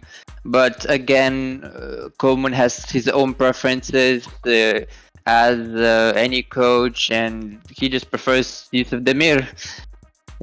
And Kolada and Yusuf kind of plays in a similar position, so it's one or the other. But they offer so much different things on the pitch, Arsene. Yeah, they offer different things, but for Koeman, he has own things planned, so he has to have something in plan already. Yeah. Fabrizio has just In my tweeted. personal opinion, now our season entirely depends on the fitness of Ansu Fati and Ousmane Dembele. Yeah, definitely, and that's gonna our entire team dynamic is gonna depend on that. Whether they're Like fit or not. on paper and even on the pitch, Yeah. front three comprising of Ansu Fati on the left, Memphis Depay centrally, and Ousmane Dembele on the right is still a very good front three in my opinion. Fab says that the Athletic Exactly. deal is expected to be a loan with an obligation to buy. So Well, that's good for us. We get the money next year and go all out for Haaland. Yeah, and Nah. Antoine Griezmann deal is now advanced between Barcelona and Atletico Madrid. They're working on the final details of the negotiation. It's expected to be a loan with an obligation to buy.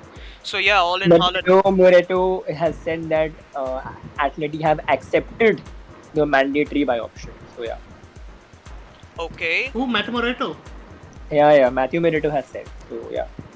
Then it's done.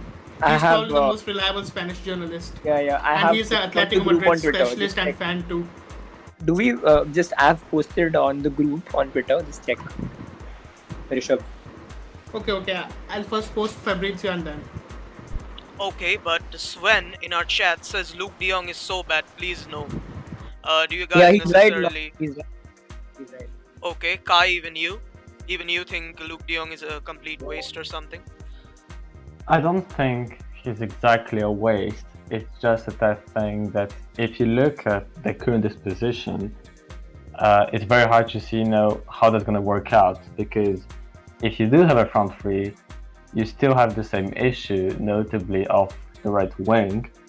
And I'm not exactly sure, once Aguirre comes on, when he's finally, back from his injury, who's going to play more? Because I assume that Aguirre would play more depending on his match fitness. And I don't see exactly how De Jong will then get playtime. And on the other hand, if you're going to play, 3-5-2 with 2 men forward, I'm not sure who's going there, because if you have Memphis and Ansu, how does De Jong get playtime? Once again, assuming that Aguirre would take his place once he's not injured anymore. And this really feels like a Braithwaite, even though he's not as bad as Braithwaite, but still an immense lack of quality version 2.0. And of course, once again, I hope I'm wrong, but I just don't feel it's going to be wrong. But again, I think you have to consider, the financial issues on this club, and it's acceptable given how much you save by not having Griezmann in this club anymore. Yeah, okay. And what about Kelsey and Pascal? They've been silent for a long time. What are your views on this Luke De Jong situation? He sucks. Okay, that was spot on. And Pascal, what about you? That's about it. I mean, I guess I can agree with Kai. It looks a bit similar to the Braithwaite situation. I don't I guess it depends on what his role is. You know, I mean, if he's It just also like, depends on the length of the contract. Like Bartomeu offered Brentford Yeah, a 4 or 5 true. years contract. If it's a like, short-term if one like it's just- Aguero has, yeah. a 2-year one, it's fine. Then Yeah, in 1 year we you can can ship live him with out. that. But a long-term contract, it's disaster. Bartomeu was a god. Let's not talk about. I just hope it's gonna be a loan, to be honest, and just get rid of him next summer and just with all the money we get for Griezmann, especially if it's a loan with obligation to buy, just go for Haaland and expect Yeah. for That's for the perfect, best, to to be be fair. honest. See, we all Then know we'll say that, Laporta is okay. quite a charismatic personality, and he'll surely go for a 1 or 2 big money signings. Now next I year. think everyone will say, every Barca fan will be like, the money that we get for Griezmann at the end of the season will be used for Haaland. We have no other choice Not but only to go Griezmann, for we have made 3 more sales today worth almost 50 million. No, but the money that we'll get large amount at the end of season and end of this season, right? Of the Griezmann money, whatever amount that is, I don't know. But But could we everyone get will. It another looks like it will be striker other 50 than million. Yeah. Haaland? Go on, Kelsey. What did you say? Would we get another striker other than Holland, or is he like the only person on our radar? He's like For that. next summer? I signing, think right? Dusan Vlahovic could also be an option.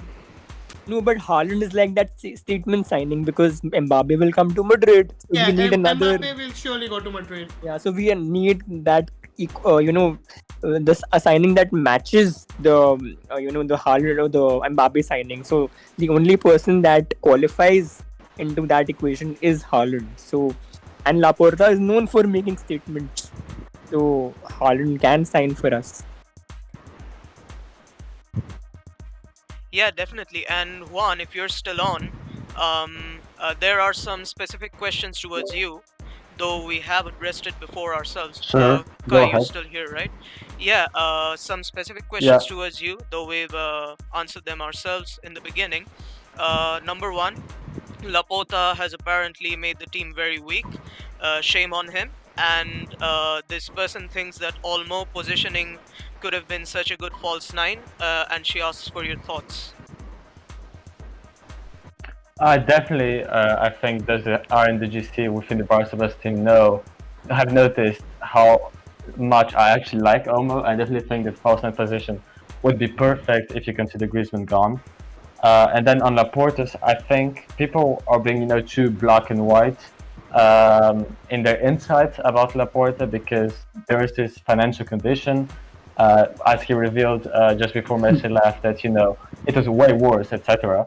And I understand the anger because there were high expectations from a president that oversaw a treble-winning team, even a sextuple. I totally understand that, but on the other hand, you can't say Laporta was supposed to get us all the best transfers in this transfer window. That's how it works, and I still think that it's the next summer where you're gonna see the big transfers, etc. And of course, there are some decisions I disagree with. Pimienta, for example, his dismissal was to me still unexplainable. There were some issues that I just totally don't get, but I still wouldn't say he's made us trash whatsoever. If anything, I think at this point you can't really make Barca worse than it actually is. So he can't really do that bad. But of course, there's some criticism, just like you should praise on some points. Is like Laporta? Is his business like? Should it be a matter of trust the process, or has enough been done to where we can say he's been doing a bad job? I'd say that. Good Yeah, question. Go on. You first, Kai. I'd say that. Yeah, so I'd say that you can definitely trust him based on past experience, but equally so, trusting him doesn't mean that you should praise him as if he were a god and as if he didn't make errors. It's easy to make errors given the limited time span he has received, and especially given that you're coming in the middle of a season. There was this drama we all remember, I think, with Koeman's agency saying something about love because it didn't seem Laporta wanted to stick with Koeman, but he didn't have the choice. So of course, I just think you have to be on both sides and see that yes, there are some things to criticize, but equally so. As of so far, I did think the positives outweigh the negatives if you consider what was in his control. And as a matter of fact, I don't think that Messi's departure was properly in his control, given that he didn't know up to a point how bad the club was doing financially. the situation he came in, etc. So I do think as of now I would say trust the process, but equally so don't say everything he does is good because it's not. Definitely, and I think Kelsey, more of Laporta's decisions are based around the financial situation only, because he also knows how desperate the situation is, and he wants that 1.3 billion debt to just go away, and he's doing his best to do so, because he knows that if this drags on, if the club is operating the way it's being operated for years, then we're in for a hell of a lot. So of course we can criticize Laporta for his decision making with Messi and whatever, and but I think he also didn't want Messi to leave. Who would, right? But it's just the situation is in such a way that it's by design that these kinds of decisions have to be made. We have no choice only. But fans, of course, will not understand because of the emotional aspect with Messi and other things surrounding the whole situation. So Laporta will receive that criticism, and it's no fault of his own, really. Not completely, I would say. Although the Super League argument and everything is a different thing, and that of course is a shambles. But otherwise, in terms of the financial situation, he's, I think, doing what needs to be done, and hard choices are being made and will be made for sure. Anything to add, Kelsey? Yeah. I might add. Everything. As Kai said, nobody is above criticism. But I personally would say, as far as work done by Laporta this season, you have to keep in mind that he has become president after 5 to 6 years of Bartomeu rule, right? So the club isn't in a very good situation. You cannot expect top signings or Yeah. anything. But yeah, the way he has offloaded some players, some choices were questionable. But again, he's not God. He does make mistakes, and neither is he above criticism. We spoke about it at length on the first episode of our season 2 podcast about why Laporta Yeah. is neither 100% right nor 100% wrong. Everything is in black and white, so you can go and hear that if you want. But in the meantime, we have got a lot of chat movements. Number one, people are asking if Fati will step up as the main character of Barcelona like Mbappe in Madrid. I would say there's a high chance. Just wait for him to come back from his injury. What about you guys? Let's not put expectations on a teenager. It's just too Yeah, much. I agree. Yeah, That to definitely. a kid who is returning to football after like what? Exactly, A and year? Half a year. and that's the next question. When will Fati finally play a match? Granada. Against Granada on 19th September. You guys heard him. And guys, do a poll about Luke De Jong signing. Most of us will be against it, so there's no point in it. We already spoke about it at length. That I think the only silver lining is we would rather have a Luke De Jong on the bench than Griezmann because of the wage bill. That's it. exactly, just the wages. It's just one thing. Yeah. And yeah, well, Haaland, Depay, Fati could be one of Europe's best. Not one of Europe's best, the best in Europe, in my opinion. Especially when Dembele is fit, he can play on the right wing as well because nobody stays fit 100% of the time. And even right now, if Aguero is fit and he is in proper form, just a Fati, Depay, and Aguero front three, or just Fati, Aguero, and Dembele front three could be world class. But yes, we'll see. And Aguero is not registered, right? yeah, Not yet. yeah, So yeah. after Jordi Alba and Sergio Busquets agreed to lower their wages, he has been registered today. So it's not confirmed. It's not official, right? I It's think official. It was in the tweet in which Barcelona officially announced that Busquets and Alba have reduced their wages. Alright. It was in the same tweet. And Alright. even They Oscar also- Mingueza has been promoted to the first team. Yeah, that we know. And yeah, Realistically, silent. is there Continue. Sorry, Continue. Oh, okay. Realistically, is there a better player we could have gotten as a replacement for Griezmann, like on transfer deadline day, better than Luke De Jong? I don't think so because it's like the last 2, 3, 4 hours of the 3 hours of the deadline, and the only player who was offered to us was, I think, two players rather. I think were Cavani and Mandzukic. So I don't see either of them And as an upgrade Cavani's because of their wages were age. also a problem for us. Yeah, and because of their age also, Kelsey, I don't see them as an upgrade. Although they might be like, if Luke De Jong is a 6 on 10, then Mandzukic is a 7 on 10. Maybe Cavani is a 7.5 on 10. But Mario Mandzukic was linked to Indian Super League clubs few days ago, and we rejected that. yeah, so I mean, So with that's the his age, quality right now. He's By listed, we, actually. wait. By we, you mean Mohan Bagan? Yeah. Yeah, it's a Finnish club. Let's Let's not not go talk there. about that club over here. Let's not go there. But Kelsey, I don't Okay. think there were better choices really, given the very last of a few hours of the transfer window. So yeah, and I think we're only buying Luke De Jong because we want to offload Pjanić. We are not buying Luke De Jong because we want him really. I think we're buying because we want to get rid. I want to say something. Yeah, go on. See, if it's a swap deal involving Miralem Pjanić and Luke De Jong, then it also helps us financially a lot. Like Miralem Pjanic's salary is 16 million per year, Maybe, I don't know. and I personally don't think Sevilla can afford that.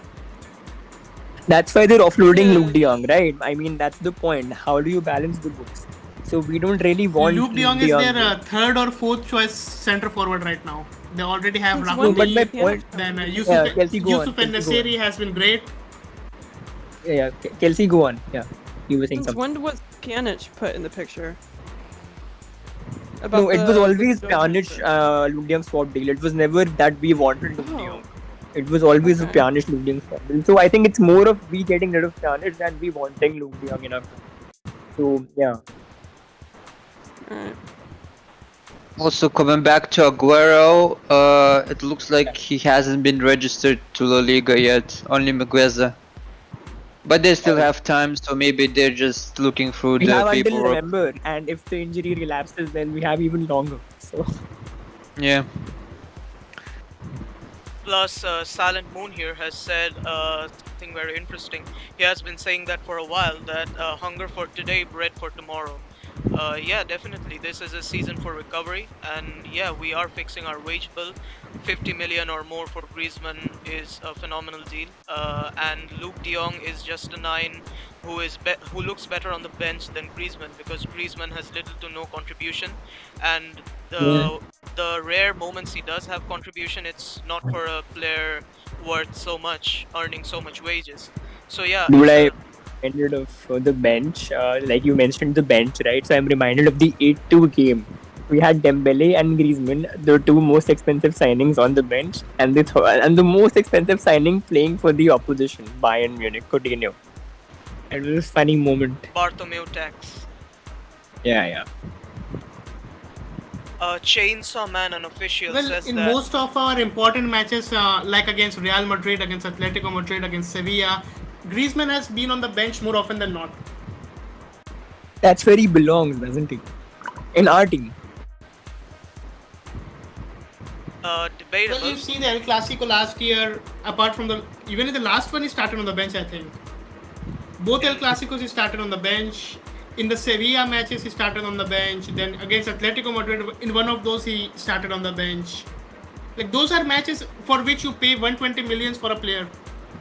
And it's a real thing to worry about if that player doesn't start in those matches. Yes, exactly, 100%. And Chainsaw Man unofficial says that I think De Jong will be a great addition for temporary filling in for new or injured strikers to come back. Yeah, a backup option basically, who would look better on the bench than a player earning 35 million, like Griezmann on the bench.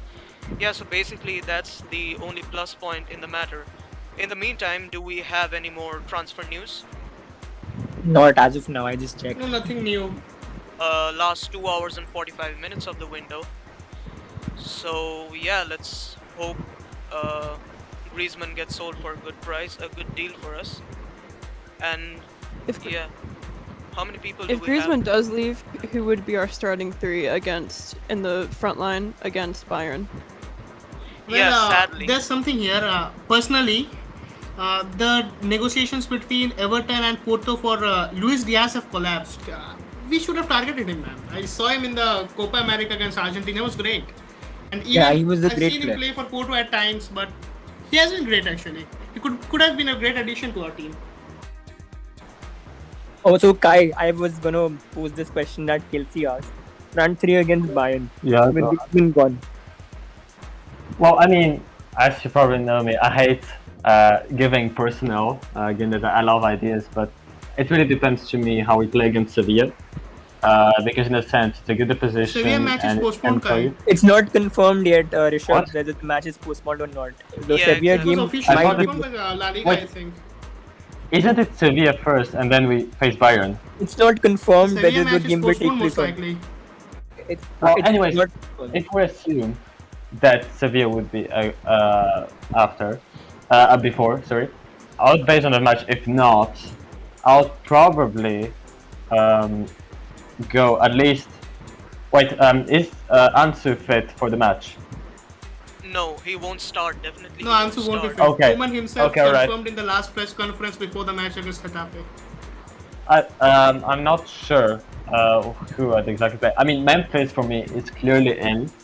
That's not a question. But then I'm not sure who I'm going to play because And Brad Pitt is I also wouldn't in. want. He's not. we No, don't because know I mean, yet. I wouldn't play. I Braithwaite wouldn't want to might play miss the either. match with his knee injury. Oh, I mean, for example, Griezmann, I wouldn't want to play him, but I feel you have to. So it probably would be Memphis, Griezmann, and then I would actually launch Demir on the right. Griezmann But will be without gone Griezmann, tonight. what do you think? Without Griezmann, What? what do you think with the front three? Griezmann will probably Oh be yeah, gone sorry. tonight. so- Without Griezmann. Oh yeah, I'm assuming then you actually have no choice, but to Lecky actually from get the France are Jong. reporting that Antoine Griezmann to Atletico Madrid is a done deal. Nice. Okay, Kai, carry on. I would say that then you most probably have basically no choice but to actually get the Jong in the stuff. And then eventually I think it might make sense to have a back three with the five and then having actually Memphis and the Jong in. That way I think you balance the best. You don't have to play, sacrifice the right or whatsoever. And I think, so, back three seems, at least at first sight, with adjustments, to give more stability than the back four. So that's what I'd go with. But then I'm quite unsure. It really depends of, how the matches unfold. I think that's a very correct analysis. That back three and front two basically, and if not Luke De Jong, then it's Memphis and Demir only because there's no other. Because Bradford is injured, so yeah. But yeah, do you guys think that? Oh, of course, Archie had the same thought as me. Do you guys think that maybe Coutinho would be incorporated somehow in a 2 forward and 1 central attacking midfielder kind of formation? Pedri is ahead of Coutinho in the picking order, right? No, but not in the midfield, in a central attacking role. Like 2 center forwards and 1 attacking mid, and Like what kind of formation are you talking about? A 4-3-1-2? 4-3-1-2. Yeah, 4 Yeah, 3 she 1 said 2. that 4-3. Well, what I would say with that is that I'm seeing the issue of once again having literally not a single winger, and secondly, my biggest issue with that would be pressing wise, because the position so-called that actually Coutinho would be playing in is right in front of this back four whatsoever, which means that you're losing a big problem in the pressing wise, in that they'll break lines very easily. So that would be my biggest issue. I mean, I don't really see that happening. I think if we're gonna actually play Coutinho, we're going back to the 4-2-3-1 that Koeman was playing. That's what I'm assuming, at least. Okay, and is Mingueza fit? Mingueza is fit now. He Okay, plays early. Mingueza is fit. He And even played the last 5 or 10 minutes against Getafe too on Sunday. yeah, and Araujo, PK, what news about PK? Is he fit? He should be back for the Bayern Munich match. Or Okay. Sevilla if we play them. Okay, so do you think we will have a back three because So no basically wingers. after the international break he'll be Yeah, back. no wingers. So we have to have wing backs, right? So back three is pretty much confirmed. Back three of PK, Araujo, and Mingueza. Maybe Eric Garcia. What about him? Eric Garcia is fit. So a back three definitely, and wing backs I would say. Yeah, Garcia won't play against Sevilla because of the suspension. Yeah, but that's he'll- La Liga, right? In No, the it was UCL, a one-match suspension, and he has already served that. yeah. Plus in Okay, the okay. UCL, it doesn't carry over, right? No, I was just talking about Sevilla. No, Yeah. it was already a one-match suspension, and he has served it against Okay, with the Getafe He'll be one. available against Sevilla if he play them. Alright. Yeah. So a back three we'll definitely see a back three, with wing backs since we have no wingers, and yeah. Otherwise, in the front we don't really have a choice. Demir will have to play. Depay will have to play. Finally. Yeah. No Pooch. I can bet anything on it. And the standard midfield we have maybe. And plus, by the way, maybe even if we don't have a dedicated third center back in the formation, like the last match, Busquets played 90% of the match as a third center back. Maybe we could see that. Not really. No, but Roberto is injured for 2 weeks, so we might see Puig, right? Coutinho. I would be inclined more towards Puig than Coutinho. Are you Koeman? But Koeman I'm wouldn't be so right. glad I'm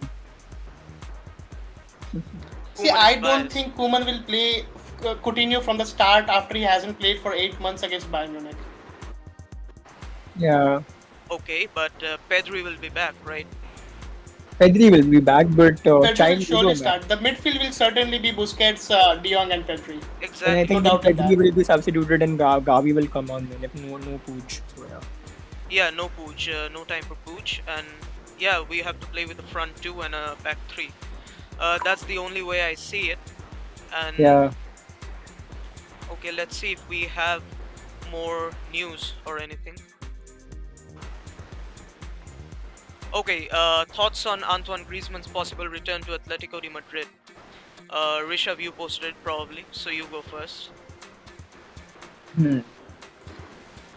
It certainly makes them stronger, no doubt about that. See, Griezmann honestly didn't suit our system, but we have seen him at Atletico Madrid. He was simply sensational there. Like playing behind Diego Costa or whoever it was, he was great. Atletico Madrid certainly already have the best squad in La Liga, in my opinion, and they were already the favorites, and it just adds to them. Like what they'll do now, they'll play Suarez and Griezmann together, or maybe João Felix and Hel Correa, Matheus Cunha, they recently signed him. They have too many options. Even the midfield is great. Marcos Llorente is there, he's a versatile player, and the defense is already solid. But I personally don't think they are playing that much defensive football this season. Like we know the old Atletico Madrid from the they yesteryears. even signed De Paul, right? Yeah, like when they had Diego Godin and all of them. The team is certainly built different now, and it was already visible last season, and it has developed this season, I'd say.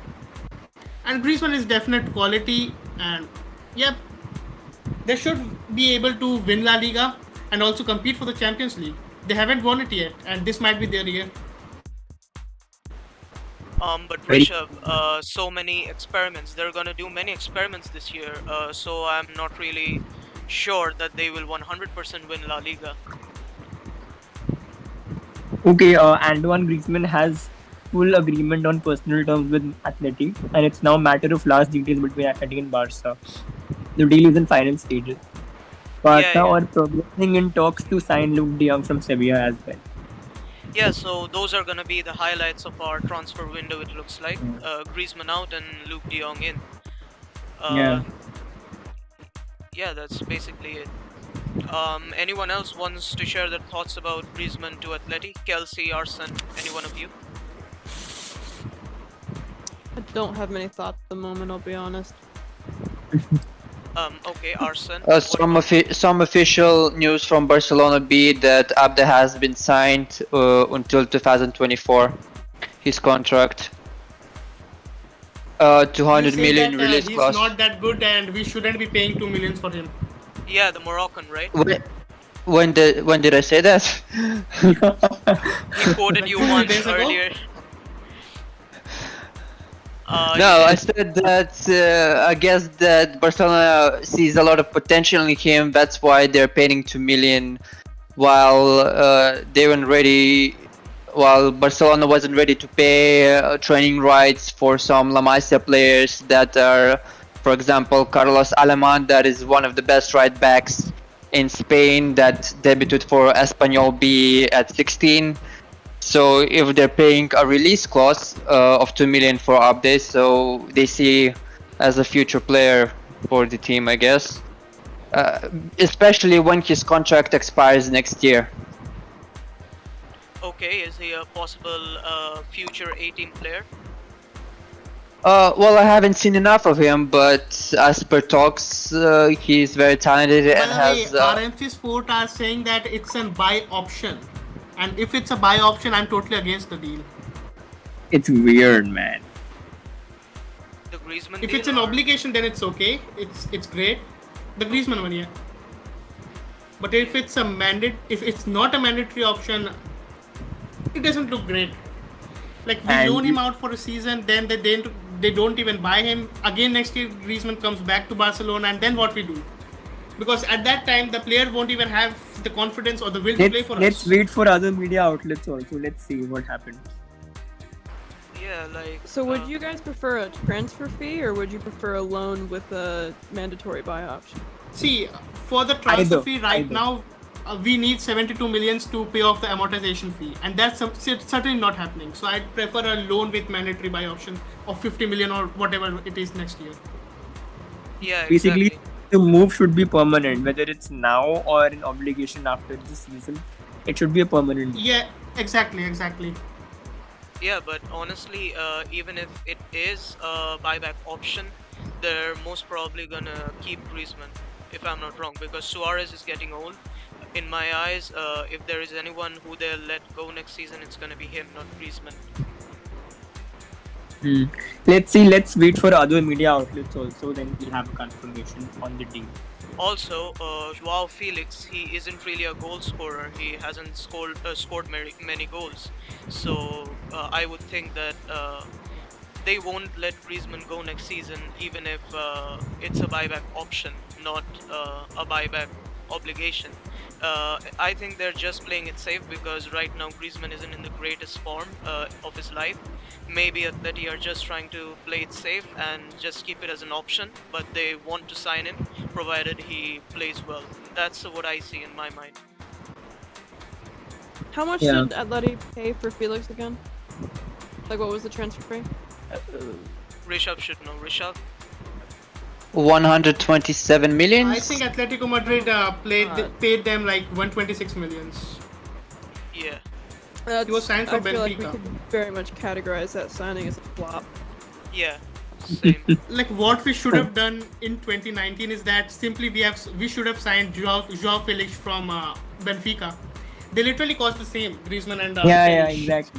Exactly. But again, it was Bartomeu. So what do you expect from him? Kai, what about you? You think Joao Felix transfer to Atletico was a flop or not? I don't think so. I think the perception of what a flop is really bleak for the fans because a lot of tend to judge after like 3 games or whatever. I wouldn't say Felix was an immense success, but he's definitely not a failure. When he has been fit, and especially before his last injury, he was for me one of more or less the stars of Atletico. Now, of course, I hated that he's valued at 120 million, which is too high for basically any player. But I definitely think that if he continues without the injuries, he'll definitely become as important as Griezmann was to Atletico before. So I definitely never would say he was a flop. Okay, but what about his role in the team? What is it? He's more or less, I would say, a creator. He's very similar to Griezmann in his role at Atletico, for the exception that because he's younger, A, he's got more pace, and B, he tends to dribble more on 1v1 situations. So he's sort of a creator, but I wouldn't call him a 10. He's what I call between a striker and a creator, which is sort of hard to define. But he's definitely a player between the lines that you can expect, to thrive if fit. Okay, I get you. Wait a second. who else do we have with this? Okay. Yeah, any more news? Wait a second. Akshat says if it's not an obligation to buy, it's a massive L. Yeah, definitely. If they don't buy it in the end, it's gonna be an L. But I think that they're just playing it safe. They don't really know, right? I guess the philosophy behind them wanting Griezmann back is them reminiscing about his peak performance at Atleti. Maybe they're expecting at least somewhat of a similar form when he finally joins them. So yeah, they're just playing it safe, I think. Or maybe there's this thing in the contract that if he plays enough games, then it's an obligation, not an option anymore, right? Yeah. Like we have with Yusuf Demir, I think if he plays 20 plus games, then Barca have to buy him for 10 million from the Austrian club. So maybe a similar kind of details are included in Griezmann's contract also. But we don't know. We'll see. So, yeah. Any more news, guys? Just checking. There is something. Man, it's all PSG. Weird. Yeah, PSG, man. What do you expect? Nuno Mendes. They have signed Nuno Mendes also. What are they doing? Kai, you said PSG is a very disbalanced team. Care to elaborate on that? Kai. Oh, it's sorry, I didn't clock this for me. I would say it's a very disbalanced team because while it does have attacking talent, defensively, and especially when it comes to pressurizing the opponent and regaining the ball quickly enough in an efficient way in an organized model, is definitely not there. It relies a lot on individualities, and the last game proved that to me a lot. And that's to do because they lack what Rakitic was to Barca in 2015. And that is when you have someone like Messi or like Neymar who doesn't press a lot, or at least very little, you need a certain midfielder to actually, or a whole team, to compensate for that. And they don't have that profile because Verratti, while he can be great defensively, he's A, often injured, and B, he's not the most active pressuring wise. Paredes is more or less the same, and the only player who's defensively active is Gueye, and for his part, he's quite horrible on European standards when it comes to understanding of positional play in possession, and that leads to extremely disbalanced team. And until now, they had the problems of fullbacks. It's partly so with Hakimi, but on the left, it's still a huge mess. And to me, how you fit all of these profiles together to have an attack, especially when you have Icardi, for example, who touches, and that's not even a joke, 20 balls per game, you can't have a balance. So it's more like it has to do, with the profiles they have, and with Pochettino himself, who hasn't implemented any sort of functioning pressurizing system since his arrival at PSG. Okay, and the last 2.5 hours of this transfer window, and news has come in that Luke de Jong is close to Barca. Negotiation sources admit that the agreement is advanced and there is optimism. It is via Adria Albe, a very reliable journal. So Luke de Jong is 90% coming to Barca. And yeah, Barca has also paid the termination clause for the 19-year-old Moroccan winger till 2024, plus 2 optional years, and that's pretty much the news right now. Will Laporta have a conference or anything soon regarding to explain his decisions this transfer window or anything? Hello? I don't think so. Maybe we'll know better tomorrow or day after. Yeah. What kind? Because it's the international break also, so I think there will be something. Yeah. The most I wanna see as of today, I'm intrigued the most is about the buyback obligation to buy or the optional buying option. That will be the highlight of this transfer window to me to decide whether this was a successful window or not. It will depend solely on that. So that's basically it. I'm waiting for Fab to say something about this. Yeah, Fabrizio, he's probably 24 hours today working. And Griezmann. Is he still streaming? Yeah. Sorry, couldn't hear you. Oh, sorry.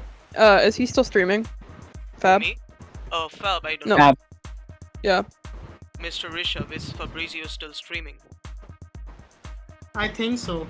He'll stream until the transfer window closes. In Oh, like so what, so two he's and a half copying hours us. time. So he's copying us. It was a joke. But he started like around more than 6 hours before us. Yeah, didn't ask, Rishabh. We're the best. Didn't ask. It's a joke, guys. Don't cancel me.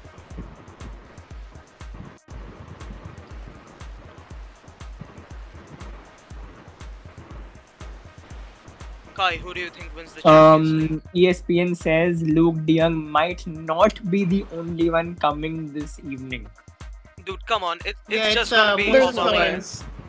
It's Moses Lawrence and it's quite reliable. I was thinking about the same now. Come on.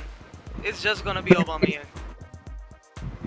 Dude, why are you obsessed with Arsenal players? Because here's why actually. Arsenal is a Finnish club, everyone knows that.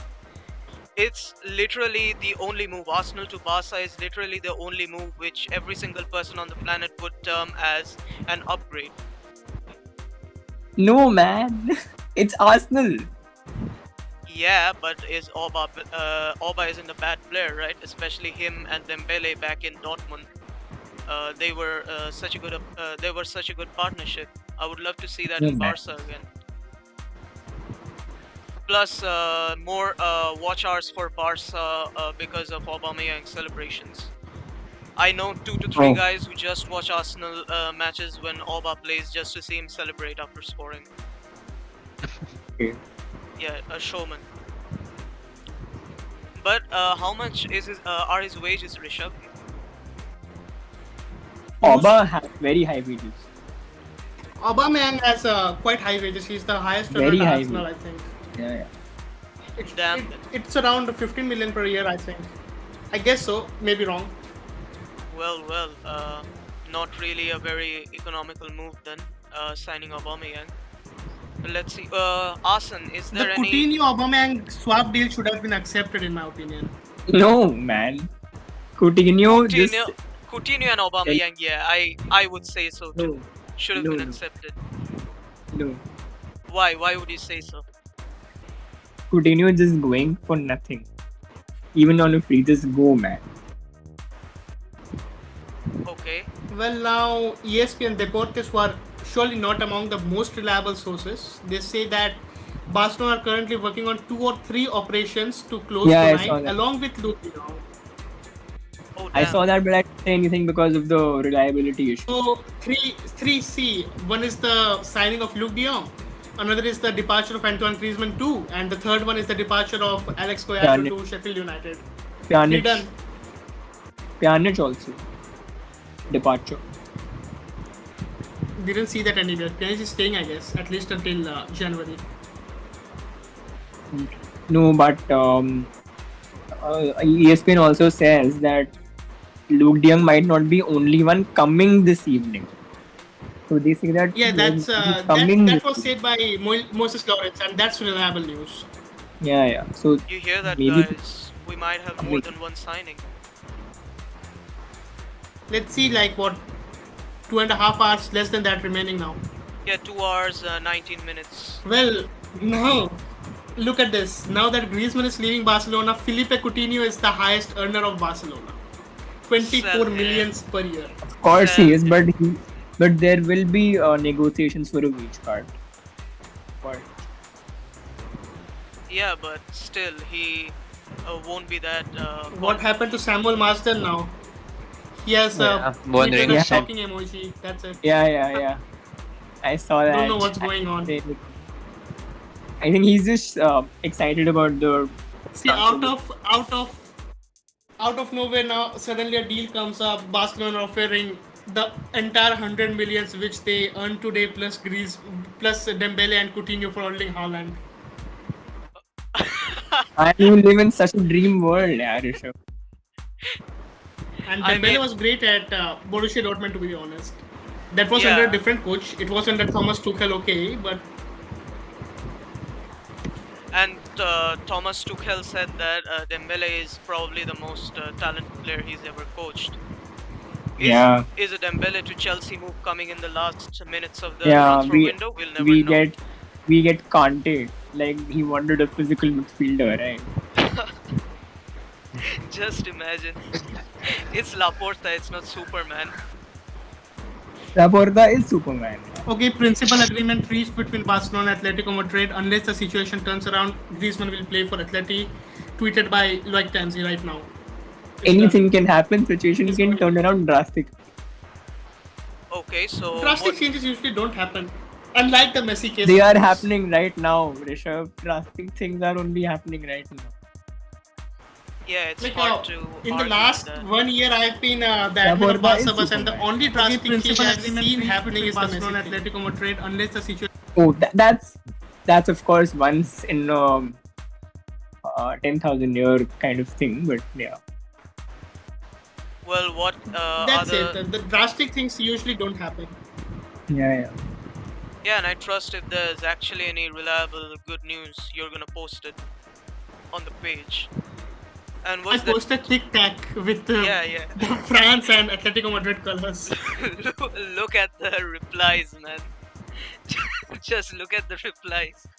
Our fans are savage. Yeah. Our fans are just savage.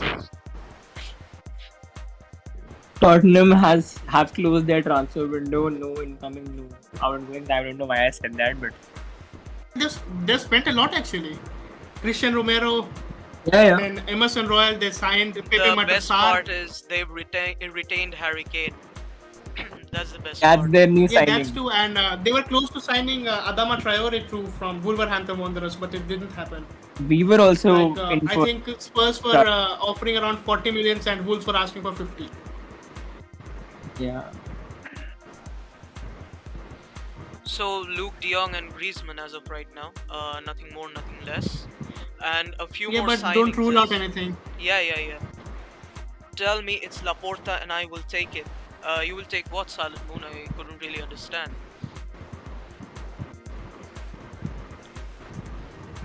Last two hours. I think he means Aymeric Laporte, maybe. Oh yeah, Laporte. Yeah. Give me Laporte. Tell me it's Laporte, and I will take it. This season, I don't think it's very likely, is it? No, definitely not. Not now. Not now.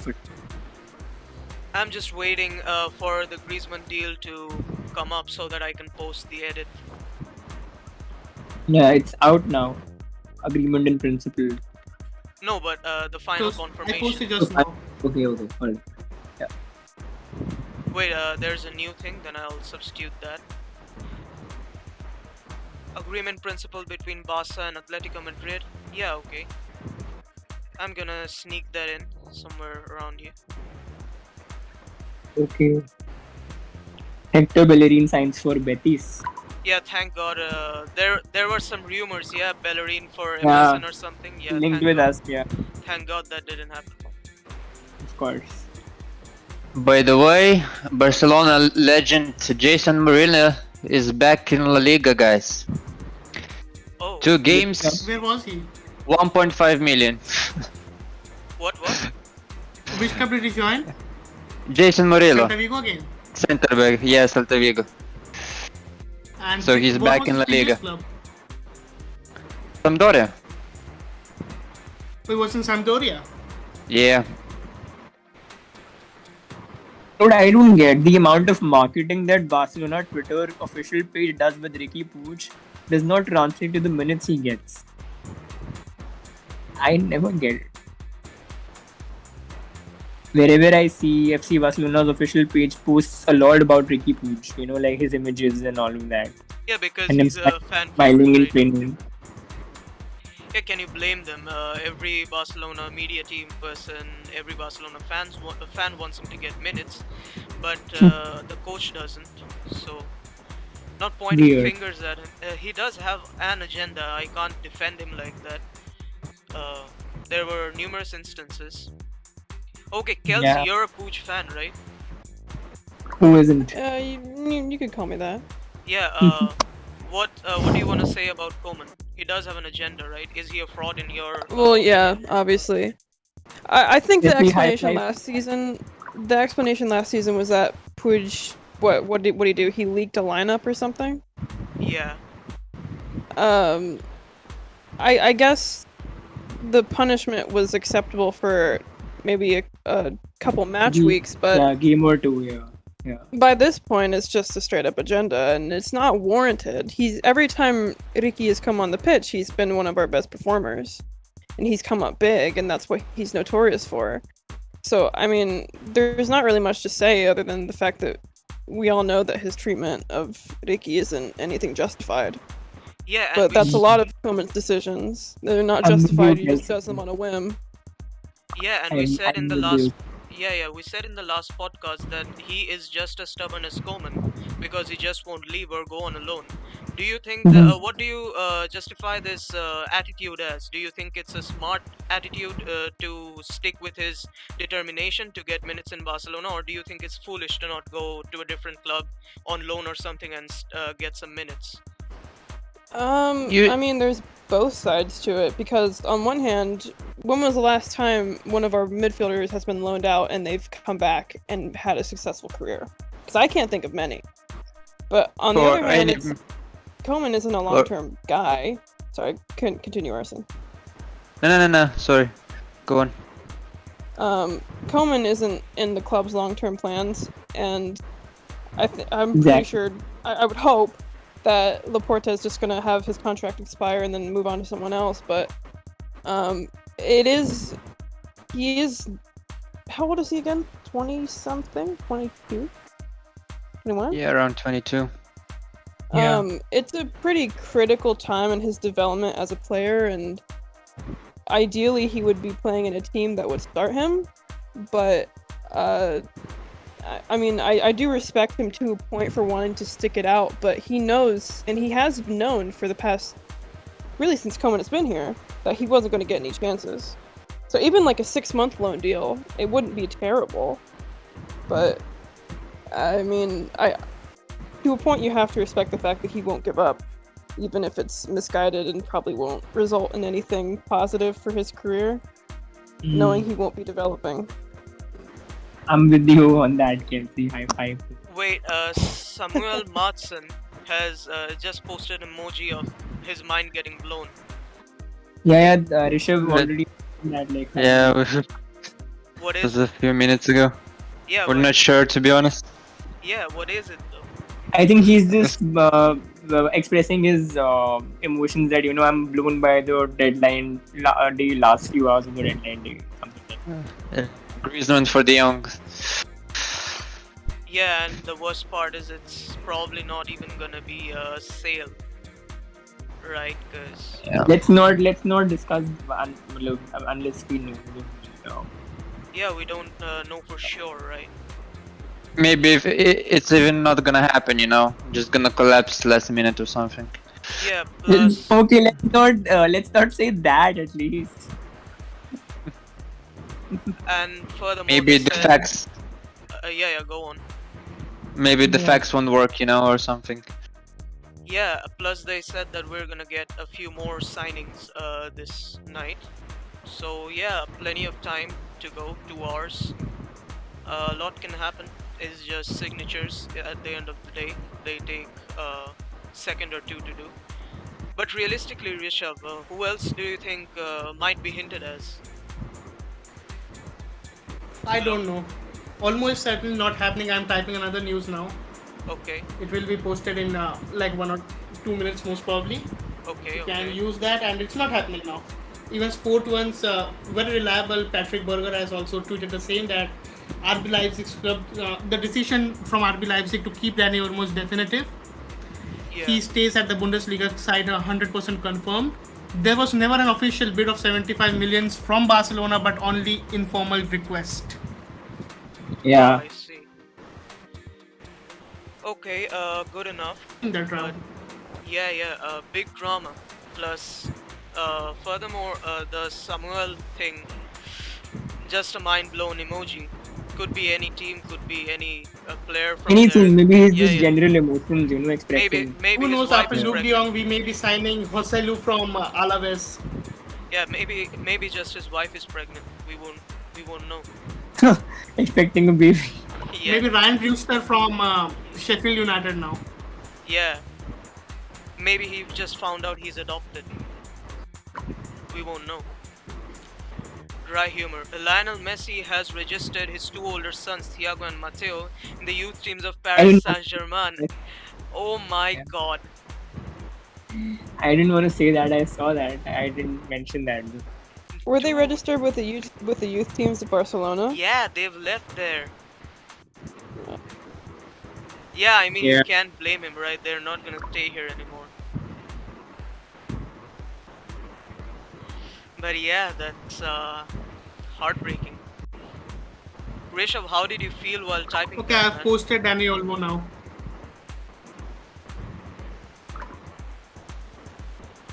Wow, man. Okay, Rashad says that a pizza delivery guy has arrived at the camp now. This is ridiculous, man. Who said? Rashad Rehman. Is it the Adria. real- It's Adria Andrew Alberts Al- from Yeah. Adria. Albert. Cadena, sir. He's reliable too. This is a joke now. Pizza every time there is something crucial going on at the club. You remember in the meeting between Laporta and Koeman was going on. A sushi guy had. Not even that. Even last year when Messi sent that Burofax, Bartomeu had meetings with the board members and they were eating pizza at that time. Yeah. And even it's not just troll accounts. It's now. ridiculous, man. Every time something crucial happens, there has to be some sushi or pizza or something. So it's like comfort food, right? They have to calm themselves down. Dude, it's just dry humor. I remember once during the first time when Messi was wanted to leave under Bartomeu, there was this serious tweet that somebody had called Matteo, had received the phone or something. It had a really good build-up, and then in this end they Yeah. said that the news is taking so long to come because Matteo has smashed the router. It was even an official news account. Like, Yeah, I they don't- were. One more thing that Matteo has telephoned Bartomeu and Yeah. said something like that. At that time, Barca Center's parody account, he was at his peak at that time. Sandler, yeah. And I learned the hard way that these are troll accounts. Okay, hard way. Okay, Yeah, I yeah. posted pizza delivery man arrives at the Barca offices. Dude! Why have you done that? It's a news after all. What's buzzing with you, Rishabh? After a long day, I'll certainly sleep for at least 12 or 13 hours tonight. Yeah, definitely. Not me Dude, though. Fabrizio will sleep for like 2-3 days. Yeah, sleeping giant. Yeah, because You know he's what? working. You know what? I'm gonna add it to the stream as well. I don't care. You guys are gonna watch the same ridiculous tweet as I'm seeing right now. Yeah, I have even liked it. Yeah, I retweeted it. So, we're gonna have one new snippet right here. We're gonna have another right here. What's the time, guys, where you are? Kelsey, what's the time there? 3:54 p.m. It's almost Wow. 12-hour difference here, yeah? Yeah.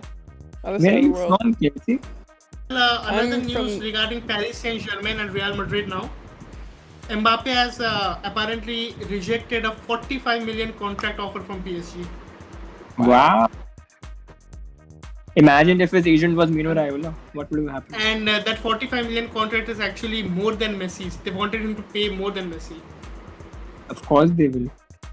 Paris is And he a rejected Finnish that. club. So Mbappe rejected that, or did his agent? Mbappe. He wants to play for Real Wow. Madrid. It has been his dream since childhood. Doesn't seem like it. For real. Would that make him Now, the he highest has paid been- player like in the world? In a golden prison at PSG, that's really not his fault. We have seen it with Marco Verratti, then with Neymar, and now with Mbappe. Once you get into PSG, it's really difficult to leave that club. It's like Hotel California. Well, there's no FFP in France. Yeah, that too. What do you guys Chelsea, think? where is it from? She's from USA, if I'm not wrong. Yeah. And Yeah, I'm from the United States. yeah, and what do you guys think the competition is gonna be like with Mbappe on Real Madrid side? Do you guys think? What I personally think is that he'll probably extend his contract for 1 or 2 years, so that PSG don't have to sell him for free, and then they'll reach a mutual agreement with PSG before signing the contract that they'll allow him to leave for Real Madrid. Gentleman's agreement. That's what I personally think. Yeah, could be 100%. But I was talking more about what the matchups are gonna look like, etc. What El Clasicos will be like.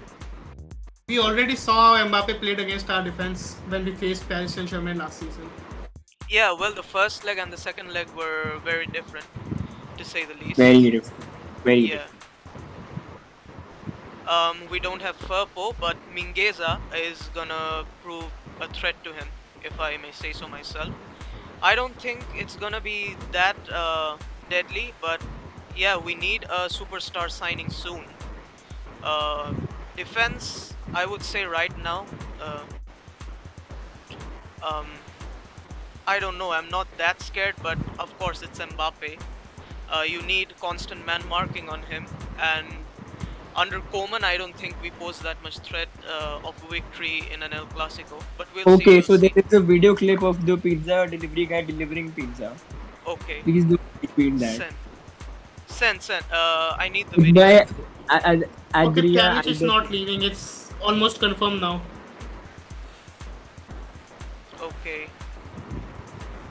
which means the Luke De Jong thing is not happening either. No, I guess they're signing Luke De Jong for 4 or 5 millions, or maybe on loan. I think I read that it was on loan only, so maybe it's not. No, it's Fabrizio just said there's still nothing to say. Yeah. But with Luke De Jong, I think it's just a loan, no option or obligation. Yeah. Or maybe option, but not an obligation. Somebody on our team just said we're gonna use the Emerson money on pizza. Nah. Where's the video of pizza delivery guy? Yeah, I saw somewhere, I lost. Kelsey, what do you think Griezmann gets on his pizza? His hair. He probably asked some Uruguayan whatever they get because he does everything they do. Does he like pineapple on pizza? That's the real thing. No I one feel does. like he would be the type. Do you I like feel like pineapple that's on pizza, something he would do. Pulkit? Absolutely not. No way, man. Rishabh, do you like pineapple on pizza? No, not at all. I like. Okay, guy, guy, David Bernabeu Reverter. I don't know how reliable the guy is. He says that the Griezmann thing is an obligation to buy. Okay, Okay. so the Griezmann I'll might do be an that. obligation. The last link But is is the this one video. man? He's a yellow, by the way, not green. Okay. Okay. And yeah, Okay. as for me, I like pineapple on pizza, but So I like to. we won't know what's the actual thing until and unless it's officially announced. Yeah, of course. Just like the last Danny Olmo drama, different people saying different things. Can't And trust he me. also says that Will Luke De Jong's transfer buy. will be a pure loan. Yeah, that's what I told you, right?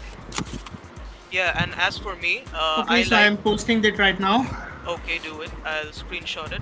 As for me, I like pineapple on pizza, but without the pizza. I am one of those rare people who doesn't like the taste of pizza. So yeah, cancel me. I don't care. I will. Yeah, I will. do it. I don't Yeah, like yeah. pizza that much, man. What can I say? It's just bread, cheese, and meat. It tastes good. Those are Don't get me three wrong. great things. Yeah, it And tastes. tomato sauce. It tastes good, but not great, if you know what I mean. Especially, I don't know, in the USA, in India, it's pretty overpriced. 10 for a large. Yeah, I agree with you. In India, pizzas are pretty overpriced. Yeah, it's very overpriced.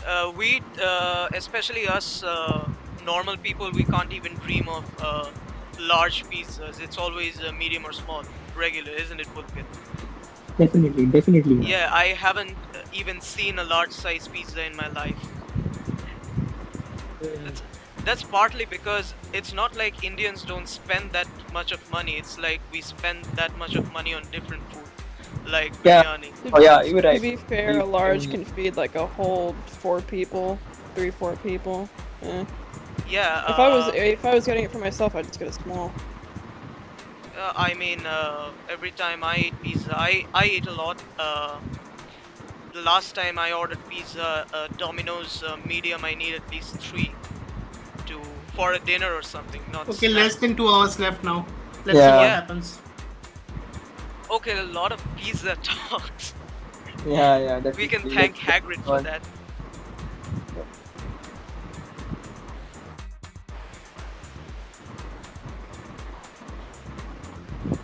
What Twitter account is BBR8?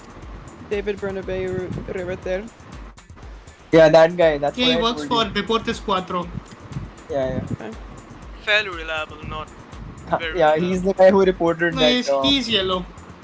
Yeah, he's the guy who reported that the obligation for Griezmann and the Luke de Jong loan option. Yep.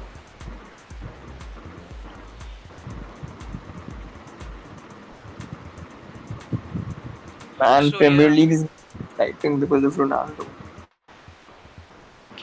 So to be after honest, this, yeah, continue.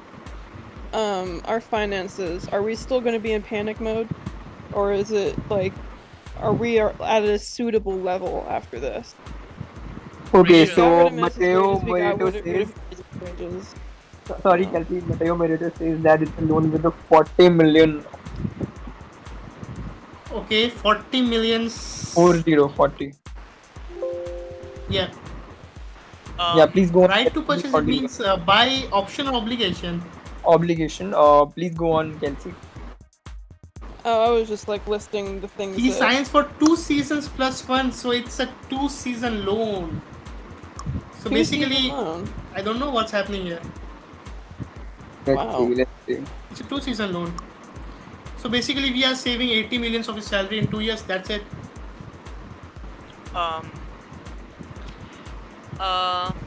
Not really impressed by the deal. Same. Yeah, and what let's see. Kelsey is asking, man, we don't even know if we're gonna get any money for Griezmann at this point. We can't really say anything. Like our finances, would you say that we're at like a positive level as of right now? Like, are we better than expected, or are we worse than expected after the transfer season is done and Griezmann is out and all that stuff? We're much better because we did not expect these sales, right? We did not expect Emerson to go.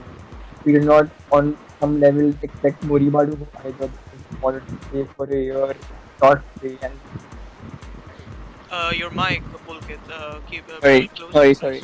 Yeah. I'm saying we did not expect Emerson to go for 30. We did not expect Moriba to go either because he wanted to stay for a year on the bench and then go on a free. Right, and of course we did not expect Griezmann to leave in terms of the wage bill we have lessened. So I think we are in a better position than expected, but we are still, cumulatively at a very bad position because we still have a mountain to climb in terms of the financial situation that is. So yeah. Sky Sports saying Griezmann is done. Loan with an option not it is done now. Yeah, it's an option. It could be announced anytime soon. Okay. That's good. It's an option, not an obligation, and it's just 40 it's an option million. to buy, and that too for 40 millions. Okay. I hope that it is as I predict, that they're just playing safe. Yeah, we'll see.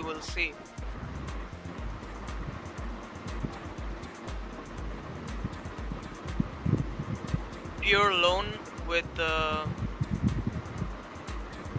pure loan with an option to buy. Yeah. That. Kinda disappointing situation. Well, yeah, this Griezmann news is huge, but I don't think if it's a dub. Is it a dub? I think, Um, If he's it's go an on. it. obligation to buy, then it's fine. But with option and that to a loan for 2 seasons, I don't think it's a very good deal for us. Yeah, exactly. Pulkit? Oh no, Kelsey, go on first. Okay. I mean, his head has been out of it for a while. I think this was a good move from both like tactical perspective, from an emotional perspective. That and the fact that like, I mean, personally, I don't think Griezmann was ever completely suited for Barcelona. I don't think he fit really anywhere in our tactical setup, even in 2019 when we bought him. And considering we're gonna not just reduce the wage bill, but eventually get some money back outside. Oh, Fabrizio just tweeted it. Fabrizio just There we tweeted go. it. Yeah. There we go. Okay. As soon It's a loan option. Option. Loan until to June 2022 and a buy option for 40 million. He's back at Atletico Madrid. There we go. And we are signing Luke de Jong. Very good.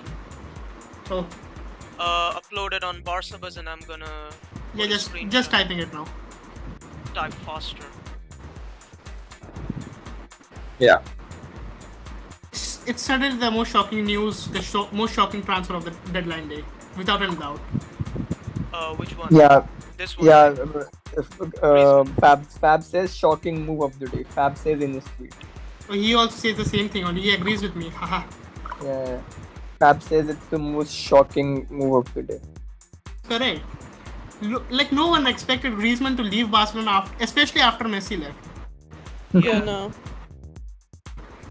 He was expected to be would you say that this is poster like- boy of Barcelona to carry us, and it simply didn't happen for him either in the first 3 matches. Yep. I guess Memphis is the poster boy now. Yeah. Memphis and Ansu Completely, Fati, totally. hopefully. Yeah. And Shashank says Paratha is clear of pizza. I 100% agree. Okay. 25.6k Truly, this is like- by the way. The greatest transfer season of all time, right? There's no way. Griezmann, Definitely. Ronaldo, and Messi in the same Yeah. same summer. That's Yeah. crazy. Yeah. Okay, so it's like this that Griezmann has an agreement with Atletico Madrid for 3 years. First one is a loan, and after that 1+1 means after that in 2022 he'll have 1 year left, which is permanent, and then they'll have one optional year, and Yeah. next year they'll have to pay 40 millions if they are to sign Griezmann. Rishabh, did you post the It's a bit preview? complicated, okay? Yeah, Yeah, it's a little complicated.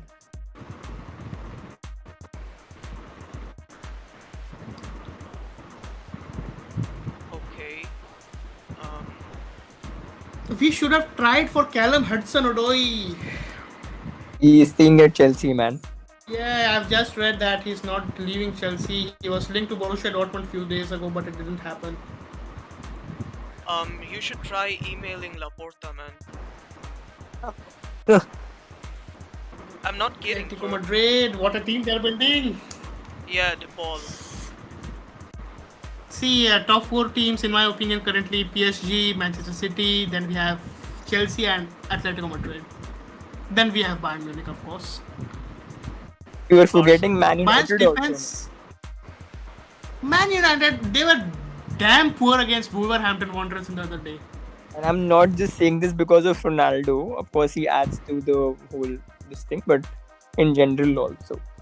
If they have a good manager, they can do wonders with the squad. But they don't.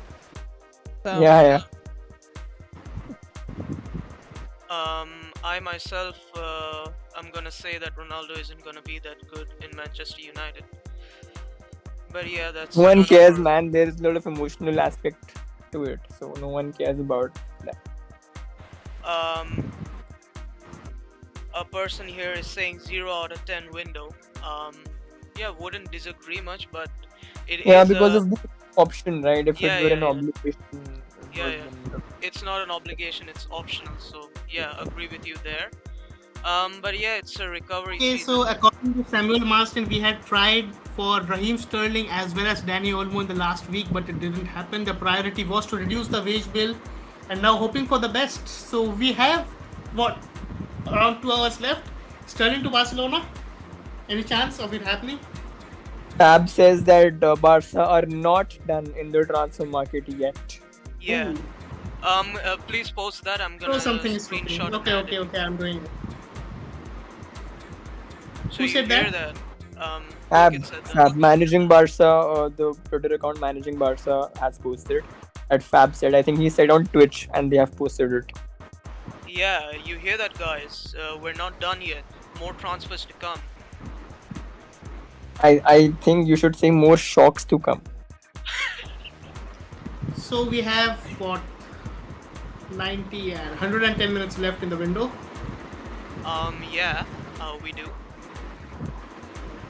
Let's see. Griezmann is official now. It's happening. But it will be official soon. Yeah. It is, man. Fab has said blue is green, so blue is green.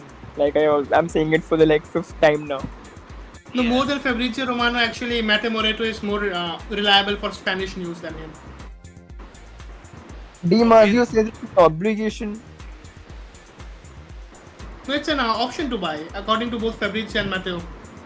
Yeah, I do know that, but why is Di Marzio saying an obligation after Fab has said it's an option? Why are they confusing us, man? Why are they? I think my ex-girlfriend has not Wait for the played official with tweet my now. emotions as much as these guys are playing. Yeah. It's weird. Yeah, Barca aren't done yet. Rishabh, it literally could be anyone on the planet. Could be anyone on the planet, unless he's just talking about Might be Luke de you, Jong. Sagnik. Huh?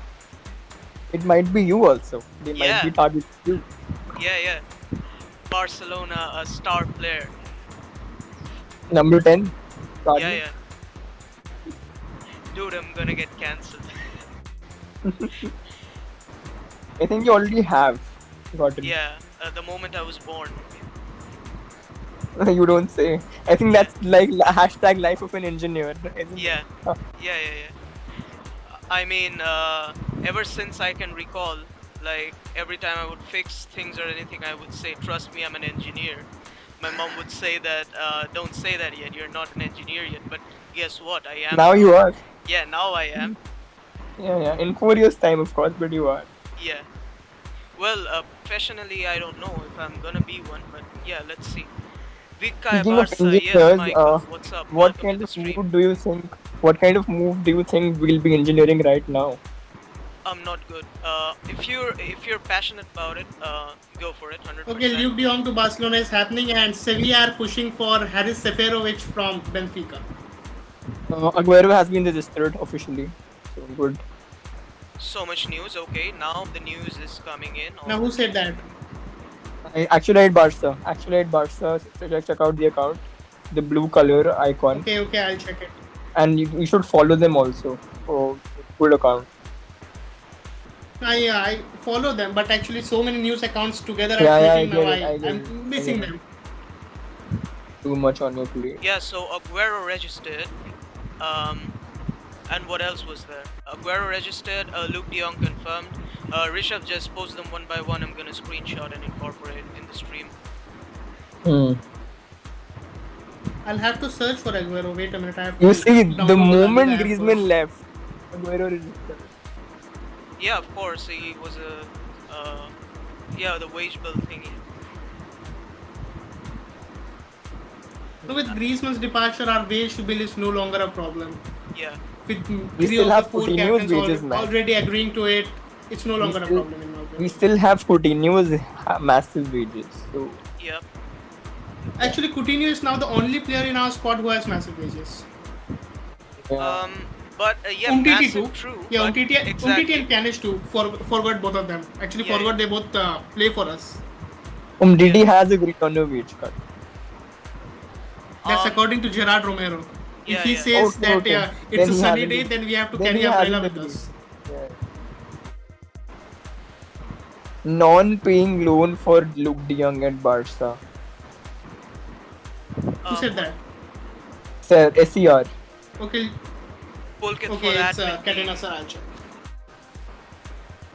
Me Pulkit for for the admin. Ana. Okay, so password. we are I- signing Luke de Jong. That's happening certainly. Okay. Di Maybe- Marzio says, yeah. Maybe just Fabrizio meant this. By not yet done, he probably just Okay, meant, so Albert Roge from Sporte, he says that if Barcelona let Griezmann go to Atletico Madrid and replaced him with a low-cost Luke de Jong, the only thing that occurs to me, that's to him, is that Barca will go do everything for Erling Haaland next season. yeah, upload that. I can't But find it's an any option other to buy, man. explanation. It's not an obligation. And it's just 40 million. So I don't see So how we are saving 40 million for his wages too. I get your point. We are saving 40 millions by just letting go of Griezmann due to The his thing 40 million is, wages. the thing is, Mbappe is coming to Madrid either today or 80 next. 80 million actually, because it's 2 seasons plus 1. No, Will साथ they में. be? Will Atleti be covering all of his wages? Yeah. Okay. Otherwise, it would have been mentioned in the tweet by Fab.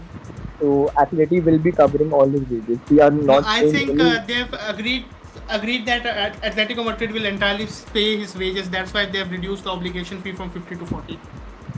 Okay. Fab says that Barca are working to complete the Luke de Jong deal with Sevilla now. It's not mentioned whether it's a loan or whatever. Well, yeah. By the way, Shashank, he says, I think mandatory pie would be considered as this season's expenditure for ATM. If it's optional, it would count as next season expenditure, so it might be optional to balance the books. You guys think so? He's right though. Yeah, he has a point. By the Another way, we point have done another thing. The Neymar lawsuit, it has been taken off now, and due to that, we have earned 55 millions. Nice. Money coming in. Haaland is coming next year. Laporta at his best. Dude, have you uploaded the Haaland news? In my eyes, that one, and the Aguero registration. Yeah, so I've much tweeted news. just now. Just now I've tweeted. Yeah, I just saw that. So much news. Chelsea, what do you say? What's happening? Just about the entire situation? Yeah, in general. Our forward depth is pretty minimal right now. I don't Yeah. like the deal that we made where it's not mandatory to buy Griezmann. The optional is just bad business. I feel like that could have been negotiated better. But see, any player who leaves Barcelona on loan, barring Coutinho of course, and comes back, he's most likely sold, and given Griezmann's age and everything, I think if Atleti don't buy him, I think we'll be able to sell him. I don't think he'll return to play. We'll sell him next year. Yeah. I don't think There's he'll no return. way that Both Griezmann Griezmann comes and back to Coutinho will be Barcelona. permanently sold. I just can't see Griezmann coming back to Barcelona. Yeah, me neither. Yeah, that's my point. Even if we sell him to some, some club in the MLS or something, even if he leaves for free, the point is that he'll leave. I don't see him playing again in the Barca shirt. Is my point. Okay, and Rishabh, Aguero registration news, where is it? And Yeah, Neymar you have- news, Oh, where is forgot it? that. Neymar news, where is it? Neymar, we have posted yesterday morning. Yeah, Neymar Oh. news came yesterday. Yeah. Okay. It didn't come right now. So, do you guys expect this next season, and only this next season, like this current season really, to be our transitional phase, or could it even stretch out to the next two could. seasons, or even the next 3 seasons to be our transitional Could phase? stretch out to the next and the next. I don't think. Look, it all depends on number one, if we get a good coach. Number two, it depends on what kind of injuries we're gonna be looking at. But I say if we get a good coach and if we don't get any massive injury setbacks, then I think this will be our only transitional season. Because next I season, think next year will be because you see, Sarnik this is Koeman's last season. So any new manager that comes in, transition always happens. Oh So yeah, if that's next you. season, Yeah, yeah, you if got a next point. season, I don't know, like if in next season Roberto Martinez comes in, if Marcelo Gallardo comes in, if Xavi comes in, right, whoever the manager is, Yeah, there will be a transition. but I do think So that next season won't be as bad as this season. This is definitely definitely, it'll yeah, be a yeah, smoother transition because we have like a certain, but we will be buying players next season also, right? Whether it's Haaland, whether it's Laporte, whether it's anyone else for that matter, we will be strengthening the squad. So transition will be there next season also. yeah. But this is rock bottom in my opinion. From here, the only way we go is up. I hope so. Yeah. I think Somewhat. after losing Messi, the rock bottom's. Yeah, yeah. Yeah. We can't get Exactly. worse than this. I think not losing Messi. I think the way we lost Messi, that's Yeah, what because he wanted to stay, right? Yeah. Back then, when Right. Messi wanted to leave, if we had let him, I would not wanted to be. Of course, we would have at least gotten money. But this wasn't the case this time. He But I'm wanted to like stay. happy, transition is coming soon. Yeah, Transition, if the transition came 5 years later, you like you see, 5 years later, Laporta might not be president. Someone yeah, else would be president, a new president, and Gerard Piqué will and be the given next that president of Barcelona. no, just hear me out. 5 years later, if Messi left, right? So yeah, maybe Victor Font or XYZ president or PK, whoever comes in as president, right? yeah, With so the situation of Messi not being there, Messi leaving, retiring or whatever, and then you have like a post-Messi era to plan. That's a lot. That is a lot. And Laporta, given that he knows the club, he's been here before, I think he's the perfect person to kind of do something like this or take on something like a post-Messi era kind of project. So I think the timing of things kind of, if we see in the long run, I think it's a good. We are not seeing it now, but I think in the long run, maybe 2-3 seasons down the line, we'll see that. But this is just me being optimistic. But yeah, that's my. Okay, Rishabh, Aguero news. You haven't Wait a posted. minute. Yeah, yeah, okay. And here in the chat, we have this person asking, number one, in quotes, there's no transitions in Barcelona. What about this? Whose quote is that? That's Laporta's quote, but Yeah, that's not it's good. unrealistic. Yeah, and it's taken out of context, I believe. And Yeah, yeah, another thing is this is rock bottom. PK said this after the 8-2, but worse happened.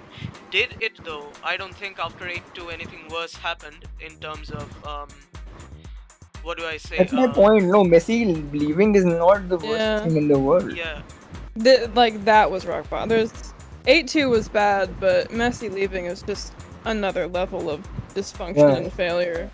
Yeah, is it though? But it was what do I say? Collectively, as an entire season, that 8-2 was the worst. I would say. I mean, of course, yeah. Messi leaving, it was unexpected. I don't think it should be compared to anything because that thing is in a league of its own and it's completely unrelated to anything. Nobody saw it coming. It happened out of the blue, and we had little to no control over it. We It all was, remember that yeah, yeah, August 3rd it was, or August 4th or something like that it was. yeah, yeah. It was a domino effect. Set We in all motion thought that on Barcelona and Arsenal. Laporta are trying to put pressure on Javier Tebas. By we all, you mean you? That's what was our initial thoughts about that announcement. Yeah, you were in denial. Everyone was. Yeah. Yeah, true. But Rishabh, Okay, I've Aguero tweeted news. that Aguero has been officially Yeah, registered with La Just Liga. just Okay, wonderful. So yeah, they're saying more news to come. yeah. Who is saying that? Fabrizio. Yeah, Barcelona has are not done in the transfer window yet. Yeah. So is the wording still like? Because obviously there were different reports saying option versus obligation to buy. Have either of those been confirmed or? No, I think Like, it's an what- option only because only Di Marzio said obligation. Okay. No one else that did. So it's an Okay. option only. Yeah, I'm gonna add the Aguero news.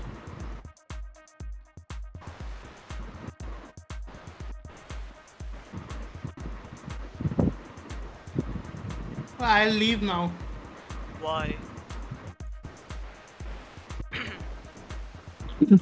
But will you be back? That's the question. I don't think I so. think Okay, good night then. Keep updating Luke on De Twitter. Jong is very close to Surely running not good on a night. one-year I'll loan be on deal. Twitter, but I'm leaving the server now. Okay. All right. Yeah, Good night, man. Thanks for being here. Okay, good night. yeah. Good night. Luke So De it's Jong is what, very close to joining 4:30 Barcelona. in the morning? Here it's 2 a.m. Yeah. God. Yeah, Dude, I have office tomorrow. yeah. I gotta wake up too. Got gym in the morning. Plus, it's not really new for us, is it, Pulkit? For Indians to stay awake for football-related stuff. In like Asia, you see Kelsey. La Liga games end around 3:30 a.m. Are you And serious? Yeah. yeah. They start at 1:30 a.m.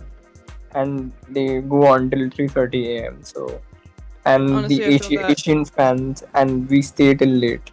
Although in the post-Messi era, no one's gonna stay till that long because people don't like the games anymore. But we used to, and it's been the case forever. I remember. I regularly have to wake up at like 5 and 6 in the morning to watch Barcelona Femini. Yeah, so I So, remember I feel your pain. Kelsey, when I was multiple times live with Barcelona on Match Center on YouTube. Yeah. And I used to be up till like 4:35 a.m. because we used to talk about the post-match analysis also. Yeah. How did you get scouted for that, man? I don't know. I mean, what did they find you? Yeah. So I write for Barca Times also. So Okay. Did you take journalism as your college major or anything? no, nothing. Football has been my passion since childhood. So got into writing 2 years ago and wrote for a few websites. So still do. Okay. As for me, it's just gossipers. Professionally, I mean. Yeah. This is all alongside my job. I work in digital marketing. Yeah. So it's my passion. So yeah, Got but it. it was a wonderful experience. I mean, But by the way, Pulkit, it's not just match days, is it? For Indians, it's we stay up at 2 a.m. at least for studying. yeah, man. In India, the study pressure is so much. Towards, I think people stay till like the entire night also. You Yeah. know, Like recently, I gave the JEE exams. It was brutal. yeah. It was, Imagine civil services exams. You imagine Yeah. the kind of pressure. I slept How many 4 hours hours on a day. average? I What did slept you God, sleep? how many hours on average do you study a day? Me, I studied 12 to 14 hours a day. Wow. 4 hours to 6 hours sleep, and I still got shit on by the good Indian students. Yeah. Kelsey, it's very tough in India in terms of education. Yeah, like there's always gonna be one guy or one girl who lives in a village who has nothing to distract him or her from, so just inside the book all day, so they're gonna talk while people like us, we try basabas and stuff. And here's the flaw in the education system: the exam is such that those villagers get into top colleges and they get shipped outside India to work in IT sectors, and practical knowledge isn't at all regarded as any form of knowledge in India. So they go, they're recruited by their CGPA. They go outside for a 2-year contract or so. They don't have any practical or coding knowledge. So a few years later, when their contract expires, they're demoted to a call center job. That's from where Indians work at tech support. That stereotype comes from here, basically. Yeah. So That's how yeah, it's constructed. Yeah. that's how it came to What be. would you consider like practical knowledge? Practical knowledge, as in like if you want to be Outside a of the book. computer science engineer, yeah, you gotta Yeah. be the best in India only in physics, chemistry, and mathematics. They won't even take Oh. a single test of computer science for you. Like, I'm a professional game developer. I'm not kidding. My current project is currently underway. I didn't even try for computer engineering because I'm not that good at physics, chemistry, mathematics. I instead opted for civil engineering. So yeah, that's the thing. The entire entrance examination, not even one question from computer science will be asked to you, and even in college, just basic coding classes and those things. Uh, Basically, in Harvard, etc., in your Ivy League colleges, they see the extracurriculars too, right? Like whether you've written Yeah. a book, what are the projects you have. In India, it's nothing. They just see your marks. There's a cutoff. The application Yeah, yeah. Really, process. they Yeah, don't consider you as like an all-around person. They just consider Nope. your grades. Just Yeah, your see, grades, and there isn't even an interview. It's all online. It's like shopping on Amazon. When the exams are done, they're gonna show you a list of colleges you're eligible in. You're just gonna click it and add to cart, and then go ahead with it. Wow. And Kelsey, if you do not want to be depressed, so don't read about the education system in India, Yeah, and you will save yourself a lot of depression. So yeah. Leo M is asking, "Ayo, what the hell is going on here?" Well, we're waiting for news. We're waiting Yeah, for I mean, news, yeah, man. it's Um, late in Europe. And the only thing on the table is just the Luke De Jong stuff, right? That hasn't been here yeah, we yeah. go As by of now, Vlad or it's Luke De anything. Jong. It's a 1 year loan. It's not known whether it's an option to buy, obligation to buy, or what it is. Okay. It's not known yeah. Well, I as of hope it's yet. not an obligation to buy. And we'd have him for 2 Yeah, seasons. That'd definitely, be useless. definitely. We can't go into a regeneration phase with Luke De Jong on the books. I mean, we could, but it would just be pointless. Definitely. Seon says that I bet he doesn't study 12 to 14 hours. Definitely not now. Definitely not now. I'm placed in a college. So yeah, Sport Guru says that instead of bolstering the attack, why didn't they look into defense? Because Koeman wanted Number one 9. center back. No, they're talking about defense. Koeman wanted one center back, Eric Garcia. He has got Eric Garcia, and basically in the attack he wanted a physical midfielder and a number 9. So the coach is the one basically who dictates what the transfers are going to be like. So Koeman doesn't want any other defensive backup options other than Yeah. Eric Garcia. So hence why we're not looking to strengthen our defenses more than it already is. What do you Yeah. think, Pulkit, about the defensive situation in Barca right now? Well, if it's Koeman's decision, I think we've all basically come to the conclusion now that he's not in Barcelona's long-term plans. At least I hope Laporta has come to that conclusion. So what he wants probably isn't the greatest for the future of the club, especially considering that we know his biases, we know his agendas, whatever. We definitely did need to invest in a good center back. I think Eric Garcia was fine for that, but we don't really have a great backup for Jordi Alba. We don't have a great backup we do have Araujo. Yeah, the center back situation isn't that bad, really. Yeah, and go on. It's a shame we couldn't let go of Umtiti. It's a shame we couldn't let go of long legs.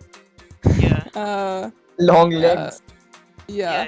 And getting rid of Emerson was questionable at best. I think he's a player with a lot of potential. I do trust That's Dest, financial. and yeah, I know. So I think we could have done a lot better in the defensive area of the transfer market, but again, money, bankruptcy, debt, you gotta just roll with the punches and deal with what you have. So we could have done better, but there's not much we could have done, especially considering there were no major offers for our worst center backs. Yeah, exactly. We wanted to offload, but there were no buyers. And Sport Guru says also Luke De Jong is a good attacker, though. Well, the fact that he's good or not is actually arbitrary. Basically, we just need someone to fill in the gaps when our major number 1 attackers are injured or suspended, perhaps. I've gone to Athletic. Yeah. or have gone to Atleti. Basically, Luke De Jong is a blessing because we are letting Griezmann go, right? His wages are the number one thing. We So won't have to pay them for one the. on Uh, the yeah, De yeah. Jong front that Sevilla do not want to let Luke De Jong go on a free, so Yeah. they are negotiating a loan fee. Okay. So I think it's just a loan, no option to buy. Yeah, yeah, definitely. And Luke De Jong is obviously short term, as someone said earlier, that hunger for today is bread for tomorrow. So definitely, this is a Yeah, recovery season, and Luke De Jong, he will have some contributions, but don't count on him as number one. I'm sure Koeman doesn't count on him as a number one preference. But yeah, it's better to see Luke De Jong on the bench than Griezmann on the bench, I would say. And he said, Sport Guru says again that I also think they should use a 3-4-1-2 formation, three center backs, four midfielders, an attacking midfielder, preferably a false nine, and two attackers. Yeah, Coutinho could be the attacking midfielder as well. You're pretty spot on. And yes, Koeman will probably take a similar approach against Bayern, and in any match where he doesn't have wingers, he will have to use wing backs. And yeah, other than that, there's nothing really to say. AG Barca says, oh, you guys want to add something onto it? 3-4-1-2. No, okay. AG Barca says, why did Griezmann agree to a loan with an option to buy Griezmann rather than the obligation to buy? Didn't they learn from Coutinho loan to Bayern? Well, Griezmann just said he wants to go to Atleti, right? The terms yeah. of He the yeah, prefers. Yeah. Yeah, he did. yeah, he just said I want to go to Atleti because he has never fit in the Barcelona role, and he wanted to play well. He hit his peak at Atleti. Atleti want him. He's a great fit for them. I think he also thinks that he'll win titles there. Yeah, exactly. Atleti favorites to win the La Liga and serious UCL contenders. And he really had no choice in the deal being a buyback obligation or a buying option. He didn't really have a role in that. The club managements had a role in that. Kelsey or Pulkit, any one of you want to add anything onto it? Nothing to add. Kelsey? Yeah, I agree with you. Yeah, nothing really to add. He just wanted to play well. He just wanted to play for Atleti. As for the terms of the contract, not really his choice to make. Which college are you placed in? I can't give that kind of personal information. Come on. Yeah, tomorrow you're gonna show up in front of my college for a player you like. I slandered him probably, and then no one is gonna find me the next day. I don't want that. Griezmann done deal Atletico de Madrid.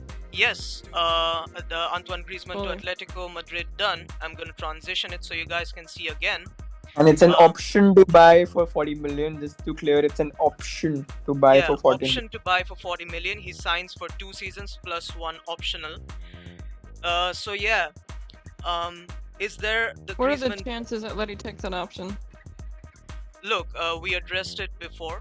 There are basically 2 options. The second option Pulkit will explain. The first one I'll do. I think that Atleti want Griezmann. They want him. Griezmann had reached his peak with them. But given Griezmann's current form, maybe they are hesitant. They don't know if Griezmann will be able to climb back to his former glory. So that could be a reason they're not taking a chance by investing everything on Griezmann long term. They want to see how whether he can fit into his previous role, if he still has that touch, if I might add, to see that if he will continue or not. If he doesn't impress them, they're not gonna buy him. But if he does, I think 100% they're gonna buy him because Luis Suarez is getting old. So next season, if they let anyone go, it's gonna be him. Plus, Joao Felix isn't really a goal scorer; he's more of a creator. And Griezmann, we all know in his peak form how many goals he scored for Atleti, so they definitely need him. And the second aspect is for economic reasons, Pulkit, as we addressed previously. If you want to explain. Wage bill, of course, needs to be lightened. But Kelsey, could you ask that question one more time? I asked if Atleti were What are the Going- chances of whether or not you Atleti? think Atleti actually signing him at the end of his loan deal. So what are the chances of Atleti signing him? So I'm going to respond to that with a question of my own. So, or rather, an analogy of my own. So the chances are as good as Ricky Puig getting minutes under Ronald Koeman. I mean, Yeah. he's gotten a few minutes. But yeah, I said Oh. that if he plays well, I don't see any reason for them to let him go. If there's anyone they will let go, it's gonna be Suarez. So Kelsey, what do you think? just to update, sorry, Yeah, yeah. Kelsey, to cut you and to Sani to cut you. So Moise from ESPN, he says that Luke De Jong will be the only signing for Barcelona on deadline day. Okay. So a direct contradiction to Fabrizio. Yeah, but Moise ESPN is pretty reliable. Yeah. Well, not really sure what to make of that. This is the transfer window drama everyone talks about. Contrasting reports by Opinions, reliable yeah. journalists. But Yeah. yeah, we have a lot of chat movement if we can address that. Yeah. Bayern prediction. We addressed that in the beginning of the podcast. We will. No, address we it again. didn't actually address the prediction, the score prediction. We just address how we'll play or how Bayern will play. Okay. So you want to go first? Bayern prediction. Go. All right. 1-1 draw. 1-1 draw. Kelsey, what about you? Against Bayern? Yeah. Oh. The 3-1 game is loss. at the camp now. Oh, Yeah. regardless, 1 loss.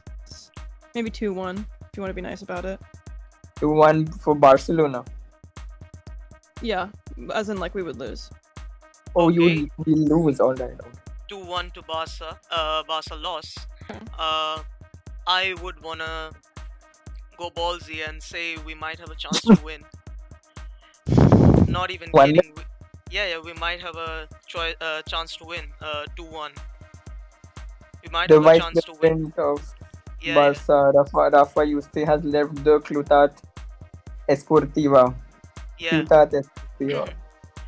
I mean, it's not insane to clutch a 2-1 victory. Bayern have looked shaky recently, and Have they? yeah. Even in the Euros, the Busquets-Pedri midfield looked pretty much unbeatable. And if De Jong also plays, his chemistry with Depay up front. Obviously, we're gonna play with two center forwards, yeah, because we have no wingers. We'll play with wing backs and a 3 center back formation. Oscar Mingueza is deceptively fast and very defensively sound. There's gonna be Araujo and PK with Garcia substituted on at some point. And we're gonna have Alba on the left and basically the best midfield, one of the best midfields in Europe, Pedri, Busquets, and De Jong. I don't see. It will be a sin to lose by a large margin. I think we should at least have some chance to clutch a victory, not by a landslide because it's Koeman after all. So yes. Wait, we have. Is there any chance we could lose so bad that it would get Koeman fired? No, all? I don't think so because The only reason Koeman will stay because there's no other coach, right, Kelsey? yeah, that's actually one of the questions we have. We have a lot of questions piling up. Why doesn't Koeman start Ricky Puig? Top 10 questions science still can't answer. I wouldn't know. Dude, whoever asked this question, not even God knows the answer to that question. Yeah, Yeah, only no. Koeman knows. Going all out for Haaland in 2022. Yes, we are. It is right now. It is on the screen on the bottom left. If you see Albert Roger, if Barca let Griezmann go to Atletico and replace him with a low-cost Luke De Jong, the only thing that occurs to him is that Barca will go all out for Haaland next season. He can't find another explanation.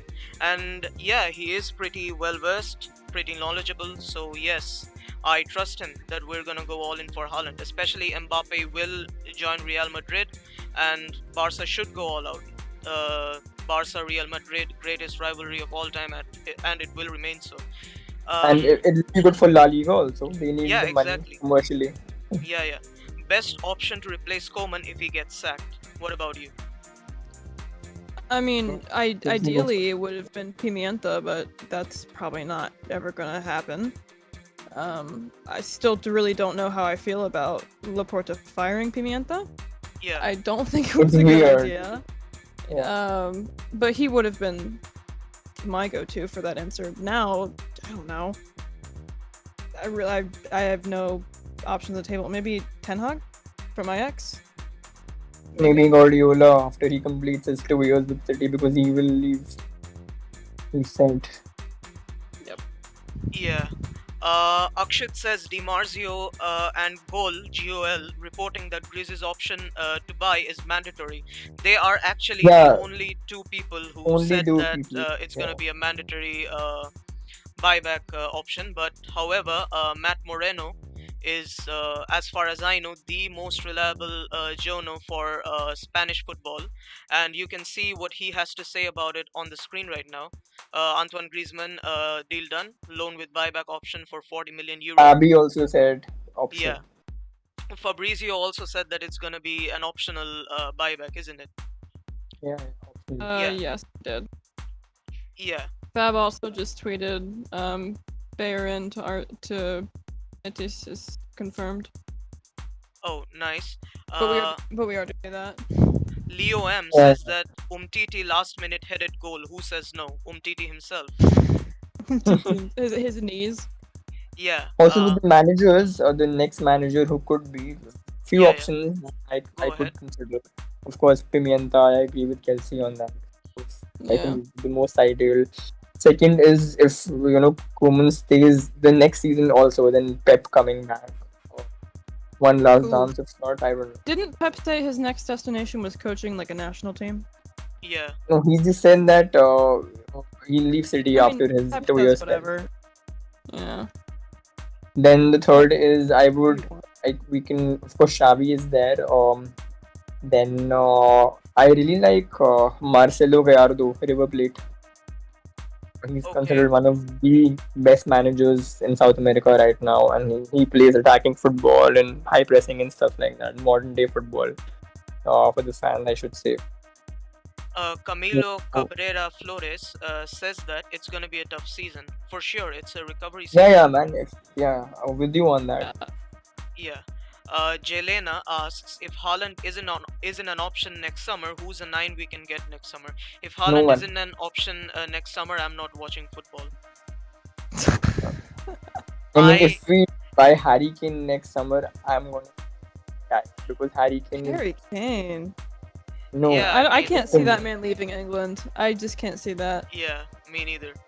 And I refuse to believe that Barcelona won't go all out next season for Erling Haaland. But He will because Laporta will, because Mbappe is coming to Madrid, and there is no way Laporta does not go for Haaland. He will. yeah, and we will have funds. We will have funds. He has Even- fun also. Yeah. Even if we don't sell Griezmann, we don't get any money from him. We are saving his wages. And it's a lot of money. And we Silent can Mo- still players like Coutinho, DT, and all these players, right? So, Well, next window, of course, we could have advances, but I don't like to rely on those because you never know. Like this season, true. they had 0 offers. What tells you that next season they are gonna have offers? Yeah. Silent Moon says we are screwed, ha ha ha. For this season, maybe, but good times are coming soon. Don't worry. Mhm. Shashank says 3-0 Bayern win. I don't think so. I don't think That's we're gonna harsh, man. lose. Really harsh. I don't think we're gonna lose by that margin. What Jailena, else can we- yeah, Jailena says Isaac. Would you like Isaac as a number 9? Alexander Isaac from Sociedad. Yeah, I guess. Come on. I don't have an It's- opinion on that. It's, I haven't it's watched him play Haaland. enough. We're gonna leave Haaland for Isaac. No, maybe. he'll because Isaac just renewed with Sociedad for like 4 or 5 years, so he won't come cheap either. So I don't think Yeah. we'll be able to go for him. Are you guys Shash- turned off by like Haaland's father and his agent? Because I remember there were reports, I think in January and during the January transfer market of his agent and his father's like excessive transfer fees or like whatever else. Yeah, 40 remember million that? is the amount of the agent fee that any club will Yeah. have to pay. Yeah. And another thing is, wait, on. Shashank says, but the difference is Enrique is Spain's manager and we have Koeman. I couldn't really understand the context behind that. Shahan says Haaland versus Delict. Choose one. Well, I would go Haaland. Haaland, man. Haaland. Yeah, Haaland. multiple. Easy. It's a Yeah, no-brainer. Yeah, multiple reasons. Number one, Delict's performance recently hasn't been up to the mark, especially in the Euros. Then Injuries especially- also. plagued with injuries. And second of all, we just simply do not have a number 9 right now, right? But we have good center backs. Araujo has the ability to become world class in a few years. Mingueza is a very good center back, very fast. Even Garcia is quite fast, he's quite good. He has paired brilliantly with PK. So in the next 3-4 years at least, I don't think we'll need a Delict level. I mean, a big name defender in our squad. We can have a homegrown center back who is good enough. You agree with me, We could guys? have gotten Cristiano Romero, though. He's a great centre back. But he's talking extremely big names, big signings, superstar signing center back. We definitely don't need that, I think. You guys would agree. I think. Yeah. Haaland over Delict any Yeah. day, man. Yeah. Silent Moon said, no, if we don't get Haaland next summer. We will, though. We will, though, right? Yeah, we will. Don't Yeah. worry, man. Yeah. Isaac is a more realistic option next year. All big clubs will be bidding for Haaland. Well, that's what we're saying, that we'll go all in. That's what all in means. We'll give 100% effort. Of That's course, what we're every saying. club will be there. Madrid will Yeah. be there, City will be there, Chelsea, all these clubs. PSG, super Yeah. club, will be Exactly.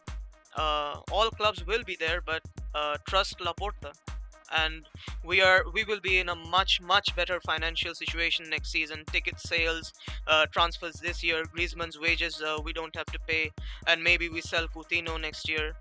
Just trust Laporta there. Or on in this. January. Yeah. Just trust Laporta on this. Just don't worry. I It's- would like to sell Dembele also, man. Not really as of now for me, because Not now because of who course, else lack is on of the right options. wing? Yeah, The yeah. right wing is dangerously underpowered, solely dependent on Dembele and Demir. So we can't afford to sell Dembele right now, Not now. unless we make a new signing, or Alex Collado suddenly Koeman thinks he trusts him, which is a very minimal chance. Won't happen probably. Just because of his inconsistency and injury, I would like to sell them. Yeah, exactly. It's Albert Roger's opinion, not any inside info. Yes, of course it's his opinion. What we're saying is that we're gonna go all in. You know what Yeah, all in is, I think right? everyone knows we'll try for Haaland. Yeah, What's gonna and happen will happen, but yeah, we're gonna try for Haaland. nobody's a prophet, right? So all the clubs are gonna bid for them. Hopefully not Chelsea, because they already have Lukaku. Probably Man City is gonna bid. Probably PSG is gonna bid because Mbappe is gonna go. Real Madrid But- will bid. Yeah, but still, I think we can. We will go all in. Only serious. Shahan says only serious competitor is PSG and Manchester City. They tried Harry Kane. They couldn't get this season. So next season they might make a move for Haaland. And Yeah, definitely they will. yeah. And Jelena says sell Longley and Umtiti and get Delic. It's not that simple, man. To sell, there's a supply, but there's no demand, right? There's no demand. no. Yeah, who will we No one say? wants. We might be able to sell Longley, but not Umtiti for sure. Yeah. Did Umtiti have any offers whatsoever this summer? No. No. I think from Marseille, from Lyon, I think they were Yeah. friends. And he doesn't want to leave. And from Besiktas also, Turkey. Yeah, he doesn't want to I think- leave. Yeah, I think he retires after his contract expires. That would be my guess. Yeah. Sport Guru says is it possible for Barca to change their style of play from tiki-taka to positive mentality attacking football? Well, tiki-taka is positive mentality attacking football.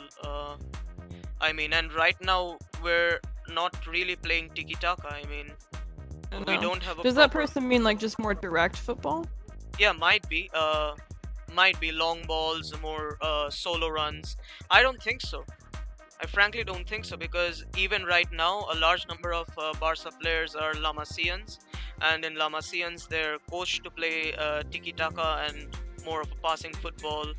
And furthermore, it has always been the club's philosophy. New players come in, they're taught to play that way. Pedri suits in this style of play, and it's one of the reasons why some players don't fit in our profile. We can't really change our philosophy. Even if we do, it's not gonna be a one-season change. It's gonna take many seasons. Oh my God! Lot of comments here. Haaland says no to Barca. Does he? I don't remember. Did Haaland ever say no to Barca? No. I don't. I don't think so. I don't remember he Yeah. did. I don't remember. The thing is, like, that is a genuine question. Like, there are definitely clubs that have a better project right now as it stands. But the thing is, do those teams have a position for him? Because I mean, PSG will need a striker, obviously, but Real Madrid doesn't. Chelsea doesn't. Or they won't. Atleti won't, even if that was an option. City probably will. Yeah. I think City has a better project and a better future as of right now, in my opinion, than we do. Yeah. But would Haaland be the face of City? Maybe. Probably. He will have competition from De Bruyne and Jack Grealish if he makes it. And there are some more messages. Well, Brooklyn said sent 3 messages back to back and deleted them. Silent Moon says, "Man, is the buy option on Griezmann mandatory or optional?" There's a lot of contradicting reports. Optional.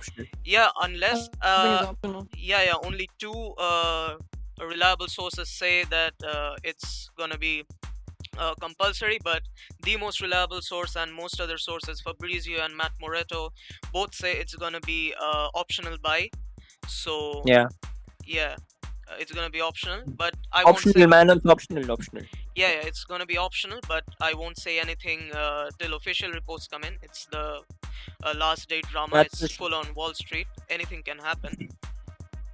Fab says that Luke De Jong to Barca is almost done. Yeah, Luke De Jong to Barca is almost done, and keep an eye out. Loan or whatever permanent is still yet to be confirmed, but it's almost done.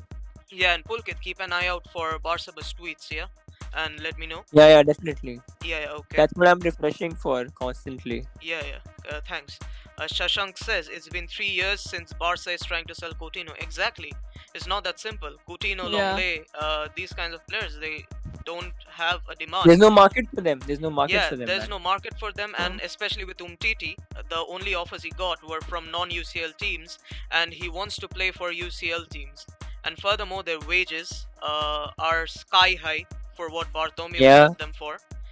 Bartomeu set sky high wages, and the clubs who would like them to play for them don't have that much of money. They're not that big, and for even big clubs, these are unrealistic wages, and unnecessary. Yeah, and there's a reason why Umtiti gets booed and whistled, right? So yeah. But he did agree with 2 wage cut. Go on, Kelsey. Go on. Yeah. Okay. What are the chances that like Pjanić, Umtiti, who else? But whoever else. Who was I going to say? What are the chances that Pjanić and Umtiti, him maybe, all just play out their contracts and never actually get an offer to be sold? Their contract just expires. We keep paying wages. What else? I think Pjanić will leave in January, Kelsey. Yeah. He couldn't find a club in this window, but I think by January he will leave. Umtiti is a hard one because he did agree to a wage cut, right? And it's not official though, but it's in the Spanish media that he is on the verge of agreeing to a wage cut. But there's no market for Umtiti. Pjanić can still manage to find a club. There's no market for Umtiti. And with Coutinho, it's very hard to find a market because of his wages. It's very hard. Yeah, Coutinho was the other player I was going to say. When does his contract expire? 2023. 23. Ugh, Yeah, long time. God. Yeah, Yeah, two seasons basically. yeah. Last So 1 hour of the transfer window. uh, Be prepared. yeah, I'm just Yeah. checking Was for anyone tweets. saying anything? Did I interrupt? No. I'm That just was checking for tweets. Yeah. Yeah. Jelena says City has a position for him and a better project. that Not is true. denying it. I agree with Haaland, that. I think he's talking about, Yeah, right? Haaland. Yeah. City do have a better position. They have more money. They have a better project. But Laporta is a They have better a better politician. manager. Yeah. Better manager, but Laporta is a better politician.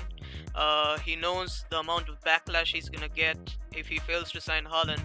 It's gonna be tremendous. And trust me when I say, when Laporta goes all in, there has to be some positive changes.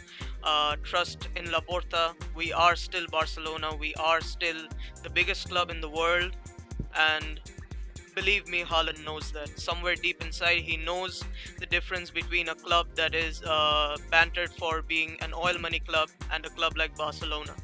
Trust me, Haaland knows that deep inside. There's a difference. Yeah.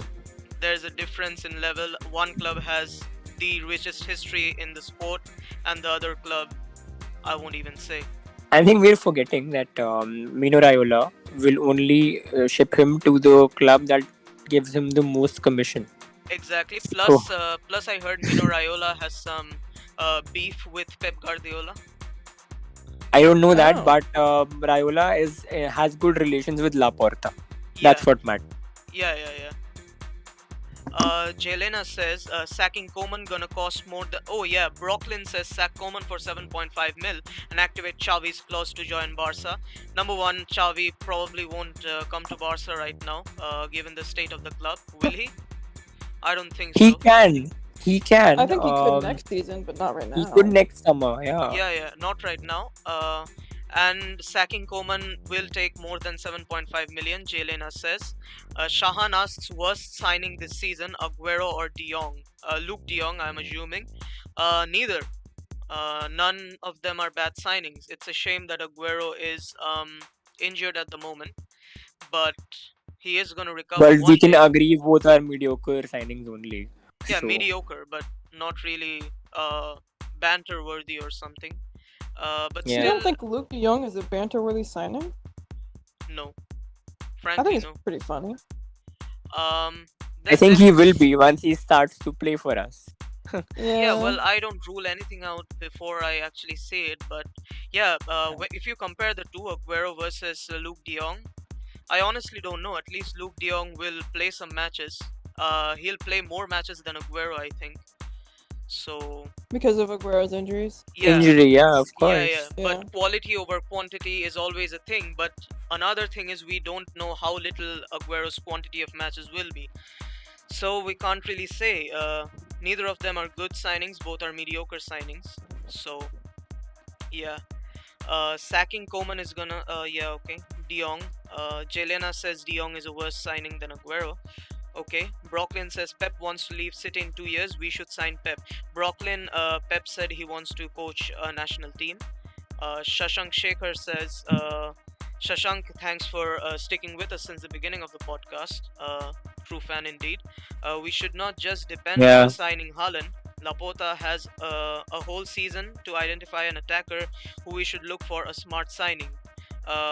He says he That is fair. prefers smart signing like Pedri over big money signings. Here's the thing: we need to sell jerseys. Messi's gone. No, and Yeah. also, Sagnik, the thing Yeah. is, signings like Pedri takes a lot of scouting, a lot of research. Yeah, So and furthermore, these players do not come out of thin air. No? Right? Yeah, exactly. They're a rare Furthermore, gem. Furthermore, it's like 1 in 10, or in case of Pedri's quality comes in what? 1 in 50. Exactly, it was very signings rare, like that. very rare. Yeah. Arsenal even passed up on signing Pedri because they were not Yeah, impressed 4 by years him. ago. Yeah, Yeah. they were not impressed by him. No. It's- I think Pedri also denied going to Arsenal. I think that was also the Well, case. official reports don't say that, but the comments did. It's hard to Yeah. distinguish between what's banter and what's fact nowadays. Definitely. Yeah, so it's very unpredictable. Plus, we need a face of the club. We need a revenue generator. because Messi is Yeah, just we need those statement commercial signings, definitely. big money. But yeah, we shouldn't depend on them. I'm pretty sure he will Yeah, have other targets as well, but we will go all in for Haaland. like a Silent, wise man once said, we don't sign superstars, we make them. yeah, uh, yeah. Silent Moon Who will says, be? yeah, go on. Who will be this season's biggest shirt seller, Yeah, in your opinion? Pedri de Jong. Frankie de Jong, not Luke de Jong. Just to Not be Memphis? clear. Memphis. I think Memphis. He's the big money player. Okay. Pedri I also, think man, on some Memphis. level. No, but see, basically, I see about the goal scoring you mean, Memphis. exactly. I get it. Goal Yeah. scorers sell more jerseys. Yeah. Yeah. Right. Didn't Haaland's dad say he would like his son to play in La Liga? He did, I believe. Haaland said he would like to play in the Yeah, Premier League. Haaland said he'd like to play in the Premier League, Yeah. but his dad said La Liga. Anything can happen, man. Yeah. If he was Indian, I would just close my eyes Dude, and say I he's think gonna join yeah, La yeah. Liga. Yeah. And the guy might end up in the French league to a club where a certain number 30 jersey, wearing player No, is but there. but see, here's where I play our advantage card, right? PSG, Okay. Manchester City, they're big clubs right now just because of their money. And someone like Haaland, I would expect him to look at the name of the club, what the name signifies, how much of a history and weightage it has in the sport. I don't think he's gonna go to a club which is ridiculed for having little to no history and to be spoon-fed money as the only source of them winning. I don't think Do you he's Yeah. really gonna. think he cares that much about history? You do? I think he does because I've just never got. He just seems kind of egotistical to me. I've never gotten the vibe that he cared much about I agree with Kelsey there. club values, club history. He's never struck me as that type of player. Yeah. I agree with Kelsey on this one. okay, but we'll see. We'll see what happens. I mean, basically, he's not Right. humble, is what I think Kelsey is trying to say. So, and a player of his stature needs to be humble in order to, compete at the highest Right. level in terms of consistency. Otherwise, you get a Mbappe mentality. Yeah, Ronaldo. Right. He needs to be humble. Yeah, Right. Like you see Pedri, yeah, you see the kind of pedestal he's on by the football world. He's being put on such a pedestal, and he's so humble. yeah. Yeah. I mean, the kid was forced to take a vacation. Yeah, exactly. And another thing is, he was asked in a press conference that what do you think all of a sudden you're in the big leagues playing daily for Barcelona beside Lionel Yeah. Messi? He just replied calmly that nothing happened overnight. I worked for it.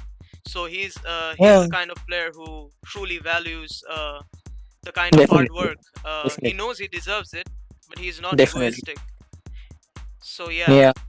that's He's humble. Players Yeah. of this stature, you see, Messi is so humble. yeah. Always has been, always will be. Never cared Right. about personal accolades either. Never. You see, I've seen so many videos of him. There's an account on YouTube, Magic Messi. I mean, he posts such great videos of Lionel Messi, and so humbling to see. So Mbappe, Haaland, neither of them have that humility. Yeah. Did you see our 34th birthday tribute to him? Yeah, Did you like it? I love it. I made it. Thanks. Yusuf Demir was entered in the first team. He was. Yeah, like I saw a tweet by Accident Barca. I'm waiting for other media outlets too. Yeah. Okay. Yeah. Let's see. And wait. We should have loaned Inaki Williams instead of De Jong. You guys think so? Did we even have the choice? Inaki Williams. No, he also extended his contract for Not 6-7 years. Pena Pulkit. Inaki Williams. Williams, I know. I'm talking about that guy only. He also renewed his contract for 6-7 years with the Bilbao. I don't think that would have been an Yeah. option for that. Yeah. He's not. I can't see Iñaki Williams ever leaving Athletic ever. Yeah. No, he's He's not. definitely He's the not. type to retire there. Yeah. Is Alex Collado leaving for sure? No, right? I Yeah, haven't not. seen much No, Fab has since like said a couple he'll hours leave. ago. He'll leave, Fab has said he'll leave. but when and where? Sheffield United tonight only. It's the final Tonight, day. right? But Yeah. By tonight, yeah, he's gonna leave. I think Sheffield the United. fact that thing is that Barca is working on the Griezmann and the Luke de Jong deal, right? So they haven't posted on their website or Twitter about the Collado deal because they have bigger fish Right. to fry, right? So I think that's the reason they haven't confirmed it yet. But since Fab has said it, so it's true. Yeah. If Fab says blue is green, blue is green. Yeah. Yeah. There's a song by Miles Davis, Blue is Green. It's beautiful to listen to. Okay. Yeah. Alenia was captain, Monchu was captain, Collado was captain. Why are all captains leaving Curse. us? The captain's curse. The captain's Koeman curse. tack. I would say coincidence. But No, I yeah, think it's the number 7 curse, similar to captain's curse, I think. yeah. Yeah. Salim Moon also says that is why I am against Isaac, because he won't sell his shirt and bring us sponsor money nor a fan base. Of course, I mean he's not a big money signing. A big club like Barca, we're literally supposed to be the biggest club in the planet. We should have big money signings. I mean, of course, Pedri is one of the greatest players in the world, but commercially, people only look at goal scorers. Pedri is much more than a goal scorer, but still, we need a huge revenue machine. I think in a couple of years he will be, that commercial signing. Or the commercial asset to the club, I would say. Yeah. But still, the face of the club needs to be a goal scorer. I don't value goal scorers more than midfielders personally, but majority of the world does, sadly. But it's just what it is. Brooklyn says, if everyone was fit for Bayern, who would you start? Kelsey, you start. What would be your formation? Ooh. Everyone was fit? Yeah. Like Ansu? Yeah, Ansu, Aguero. Yeah, everyone. Ansu, of course. Okay, official. Demir has been listed as a first team player. His jersey number, of course, is yet to be seen. So. Okay. Yeah.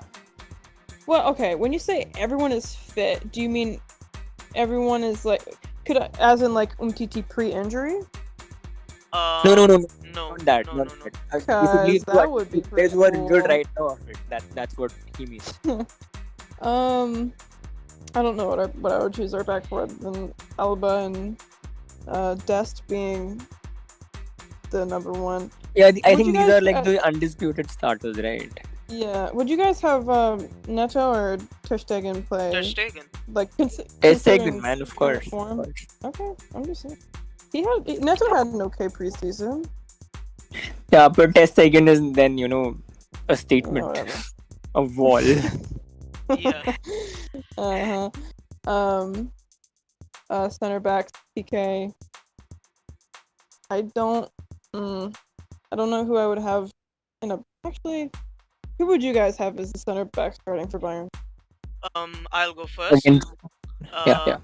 I'll go first. I'd have Alba, Garcia, PK, substitute, one of them, Araujo, and on the right back I would have Mingueza.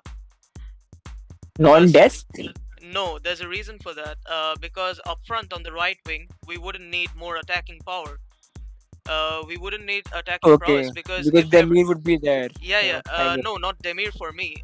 Since they say that everyone's going to be fit, I would have Fati, Depay, and Dembele up front, and the midfield would be Pedri, Busquets, and De Jong. With that team, we would beat Bayern. We'd beat Bayern. Oh, yeah. Yeah. I think I would just change it to Demir instead of Dembele because I have a bias. And the rest remains the same. Yeah, Aguero, of course, comes in for the last 20 minutes. Like Edin Dzeko of sorts for City. Super sub. Yep, exactly. He is a super sub actually. Saw his last Premier League match. His farewell Premier League match. Yes, he is a super sub. Kelsey, care to finish the rest of the team? I mean, I agree with you. I wouldn't change anything about that lineup. Okay. Demir or Dembele for you, Kelsey? Ooh. right wing. Demir, just to see. It's a fit Just for Dembele, right? just I for a love little experiment. Demir, she said. Yeah, okay. Just for fun. Yeah, okay. Shashank says, we missed someone. Sion says, we have an injury-prone Dembele in right-wing position, and Yusuf being 18 years old, Alex must have a good chance to shine. He should not leave, and Koeman must count on him. But that's the thing. We're with you, man. We're with you. But Koeman won't count on him, and that's the Exactly. problem. Exactly, Kelsey. Exactly. So, It's the boot situation, man. Yep. Sion. yeah. It's Royal has to pick and choose his battles, and I think he made the right choice in doing Oh, this. yeah, it's Even if the Sion, track record, Yeah, the track go on. record of Barcelona midfielders going on loan hasn't been the best in recent seasons. Yeah, of Hmm. course. Guys, Demi- just to the transfer front, Sevilla, Barca are still negotiating for that loan fee. So Yeah. anything can happen as of now. So just last updating. 43 Yeah. minutes Yeah. of the transfer window. So I think Shashank- it's just the Luke De Jong deal. I don't think any more exits or incomings are happening. Yeah, just the yeah. Luke De Jong. maybe Fab just meant this one because back then there was only Griezmann talks. Maybe Yeah. he meant this Luke De Jong thing. Yeah. Yeah, Shashank says, I don't think he cares about club history. He will go wherever money is. Okay, Haaland. let's see. Let's see, I'd say. Jalena says, Dembele's decision making makes me doubt him. Yeah, of course. Yeah, of course. Yeah. I've really only seen Demir in preseason, but he was very, very impressive. From Yeah, what definitely. they were saying. Definitely. Yeah, And I think Demir, he's extremely probably more impressive. confident of a player right now than Yeah. Dembele is. Yeah, Oh, yeah, also, guys, just to remind our viewers or listeners rather, I should say, that Demir has been registered with the first team. Yep. The jersey number is yet to be known, of course, and Aguero is also successfully registered with with La Liga or whatever. So yeah, so it's a good thing for us. Mingueza is also promoted, of course, we know that already. Yeah, number so, yeah. 22. Yeah. Ansu should be back for the Bayern game. No Brooklyn. He definitely won't He start. on paper will be back, but Yeah. he won't be starting the game. He won't be starting. He might. He'll be in the squad list for sure. Yeah. Ansu might get number 10, by the way. As things are Yeah. progressing right now, everything is linking Yeah. Ansu Fati getting the next number 10. I think 17 will be Demir and 10 will be Fatih because nothing more is left. Or at 7 is left. Yeah. So 7 might go to Luke De Jong, or if we don't sign him, might go to someone else. So let's Yeah. see. Shashank Shekhar again. He says Messi, Iniesta, Pedri, and Sachin Tendulkar are a different breed. So humble despite the talent they possess. Yeah, the top people of every sport are humble. Look at Dhoni. Look at Saurav Ganguly. In boxing, look at Muhammad Ali, Mike Tyson. All of them are humble. Yeah. Yeah, Humble. Yeah, exactly. Eh, Look Michael at Jordan wasn't very humble. basketball isn't a real sport in my book. Oh man, do not say that to a Shots US fired. citizen. I don't care. It's a Do it's not a say tall that to person Chelsea, game. he'll kill you. It's a tall person game. Yeah, and Oh even my look at God. the MMA situation. Khabib versus Conor. Conor McGregor. Just look at it. He got mauled. Humbleness is a trait. Humility, The greatest yeah. He the snapped his greatest ankle in half and continued to Yeah, talk yeah. bad about his opponent while he was bleeding on the floor. Come Yeah. on, He man. could have snapped him in half. It's true. Ever since his ego inflated Yeah. about a couple years ago when he started doing delinquent stuff, Yeah. he fell off. Yeah. This is turning into Yeah. a kind of Joe Rogan podcast where we touch on every sport a little bit. Yeah. Yeah, okay. Guys, PK is on Fabrizio's Twitch. What's he saying, Shahan? Let us Oh. know. Shashank Shekhar, Griezmann and Coutinho are brought mainly for the commercial value. Yes, they are, but they don't leave the bench, do they? Coutinho doesn't fit, Griezmann doesn't fit, and Okay. that's a Yeah. very Bartomeu move. That's a total And just to Bartomeu. confirm, if anyone was confused in our viewers, that ESPN has also now tweeted that it's an option to buy for 40 million. Yeah, so Griezmann deal is gonna be optional buy, not I think we get 10 million for the loan right now. I think we do. So it's 50 basically. All right. okay. So 10 plus 40 basically, right? So it's a Yeah, 50 That million could deal be only. that. I mean, that could be worse. yeah, yeah. I still don't like the option to buy it, but like it. Of course, no one does. Yeah. Yeah, but there could be good reasons behind it. No, I don't think they'll turn Griezmann down after he plays for them. On our Brooklyn's, Twitter group today, I was constantly saying, Griezmann, go, go, go. and he's And he gone. went. Why did you say Umtiti go?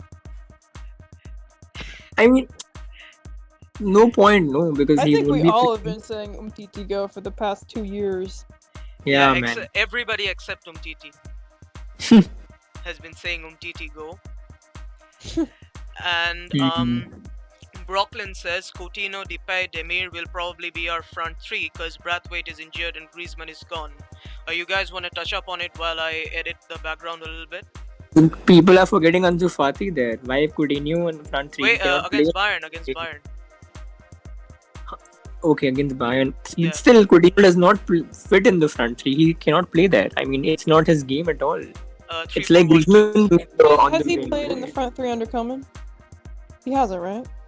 No, he was playing in that Pedri role when thinking of the previous season when he was playing, right? When 4-2-3-1 was happening.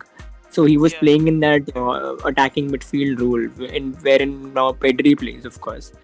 So that's his best position behind the striker, number 10. Yeah. Give me 1 second. I'm gonna change the background a bit. And it's done. Yes. I think against Bayern we'll have a 3-5-2 with Depay and Demir, maybe the two if we do not sign Luke de Jong. Yeah. Wait, don't. Shahan says, don't care what others say, but this is a 9 out of 10 window for Barcelona. Got rid of many deadwoods and freed up the wages of Messi and Griezmann. It's a recovery season, I would say. And Shahan says also reduced wages of many players. Kelsey, go first. What are your views on this? I mean, it's impossible to say we had a good transfer season if Messi left. And that's how I see it. I don't mean to. That's the caveat. I feel like it'd be silly of us to underestimate how much damage Messi leaving has done to the club, not just from an emotional standpoint, but marketing, shirt sales, ticket sales, financially. We got rid of his wages, but remember, he brings in twice as much as he takes out. Yeah. So it's not a good thing that we're losing Messi. I also think even if we did get rid of wages and deadweight and have a comparably better financial situation, it's also not. We shouldn't go without criticism that we haven't been able to sell Longley or Umtiti or Pjanić or Coutinho, all these players. We have had some good ones, but to say it a 9 out of 10 is I don't know. Well, personally, I wouldn't really bring Messi's departure into anything when I evaluate it because it's just so random. It's just so random. Obviously, due to that sole reason, the transfer window will go 3 out of 10, if I would say. Okay. But it's a horrible transfer window if you lose Messi. But it's not all bad. We did free up some wages, and we will struggle to bring in as much revenue as we do. Which we are basically compensating by sacrificing Griezmann's wages. If Messi was still with us, this would definitely be a plus, and especially Griezmann's optional buying thing. Definitely, I am optimistic that Atleti will go ahead and buy Griezmann in the long run, but you can never be 100% sure, right? So it's not 9 out of 10. It's a 7 out of 10, even if I discard the fact that Messi is gone. Not even taking that into consideration, it's a 7 out of 10 for me, just because of the option not obligation thing. So Pulkit, what about you? I think both of you have covered this pretty well, and it's just an above average transfer just because we got rid of some wages. Messi leaving of course hurts, but I think we're only going to go up from here, like you mentioned earlier. Yeah. Exactly. Next up, yeah, Jelena says I'll give it a 9 out of 10 if Griezmann is bought. Me too, but we wouldn't know Yeah, if yeah. Griezmann is bought. It remains to be seen. Yeah, So, it yeah. remains to be seen. Uh, Also, Justin, Samuel Martson, and Molorens have reported Antoine Griezmann is set to rejoin Atletico de Madrid Yeah, from yeah. I've Barcelona. told you Yeah, that. in a 10 million loan deal with an option to buy for around 40 million. So we'll get 10 million right now. Good thing. Yeah. So it's a 50 million deal Yeah, yeah. after all. At 40 least plus 10. 50 millions. At least 50 million. And wait, there's more things. Brooklyn. He says, I watched Messi play for PSG, and all he was doing is one touch pass and go. I feel like that's what Barca is missing. It's Messi, man. Any club would miss him. It's Messi is not just one touch pass. I have seen Messi play in Barca for what 12, 13 years now, and I think that Barca will miss every aspect of him. Just him existing on the field. If he just did nothing, the morale boost he provides to players that the best player in the world is on our team. Even that is just incomparable. Am I right? Yeah. And we saw that with Argentina, wanting to give every single thing they had just so he could win something. That's what they all said was their primary motivation was Messi. Yeah. Yeah, just Kelsey too, just so you know, Indian fans were up until 6 a.m. in the morning to watch that game. Brazil Argentina Copa America final. That's how crazy we are. What a day And when that Messi was, man. broke down at the final at the final whistle, we all broke down as well. Dude, I'm personally not even ashamed of this. In Bengal, especially, football is a religion. Yeah. We have kind of a hoarding, a huge ass billboard on top of our property. So the local people, all of us, we just raised a huge Argentina flag from it, and it just stayed there for a while. I mean, Yeah. in Bengal, it's mostly Brazil versus Argentina, and in my locality, Really? every year, every Yeah. year it's Brazil. But this year, Yeah, it's because an of El Messi, Clasico of its own, basically. yeah, it's called the Super Clasico, no? But this year, Yeah. just for Messi, Yeah. the entire locality switched to Argentina. Yeah. Vivek It was Shah. so emotional, Kelsey. It was so emotional for everyone, of course, involved throughout the world. But Right. it was just so emotional. Remember the World Cup where when Kaká used to play for Brazil and we lost to the Netherlands? Each and every person I knew cried on that day. So yeah, there's that. And yeah, Vivek Shah says Haaland confirmed for next season with the way we offloaded Griezmann plus many more wages reduction in the pipeline. Yes, I Vivek, hope you're right, man. I hope you're right. yeah, we're definitely gonna go all in. That's for sure. Silent Moon, man, that optional buy ruined my day. It did a little bit, but I still have faith. Shion Huck says we have -9 out of 10 transfer window. We have to play Wow.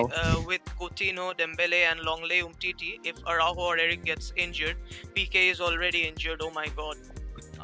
Yeah, kind of. Yes, I feel like although if we don't Kelsey- count the Messi transfer, what did you say? Yeah.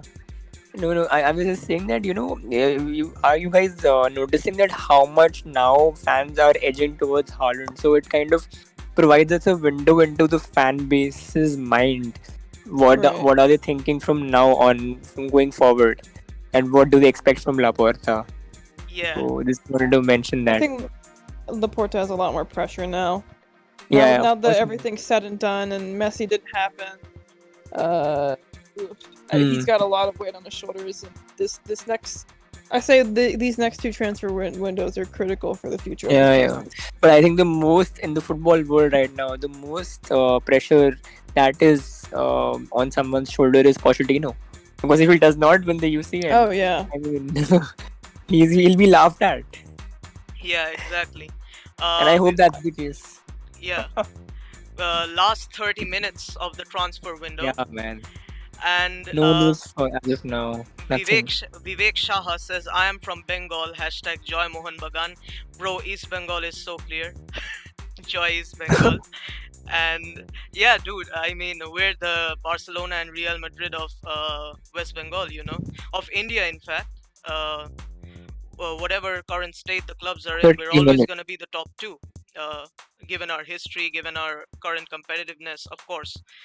So yeah, Shashank Shekhar says any window with Messi leaving is 3 out of 10, but after Griezmann's exit, I will say 4 out of 10. Yeah, of course. Vivek Shaha says Yusuf Demir officially registered with first team. Yes, that's true. Brooklyn says even if we buy Haaland, he has to adjust to our playstyle or he'll just be another flop transfer. Our See, latest tweet is Luke De Jong's. He's just saying that he will replace Griezmann as a striker. Just post it on the screen. okay, give me a Yeah. second. And you How? guys just talk about Haaland adjusting while I Yeah. upload Kelsey, this go news. on. You were saying something. Kelsey was saying Yeah. something. So what type of playing style do Dortmund have? Because I don't watch them. I'm not familiar with how they play. The way we said, the much more attacking. Mostly minded football. attacking, playing very high up the pitch, and leaving a lot of space in behind the defense. And defensively, they're very, very, very poor. Yeah, basically so somehow, Barcelona. basically, basically Jude Bellingham, Marco Reus, and Haaland just figure something out. That's it. That, okay, yeah. Yeah. That sounds accurate from what I've heard from actual Dortmund fans. Yeah. So that being said, I assume Haaland would have an easier time fitting into Barcelona. Yeah, I get it. Like behind or him City, will be really. Pedri and De Jong and all of that. So I think Right. adjusting. Won't But be that it much of does an issue. take. But it does take time to, because not everyone's Pedri, right? So it does take time for players to get adjusted, and the kind of Right. expectation he might have because of the transfer fee and everything. So there will be pressure. Like as arrogant he might be as he is or whatever, there is always pressure. There always will be pressure no matter what. And you know how Barca fans are at the camp now. It's not easy for a player to just come in and play and show his quality. So there will be adjustment. There'll be it will take some getting used to, basically. Yeah, and we have more chat messages. Wait, Shahan says, we do have a playstyle, not under Koeman, but yeah, we do. Vivek says, Haaland does not have a quality to adjust to any playstyle, and he runs so fast and clinical on one-on-one. Okay, so he says Haaland is a pace merchant, and he is very clinical and is good on one-on-ones. Of course, he's great Okay. physically too, but remember when Zlatan came to Barcelona? Oh yeah, we Well, remember I that. was We like remember that. 8, Yeah, and I wasn't watching Barcelona by that point, so no. yeah. So everybody expected him to succeed, but he didn't. So we can't really say anything. But that argument goes for all players, any and all players. So there's no need to necessarily worry about that. Yeah. Yeah. Sheno, Although if Cruyff was there, right now, yeah. he would have preferred signing Mbappe over Haaland, because he always wanted like a false 9 or a winger, because he always before Mario played without a number 9, right? Yeah. Yeah. Okay. Maybe. Debatable, but okay. Yeah, Um, debatable. Yeah, we should have gone for Cavani, but Luke De Jong, he doesn't even play for Sevilla. He plays 2 minutes, 22 minutes. Well, Wages, man. Cavani's yeah, wages were exactly. very Yeah, Cavani was offered to us. He had too high of a wage for us to even consider him. So it. Does anyone know his exact wages numbers? Like what his wages No, were? I don't know. Well, I can quick. check it online. Yeah, quick Google search is gonna reveal it. Cavani wages, Man U. 211,000 per week. Oh my Okay. Yeah, no. My No way. No way he's gonna come. Yeah. My one shows in lakhs in Indian rupees. So It's highly depressing. Don't yeah. even. Wait. I guess you've got it wrong on Haaland's arrogance. He's not. Well, I don't know. I haven't really observed him off the pitch, so I have no. No, opinion I'm on not him. saying he's arrogant. Sorry for my words. I'm saying that he is not humble. Okay. I agree with that. Yeah. I wouldn't say he's arrogant. He just but isn't he's like not he's humble. not the Iniesta, Pedri type. Yeah, he's not like reserved and humble and stuff. Yeah, he's very vocal about it. Most players aren't the Iniesta, Pedri type, but and I don't even know if that's a necessity. I'm just saying, like in the context of what we were saying earlier about him wanting to go to a club with more history, that probably wouldn't be something he would care about or prioritize. Yeah. Okay. And Shahan says he's a funny chap, that's all. A total team player, Haaland is. Definitely. He's a very much of a team player. We see him Yeah, when he's in Dortmund. he's a mentality monster type. After scoring goals, the first thing he looks for is his teammates to celebrate with. Yeah, definitely. So yeah, he's very Jordan-esque in terms of like I want to be somewhere where there is a winning mentality of sorts. Yeah. So he's very much of that kind of player. Mentally, he kind of reminds me of Luis Suarez. Yeah. Sort of. Without the biting of players, yeah. Oh, you're right, yeah. Cavani scores too much by headers, and the way Depay and Coutinho could have supplied to him. ...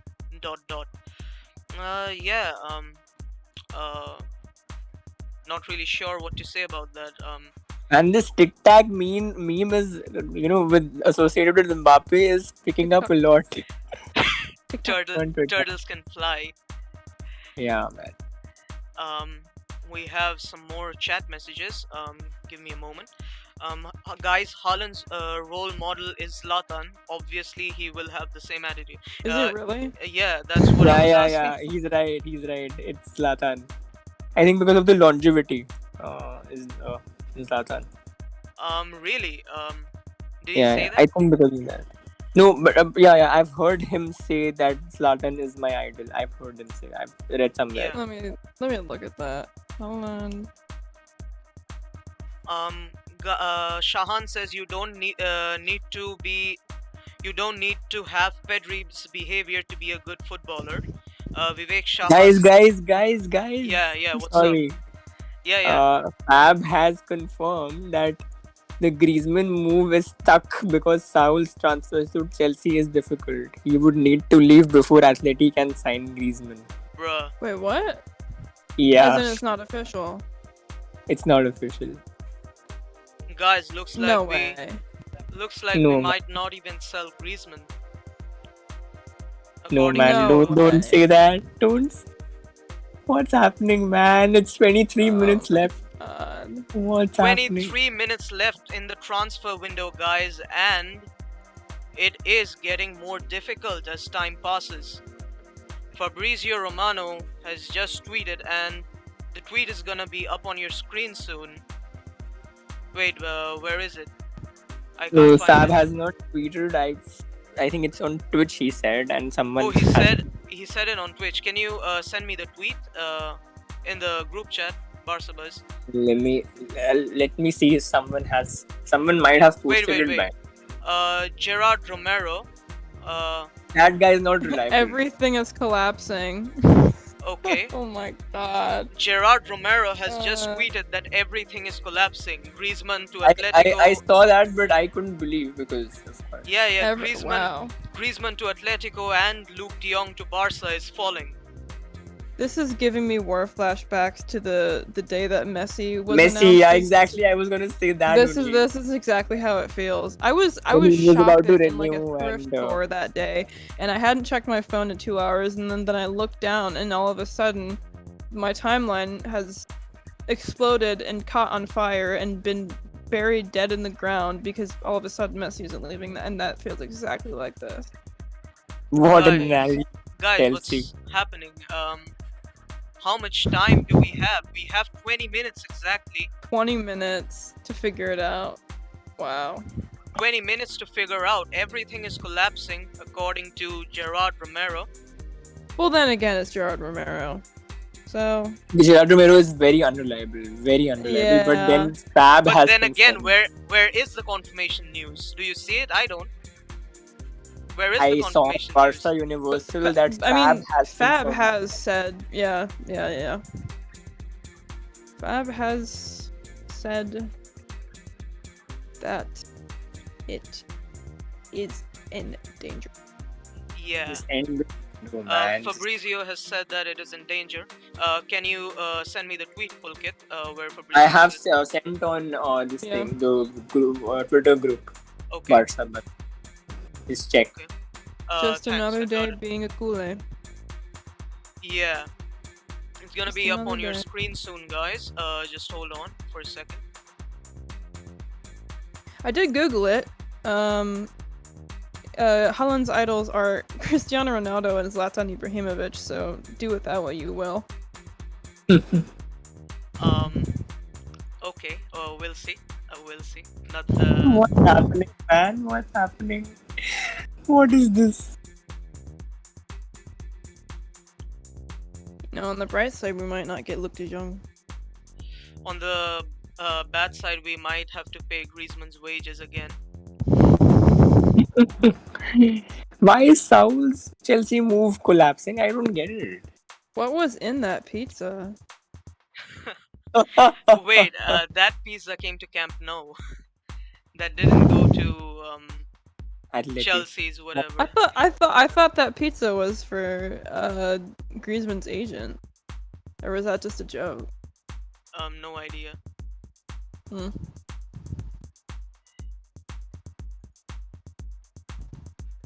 Fab said, "Here we go." Yeah, man. I Ah. mean, If he's wrong on a "Here we go," he even posted an edit with the yeah. Griezmann and Griezmann's Atleti shirt. jersey, Atletico jersey. Ooh, Wow, guys. What a twist in the last 20 minutes. 18 minutes. Yeah. Wow.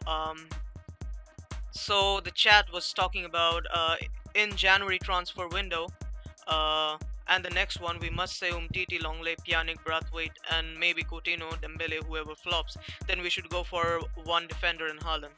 Good analogy. Hard to argue with Romero that says it's assessment. off. Romero, Romero or who? Romero says it's off. Tick tock, tick tock, tick tock.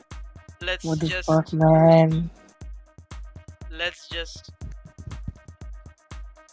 Barcelona moment. It's true. Yeah, you said it. I know. Fabrizio confirmed it. As per Gerard Romero, everything is collapsing. We might not get anything. It's collapsing. It's not collapsed. You're dying. You're not dead. Yeah. This is Chelsea's payback for the 2012 Champions League or something. I think that was the year. Yeah. 2012, 11. 12 it was. Yeah. Roberto Di Matteo winning the UCL with Chelsea. Heartbroken. Raw moment. What's this, man? What? 16 minutes.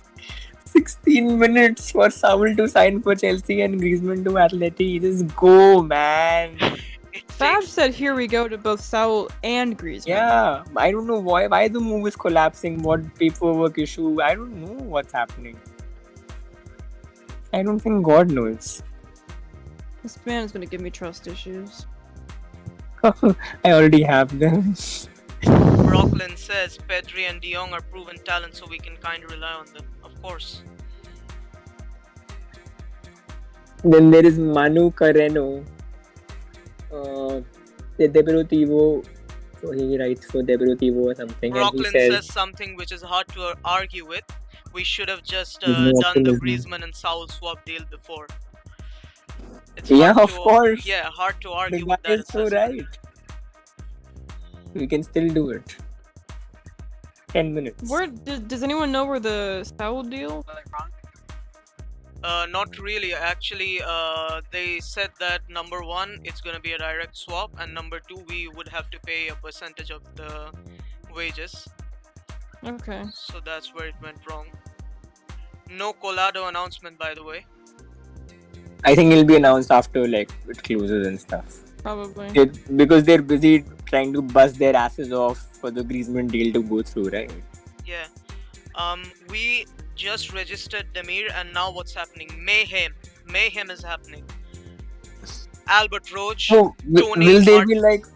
yeah. Will Come they on. be like unregistered now because the No idea. Albert Roach, so Tony Saul to Martinez. Chelsea, Athletic, Saul to Chelsea, and Griezmann to Atleti, and Luke Diam to Barcelona are all dependent on each other. All three Wait, teams. it's done. Saul agreed apparently, according to chat. Oh, okay. Wait. Ah, Check Twitter. I am. all deals are agreed. All deals are agreed. Fab Done. says all deals Done. are agreed. Mikael Ah. Barca, guys. Let's What a go. relief. Let's Chelsea, what a go. relief. Oh. Let's go. This is the Wow. drama. I'm Here we talking go. about. Here we go, Here man. Here we go. go. Who was Guys, this guy? still, yeah. Oh, Sky Sports. Okay. Yeah, Fab says it's done. Oh, Okay. these attacks, man. Here we go. Let's go. Now we just need to tweet and Yes, can you imagine if this was the case, if this happened on the Messi night? How happy oh my would God. we have been? I would have just logged out and not gone on Twitter by that point. Yeah. yeah. Colado, no. What happened, Shanolo? Colado news. What happened? I think she's just sad. He's just sad that Colado's Colado's leaving. Yeah. Do you agree that Romero should have an orange? Orange He is should have good a for ban. health. Everyone should have orange. Vitamin C. Although an apple a day keeps the doctor away. So. Yeah, but doctors are helpful, no? Kind of. Yeah, you wouldn't want them away.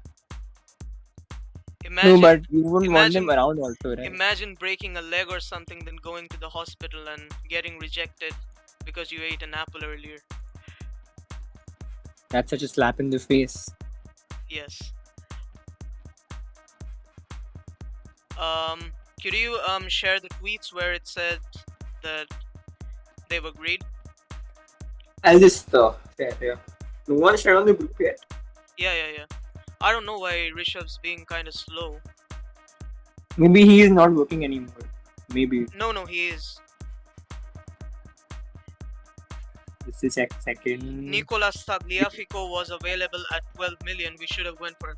Email Laporta, guys. Just a second. Let me check for that tweet, man. I can't find it.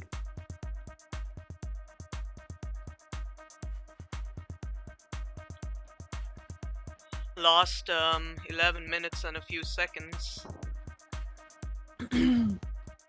Vivek desperately wanted Lisandro Martinez. Yeah. Oh wow.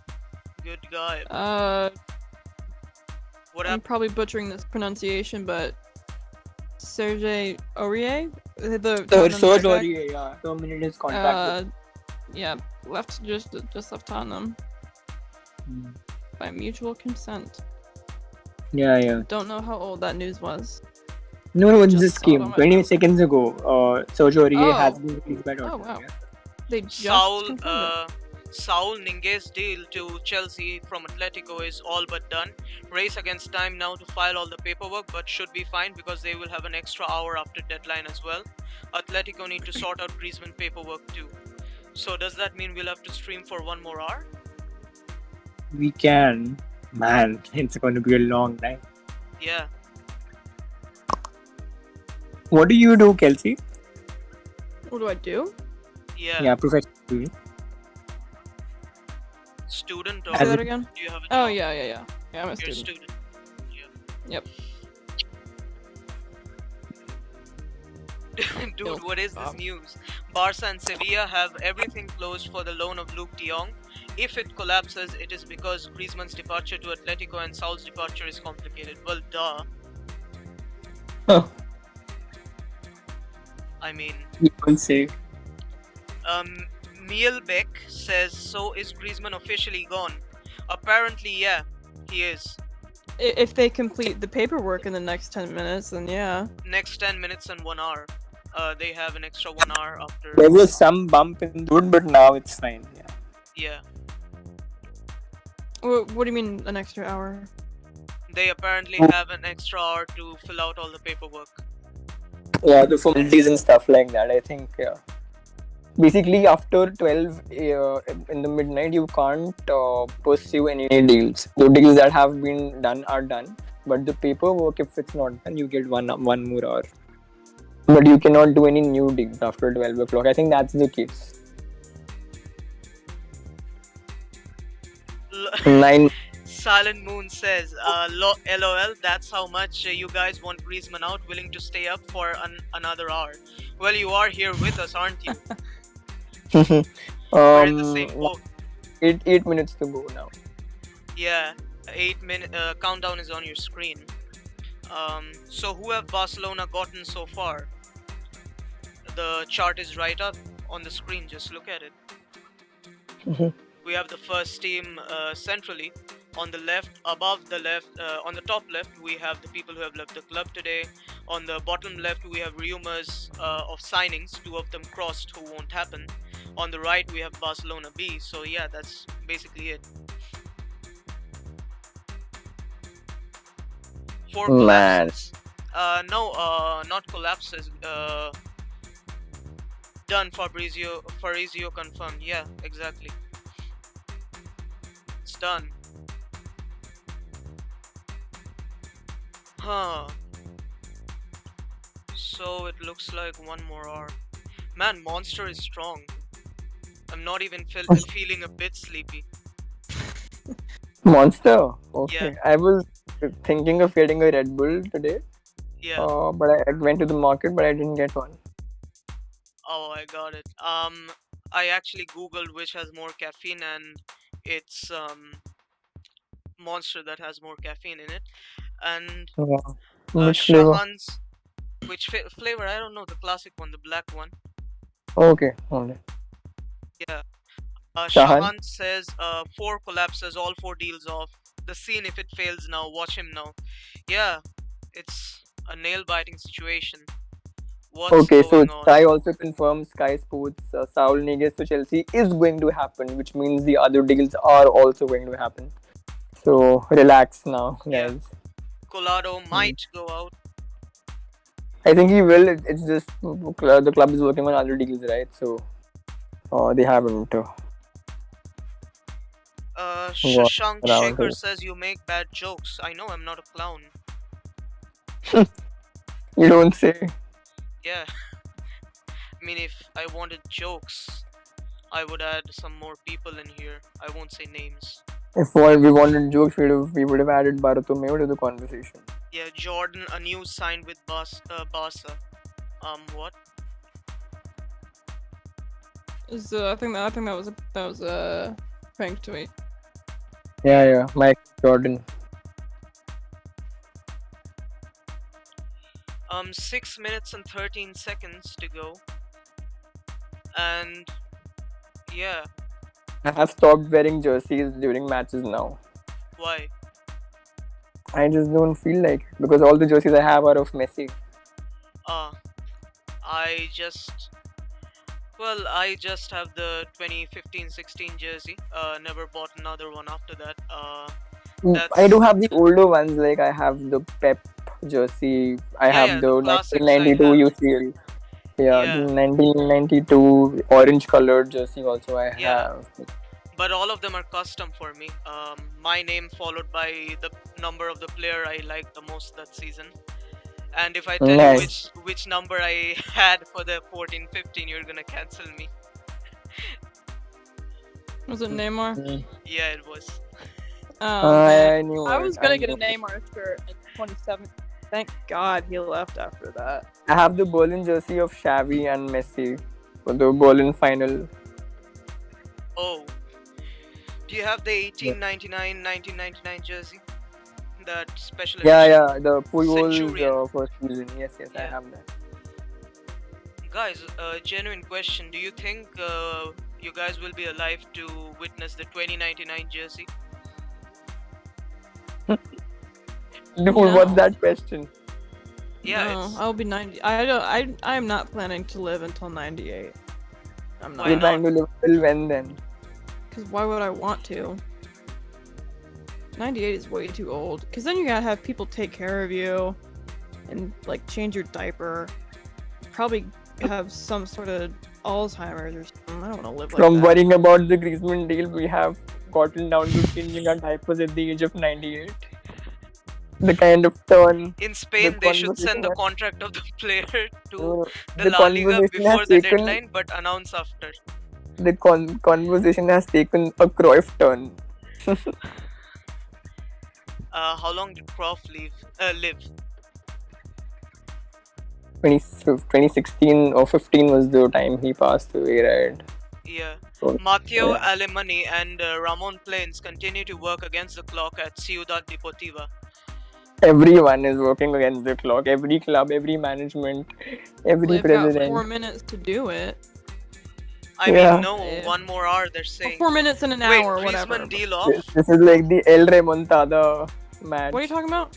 are you talking Someone about? in the chat, Shahan, said Griezmann deal off. No, it's on. Off from where? Who said that? Yeah, I don't know. No, it's on, man. Fabrizio is saying paperwork needs to be signed in 14 minutes, 8 minutes before. I don't know what this guy is saying, Dev. Only he No, knows what. it's on, guys. It's on. The deal is on. Griezmann is going to Atletico. Don't worry about it. It's just a matter of time. That's what the issue is.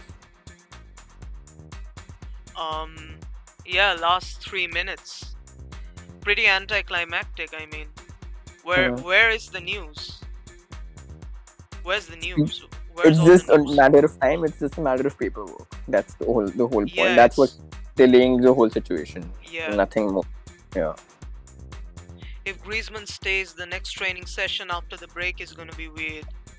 Yes, it's gonna be weird. It already is weird. Wait, Shahan says from Fabrizio Twitch. Are you sure? He said that there are some complications, not that it's off. Yeah, it's the paperwork issue, but Yeah. nothing is ruled out, nothing is confirmed also. So just stay calm. Yeah, all is well. If it were collapsing by now, Fab would have said that it's collapsed. Fab By said, now. here we go. If Fab says here we go, he better mean here we Wait, wasn't... I will laugh if this is another thing Romero is wrong about. Yeah. I will Romero laugh. is wrong about his entire life choices, man. Like, Wait, Mielbeck says Saul deal is falling apart, but it isn't, right? No, Sky is saying that it's gonna happen. But Yeah, Fab, Sports is saying that it's still on. yeah. If the Saul deal goes through, everything goes through. Yeah. Everything else goes Guys, through. we're approaching the last minute. With 5, what? 4, 3:29 3, a.m. 2, 1. Yeah, it's the last minute. It's 3:30 a.m. man. It is the last minute, and we will see what happens in the last minute. Watch it not go through. Just because Barcelona is Barcelona. Barca moment. Tick tock. Tick tock. Tick tock. So is the 1 hour deadline true? Let me DM Marco for a minute. 1 minute fast, like we posted on Twitter. 30 seconds left. Actually, not 30. 10 seconds. 9. I know 8, Griezmann's agent's 7, hands are hurting right now. 6, 5, 4, 3, 2, 1. Yeah, it's the transfer window is over. Shut. Officially, Twitter is buzzing about it being shut. What does Fab say on Twitch? Can anyone tell us? Come on, Fab. Come on, Fab. You can't go back on your here we go. We would have to wait for a few more minutes to find out about the Griezmann deal. He never Is what here we actually go'd is. Messi to Barca, did he? He did until the last minute when the deal collapsed. But did he here we go, Messi? I Like think here he we did. go? Oof. He said never in doubt. He will renew till 2026. Right. Never in doubt. So, not really sure Why are what people we do right Why now. are people saying Cicada to Griezmann? He stays? What? No. Well, not like anyone official, but like just people that I follow on my timeline. I think maybe they're trolling. Yeah, Or the maybe jinx, it's like, the like reverse Peter jinx. said Cicada and Neymar left, right? So maybe they're trying to do that. Yeah. It's the jinx. It's the jinx. Oh. Shashank forgot said about I that. had Neymar jersey, but when he left, I donated that one. Good stuff, but I couldn't. It's an I would have expensive burned jersey. that one, but yeah. In 2016-17, I was gonna get a Neymar and an MTT shirt. TT. I never. That's an me. MTT. Yeah, he was world class back then, wasn't he? I used to love that man. He was probably like my favorite Barcelona player.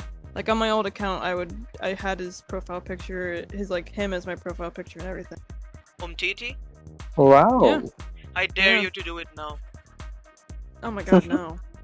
Do it. No. I No. think now she'll put No. on either Pedri or Demir. Yeah. Pedri, definitely. If I get a next jersey, it will be Pedri's numbers. Yeah. I think the next Barcelona shirt I get will be probably like Wait, Pique's last season. Fabrizio apparently says he doesn't know yet, 50% chance.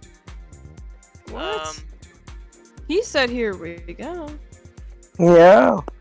That's all I'm saying. Yeah. Mm. We might still end the stream, by the way. Boss says we don't need to continue. Let's see. Let's wait for some more time, but Yeah, for a few more minutes, until we get the confirmation of this thing. how is Griezmann deal going? Apparently, it's just paperwork. Everything will go through. Yeah. Might have to give Fab an orange. I don't know. No, don't do that, man. Let's wait a few more minutes to make sure it's closed. It's green inside out. Yeah. Then we're gonna, of course, we made some edits, right, of Griezmann deal.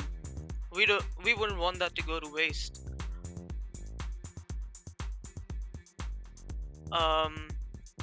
So yeah, Pulkit, are you a car guy or a motorcycle guy? Neither. My eyesight does not allow me to drive. Oh, okay. Pretty weak. Kelsey, what about you? We don't. Motorcycles aren't too common over here. It isn't? No. Why so? I mean, like, I don't know. I get probably just like the danger factor. Also, America has a really strong car culture. Oh, so yeah, it's a yeah, lot more embedded into our society that we cars. Okay, I'm a motorcycle guy. And how's your dog? My dog? Yeah. Oh, she's great. She had she was kind of sick last weekend because she ate too much grass. But that's just her being her. How reliable is Alfredo Martinez? You would have to ask Rishabh on that. Is He says that Griezmann staying? Probably not. No, the Alfredo Martinez says that it seems like Griezmann is to stay at Barcelona, but I don't know how reliable the guy is, so I can't really say. Yeah, and we're just waiting to make sure that everything is all green. Guys, mind you, most probably it's just a paperwork delay.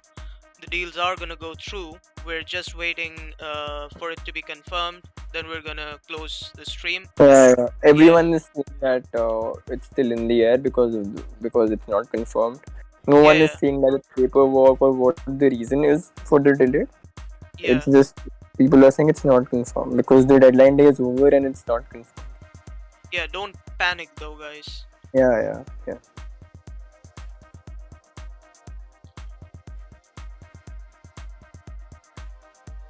If all Let's the paperworks were done before the window closed, the player could be announced and join the other club. Apparently, Fabrizio said that on his Twitch. Yeah. Seems that. Wait, Alfred Martinez. That's what he says that Said. he might be Wait, staying. isn't he hit or miss? I don't know, no, that's not my point. He said Olmo to Barca. Okay, guys, chill. Alright. He was one of the guys who said Olmo to Barca. Now a couple Wait, of people are saying, actually happy that Griezmann is staying. no, Probably. people are also How? saying that I don't- Luke I De don't Jong get is that. not coming to Barcelona. Yeah. Wait, how reliable is he? We're gonna check up with the team. Yeah, please check, man. I'm just refreshing Twitter, so I can't really check this. I Can you mean, he check? was the one who said Olmo is coming to Barca. I wouldn't trust him very much. Is Luke De Jong joining Barcelona? Most probably, yes. That's all. No, people are saying that's also doubtful. Yeah, Griezmann is staying. Mielbeck says, yeah, Griezmann is staying. What makes you say that, Mielbeck?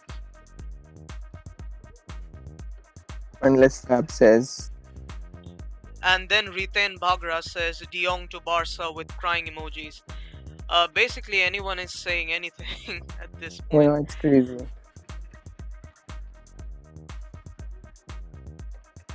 Gerard Romero says Griezmann still hasn't received news from Barca, which means Griezmann has received news from Barca. Yeah. Wait, Alfred Martinez is the guy who said Olmo to Barcelona. Wait, Yeah. apparently he is reliable, but today he said Olmo is coming to Barca. Usually Alfred Martinez is reliable.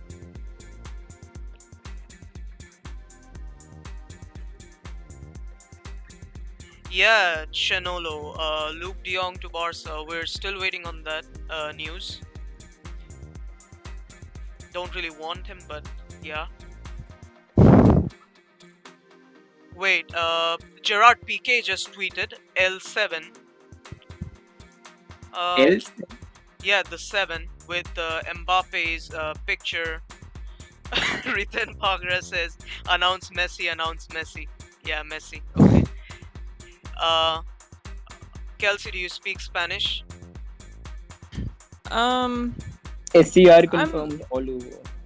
I'm like a small step behind conversational, but I'm nowhere near fluent.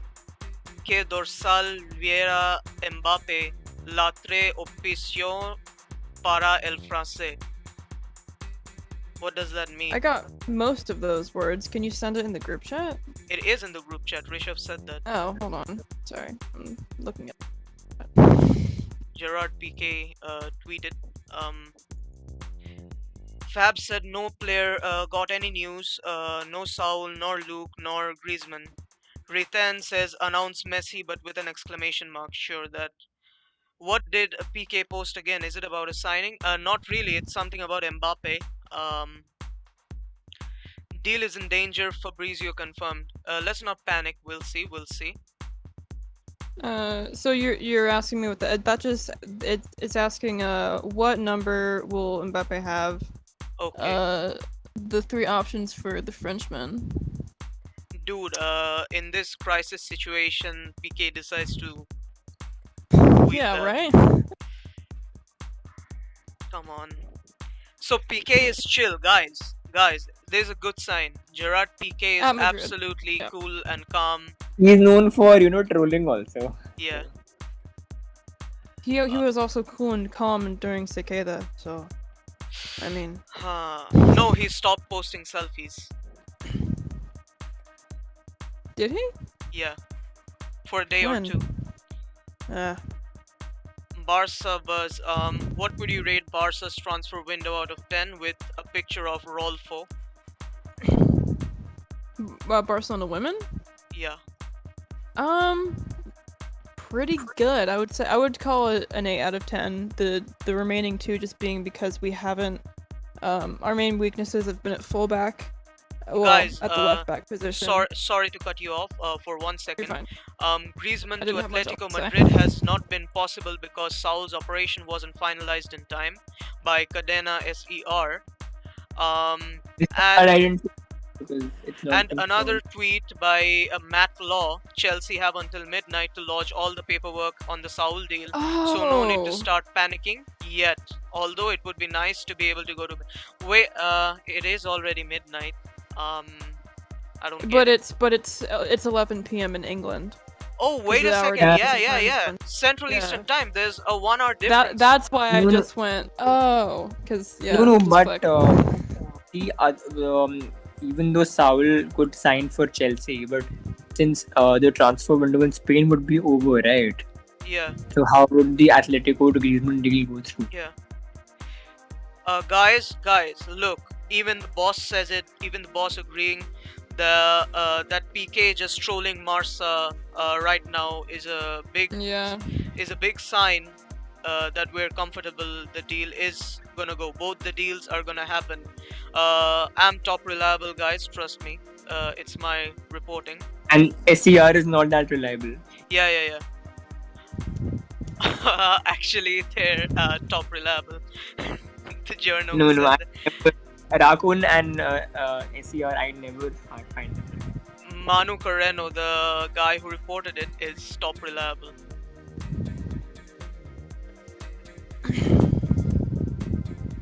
Yeah.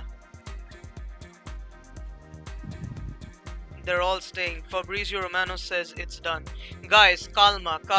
Even the team's future president, Gerard Piqué, is confident. Don't worry, calma. Who would you rather have, Griezmann or Luke de Jong? Neither. Neither. I would rather play myself. This guy asks us to rate his username, Ooga Boo. Ooh. Yeah. 10 out of 10. 5. Yeah. 5 out of 5. Yeah, 10 out of 5 5. Yeah, 10 out of 5. Sounds about right. Yeah. 200%. Yeah. Peak is such a troll. 50 minutes. Basically, we still have around how much time? 50 minutes or so. What's the 1 more hour, right? From 3:30. Yeah. But the thing is though, if transfers obviously aren't closed for another 50 minutes for English teams, right? Yeah. But the Griezmann Atleti transfer is just between Spanish teams, so I don't know what that means for us. But but the two are interlinked, right? Might be Right. just Wait, are they know. actually? Yeah, I don't know. I thought it was just like a domino effect, not that they had anything to do with each other. Genuinely no idea. Okay.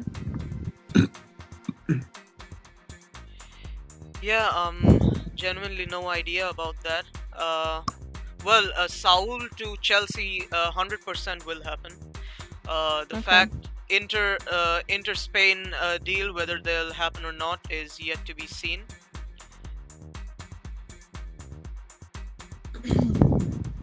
So yeah, we're gonna see in due time. I introduced another timer. So yeah, I feel like the deal is off. Vikael Barca, sing it along. Yes, all is well. Assure yourself.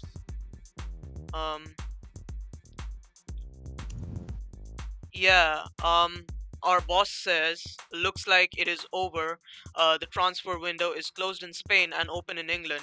So Saul and Collado might still sign, but Griezmann will not sign if the paperwork isn't done by midnight. So yeah. Midnight as in midnight Spain time? Yeah. Okay. Did Fab say anything about the paperwork being signed by like 15 minutes ago?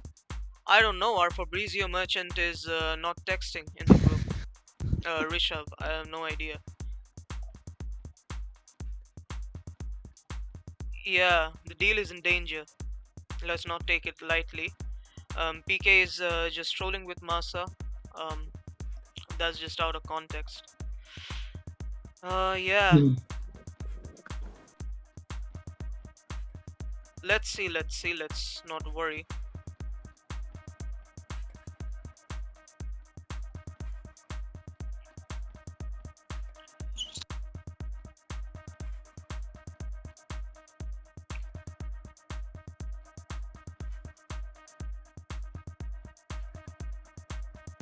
Do we have any more notifications? Yeah, Esport 3. All top reliable sources are reporting that Griezmann stays at Barca and Luke de Jong at Sevilla. Gerard Romero just says Griezmann stays at Barcelona, which means he's leaving. No French news outlets are reporting on this. So, Griezmann And they and started Entourage it. haven't said anything. And the French news outlet started this, by the way. Did they? Okay. Yeah. It was L'Equipe who started it, that Griezmann to Athletic is happening. And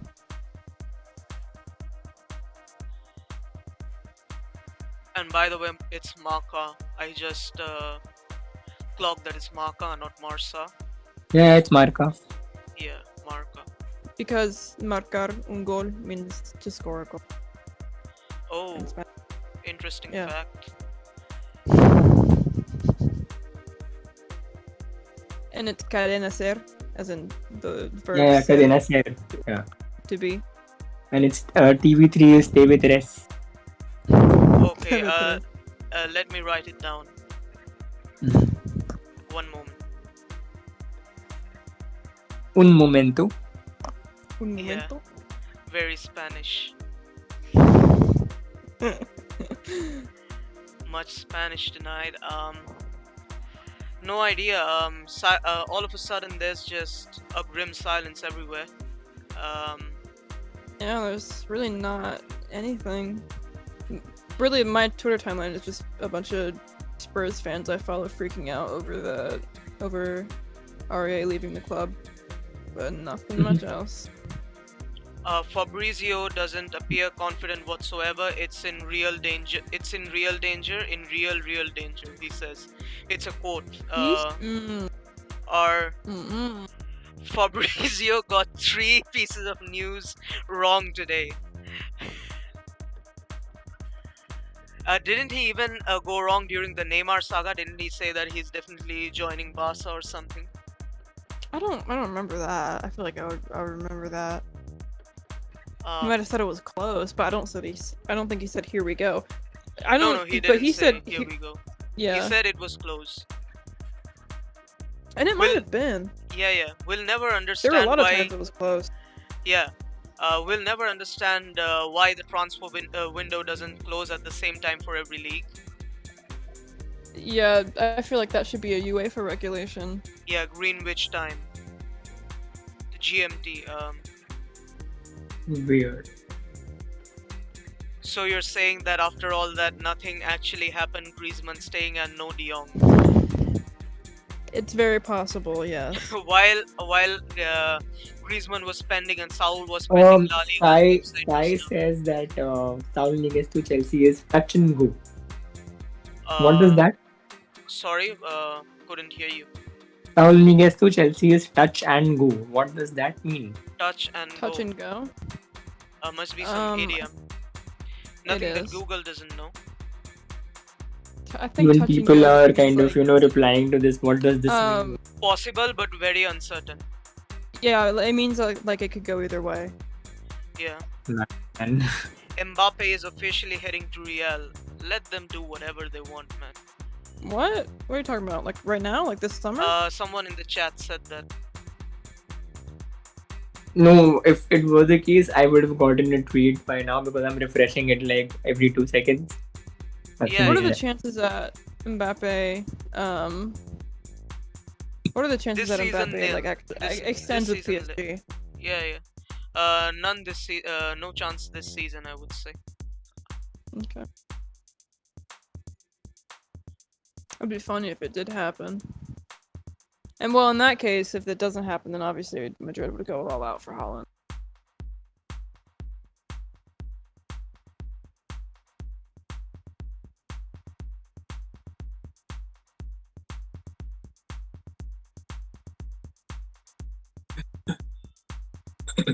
Yeah, still no idea what's happening. Yeah. I need Fab to get his Twitter fingers ready. Yeah. Guys, should we wrap up the stream or something, or do you want to wait some more? It's up to you guys. You're in India, and it's like 4 in the morning there. Yeah. Pulketo, what do you want to do? Let's just wait 9 more minutes till 4 a.m. Then. Yeah, I think let's wrap up by 4 a.m. Yeah.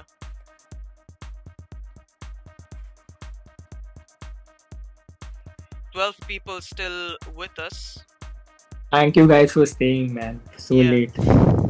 Why are there 38 minutes more transfer over there?" Yeah, see, Central Eastern Time is divided into 2 halves. There's 1 hour difference between the two, because Europe is such a big place, right? So there's a median. So for me, it's 6 hours ahead in like everywhere east of England. But there's an hour time difference between England and Spain, so that's why there was an extra hour added to the time. Even though, although that is what's so confusing to me. Like, obviously it's not close yet in England, but in Spain it's well past midnight. So, and since the Griezmann Atleti thing is only, as far as I know, it's only between Spanish clubs, then the deal, if it hasn't been completed by midnight, then it would be off.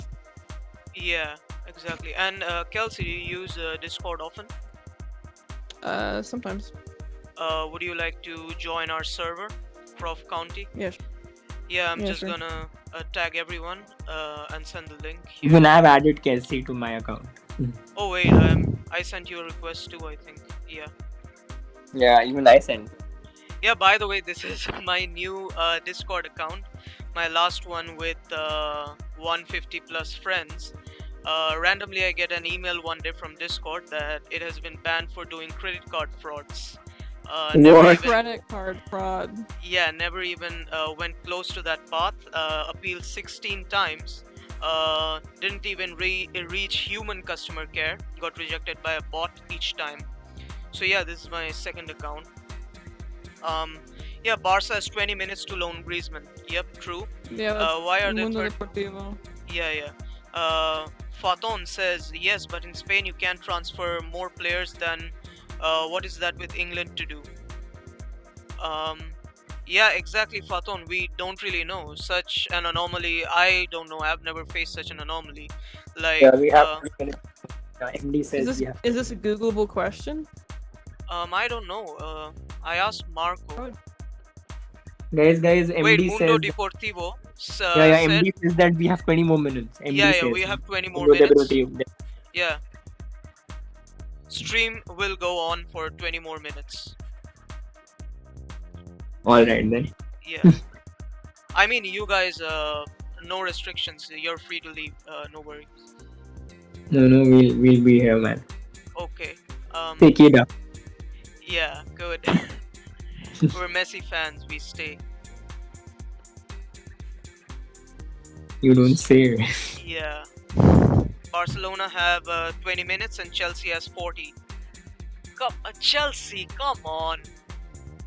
Kelsey, it rhymes with you. Telling you champions of Europe, you should be doing it in a better way.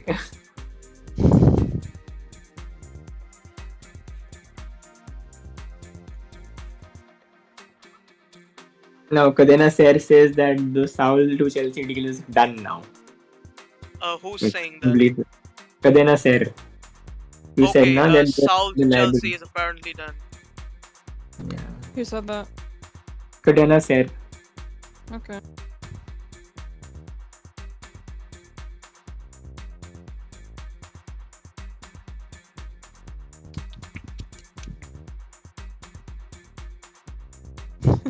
Tomas Roncero from El Chiringuito said, "Welcome home, Kylian." That guy is weird. El Chiringuito is also very weird. Yeah. 20 more minutes approximately. Let me tweak the timer in that case.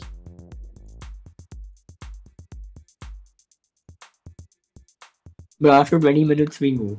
I mean, Yeah, irrespective of what. but from when? I set the initial timer to 1 hour. Mundo Like, Deportivo said 4 minutes 15 ago. more minutes now. Yeah, like 15 minutes. Just From gonna now, tweak that. 4:15 a.m. basically. So, can we leave? Yeah.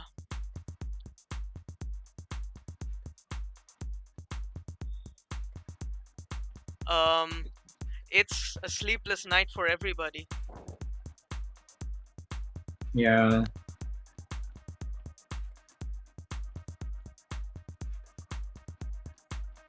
Kelsey, what are you studying? I'm currently an English major with a minor in statistics. Wow. Previously, I was a statistics major with a minor in sports business. Fab says, sorry, I'm very Fine, sorry. Fab fine. says that to Chelsea is a done deal. Okay. Yeah, Saul Well, is confirmed. Yeah, Saul is confirmed. Now we have, you see the Fab. timer on the screen? That's how much time we have to finalize Griezmann and Luke de Jong. And Saul to Chelsea is done. go. Fab says, Yes, nice. Fabrizio has Sorry, confirmed. Kelsey, you were saying Yeah. about your. What was I saying? Oh yeah, I was originally a statistics major and a sports business minor, but I hated sports business. So I liked English more than I liked statistics, so I just. Yeah, I think you hate sports business. Tonight is the reason why.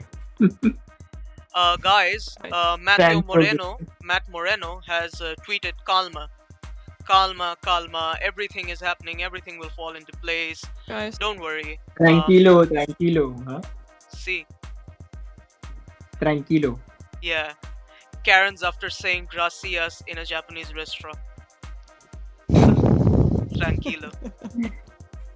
Tranquilo. Arigato gozaimasu is thank you in Japanese. Didn't know. I practice Buddhism, right? So I know Japanese. Do you watch anime?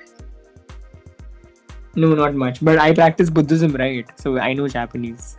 Well, you should know Sanskrit too. I can't remember, so I know Japanese. It's in Japanese, isn't it? Yeah, In yeah. Sanskrit. No. The Buddhist philosophy I follow is Japanese, although originated in India only. Yeah. Fabrizio just tweeted about Griezmann and Saul. Griezmann and Luke de Jong. This point, you can't blame me for fumbling with my words. We've been sitting in the same place for how long now? Fabrizio tweet is gonna be up on your screen in a few seconds.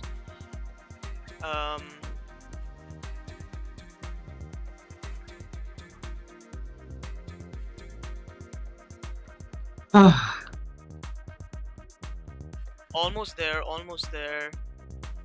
Bear with us. Yeah.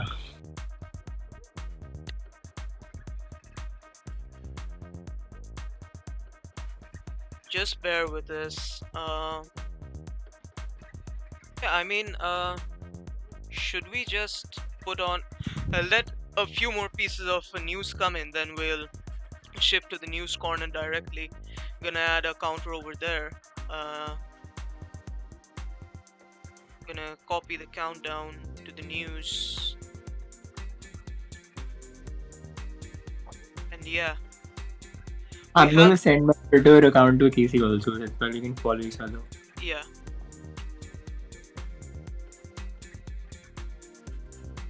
Kelsey, not Casey. Sorry. What were you saying?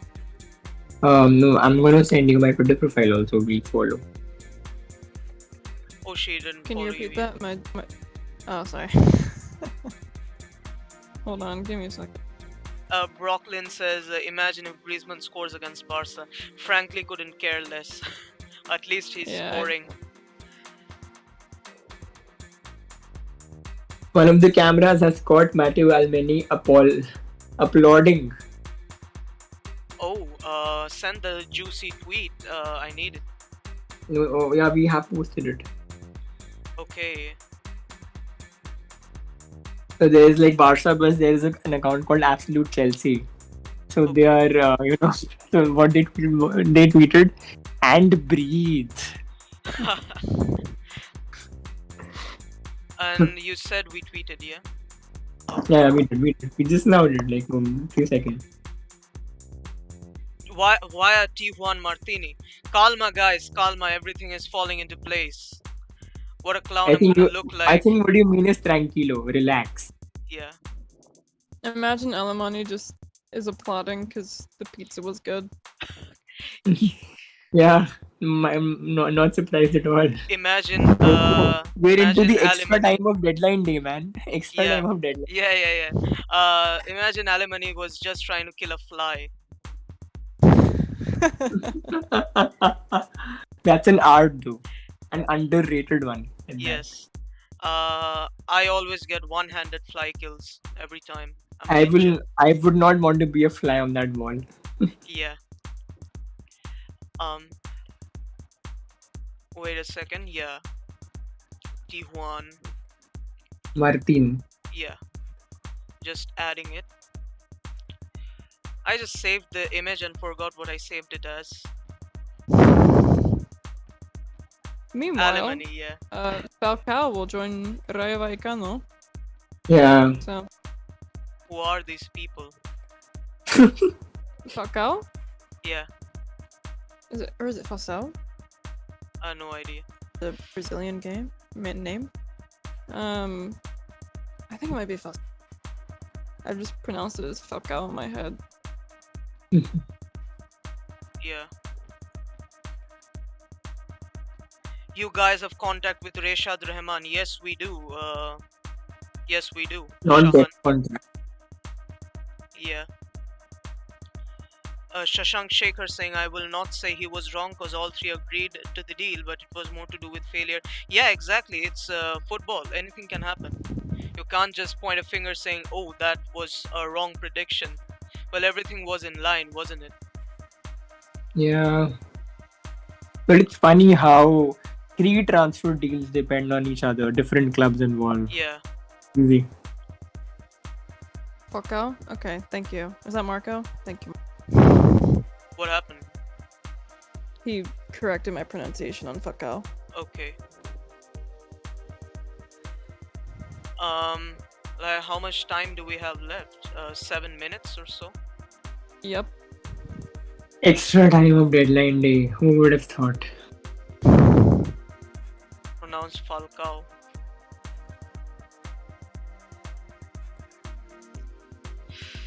Damn, it's getting intense. These actually are the final minutes. Okay, so Absolute Chelsea have mentioned us also, Barca Buzz, in their tweet. Share that. Man. Wait.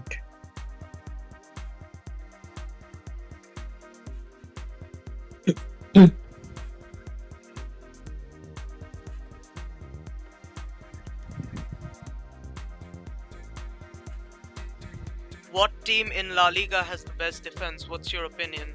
It's an easy answer, to be honest. Yeah. Atletico. Well, not us. Yeah. Atletico. Yeah. Closely followed by Getafe, not because of quality, but because of their tactical fouls. Yep. How's Sevilla's defense looking? Foul to Chelsea confirmed by Fab again on Twitter. Nice. Okay. La Liga has the documentation of Griezmann valid. Yeah. He took that long to type and. Yes, he has followed me already. Wow. PSG has followed you. Chelsea, not PSG. Why would I block PSG if they follow me? Wait. Yes, I just followed. Via at Barca Buzz. Okay, so we are a source right now. Absolute Chelsea. At the moment, La Liga has all the documentation sent and should give the okay to Antoine Griezmann's. Nice to be the source, isn't it? So Barca Buzz is a source now. And why is Absolute Chelsea posting about Griezmann and Luke de Jong? Because of the Saul thing, right? Because of the Saul deal. Oh. Yeah. I'm gonna add it. That's half the reason why we're still here. Are we going to penalties now? Shashank asks. Brooklyn says midfield and attack. Midfield, I would say Barcelona and Real Madrid. Real Madrid midfield gonna be outdated in 1 year or so. And attack, I would say, what do you say about attack, guys? Is it us? I mean, Atleti only, man. yeah, Atleti. This If season, Griezmann goes there. yeah. If Griezmann goes The there, best? Atleti. Like the best attack in the league? Yeah. I'd say us Oh. right now. But if Griezmann goes to Atleti, then Atleti. No, not us Yeah. because Atleti has more goal scorers, natural goal scorers than we do. So I would say Atleti. I mean, Oh, on okay. paper, ours might be considered better, but considering our injury problems, I can't in good faith say that we have the best attack in the league. True. Even Sociedad has a decent attack. That is True. true. Less than 5 minutes Oyarzabal, left, guys. Silva, Isaac.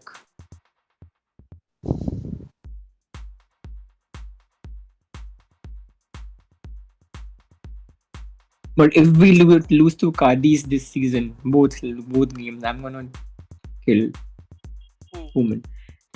But you practice Buddhism, no? I can't. I know that. What about midfield and attack? We already addressed that. Midfield is ours, man. Yeah. Best. Yeah. Ours and Madrid's. I mean, the Madrid midfield is the only thing that is carrying them, right? Modric, Kroos, and Casemiro. Mhm. Keeper is also ours. And Atleti, Oblak is great. Yeah, best goalie. Oh, come on. Actually, Barca says that it's all done. All three deals. Okay, now The we file for wait. Hernandez says Griezmann to Atleti. Griezmann to Atleti. The Rafael Multiple sources are coming in, guys, that the transfers have all taken done, place. guys. Almost all done, guys. It's just hard time. Okay, yeah. AFC Ajax, the European lad, famous on football Twitter, has posted in 19 minutes. Reports will come out that Barca completed the paperwork but accidentally signed CM De Jong instead of his brother Luke. Man who thought he'd lost all hope loses additional bit of hope he didn't even know he still had. Oh, I don't know the pronunciation. Maybe Kelsey, you can help me. Juanfe yeah. Sanz. Yeah, Juanfre Sanz Perez. The league tells Yeah, me that that sounds Griezmann right. to Atletico. Okay. Yeah. Okay. And Luke De Jong to Barcelona also Big. done. He says. Yeah. Then Cadena Ser also says that all three are done. All three deals. Okay. Yeah. Guys, you'll hear this. Big change is coming. Un minuto. It's like El Remontada, like 8 minutes and 3 goals needed. So 8 minutes and 3 deals to be closed. Oh God, literally. Yeah.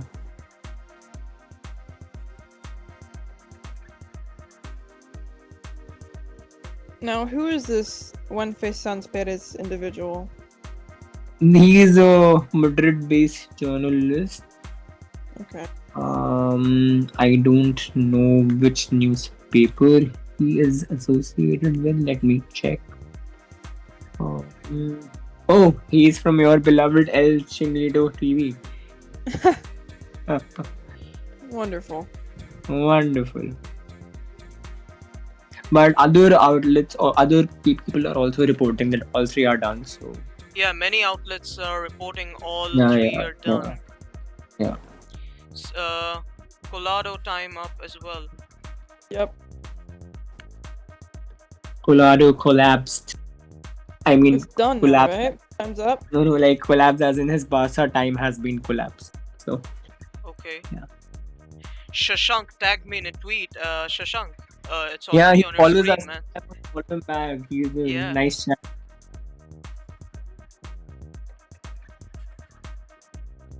Is it done? It's been 20 minutes, right?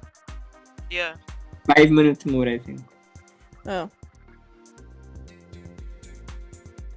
Okay, Accelerate Barca also says it's been that all 3 deals have been Done. made. Yeah, all are done. Yeah. Actually, at Barca. So guys, optimism, yeah, and good feelings. Yeah.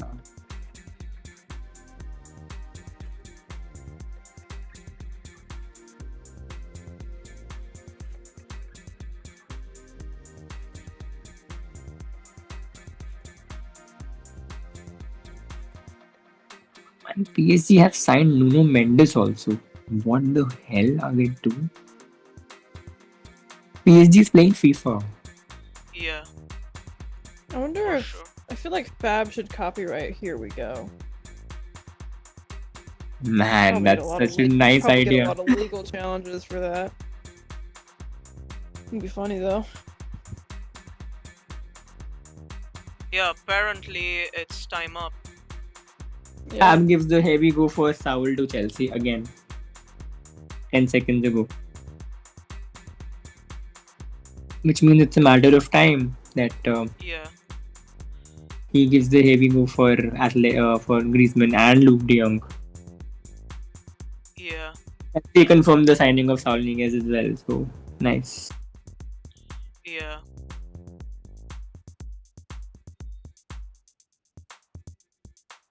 Is Griezmann deal off? Probably not.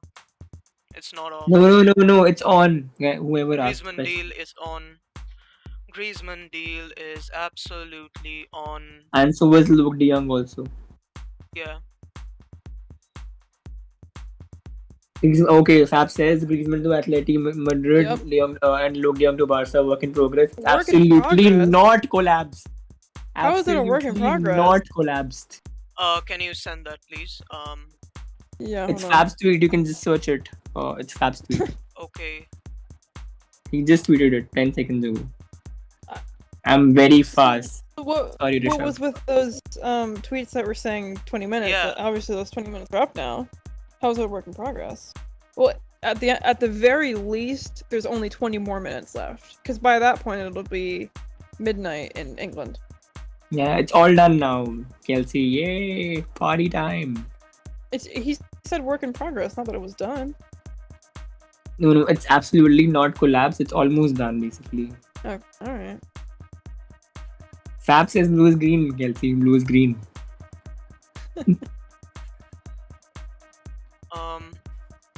Work in progress. Done. Yeah, here we go. It's confirmed. Apparently confirmed on Twitch that it will happen. Okay. Yeah. Just a matter of time, guys. Just a matter of time. Yeah. I'm We need to surprised bring I the Barca survived ball the whole back for night Luke without de a Jong. Red Bull or any kind of drink. Bring back the Barca ball. It's what De Jong deserves. Kelsey, how much do you hate this season's jersey? On a scale of 1 to much? 10. How much do I what? Hate this season's jersey. Oh, I hate it. It's terrible. Yeah, It- 11 it's- on 10. I've been a Barcelona fan for not very long, but I feel like the time that I have been a Barcelona fan has coincided with like the worst shirts the club has ever seen. Aside from last season was wonderful. It's great. I didn't like But- last season. So. What? Really? I I like the didn't- away kit, the black and gold. Black one was Well, you good, didn't not like the the home? one. So You didn't the like the home? paperwork was sent at 23:59 in Yeah. Spain. It's tweeted now. I don't know if I'm a big fan of our away shirt for next season being the gold one. Like, Yeah. Again. That's not throwback even one gold. to that- I've always thought it was brown. I didn't know it was supposed to be gold. It just Yeah, has always even looked I thought like it was like a brownish beige to khaki me. kind of color. Yeah. We had the same conversation in the group, didn't we? You know that color, Kelsey, is the color of the dress that the police in India wears. So, Yeah. They were cops they were in India. My like dad. a beige. Yeah. Huh. It's like Yeah. beige.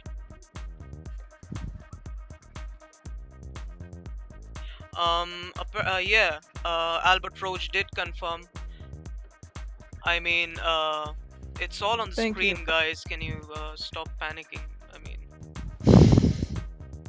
I literally have the tweets on the screen, and people are tagging me on Twitter on the very same tweet and saying, "Look at it." Shashank is a good guy, man. No, He's- Here's what I think. When I'm clicking here, it takes a certain few seconds for it to show on the live stream. Yeah. So I guess in that And time Chelsea, being, yeah, Chelsea just posted their announced video for South. okay, and Yeah. It's been like 5 minutes. It's been in 1 minute. This is what my timeline says. Whatever. All right. Maybe I'm wrong. Saul also says that I'm excited to start with the new club and stuff like that. Yeah. Whatever. Maria Graniskaya also says we're excited to announce Saul. Whatever. Wow. yeah, news should Fab come just in tweeted any minute. Spain Who would have flagged thought? finish line flag. Yeah. Who would have thought, right? Kelsey. Watch it Who- collapse. Yeah, who would have thought that snipping tool would be my best friend one day? Who would have thought this is how it's gonna be unfolded? Yeah. Remember, this is Barcelona, so just watch everything collapse at the last minute. Oh, Yeah, it's all masala. means spice. Nice, yeah. Do you like Indian food, Kelsey? She Never had probably it. does, and white people don't. Okay, in my defense, I'm a white person that likes spicy food. However, I've never had like High Indian five, food. Not Kelsey. even. I'm the same. I'm the white guy that likes. You're literally albino. I know that. Yeah. So However, you I are have white. heard that Indian food is like next level. Yeah. Like, I don't know if I would be able to deal with Please that. come but to I'd be happy Delhi. try I'm it. gonna treat you with butter chicken. But aren't you Buddhist? So you're a vegetarian, aren't you? No, it's not. No, in Buddhism, it's not this thing that you can't drink or smoke or have non-vegetarian. Yeah. It's not- Apparently, nothing is no. that hard. Apparently, my jokes are unfunny and the background music isn't good. They want the background music removed. Let's try it for some time. Okay. Deadly silence. Awkward silence, you mean? Yeah. I don't like this. No. Music will be on. Thanks. I'm Yeah. gonna share some new music also. Yeah. One more. Is there any more reliable tweets regarding this? Yeah, No, Barcelona just multiple sources Apparently- confirming it's almost done. It's almost done. Yeah, apparently Atletico Madrid Atleti confirmed just, that. yeah. Not like the official account, but just like third. Yeah. Shashank is saying Yeah. our transfer season depends on a Russian billionaire. Who would have thought? Yeah. Although Chelsea have had a great transfer window. Great. He could not sign Kunde, but otherwise.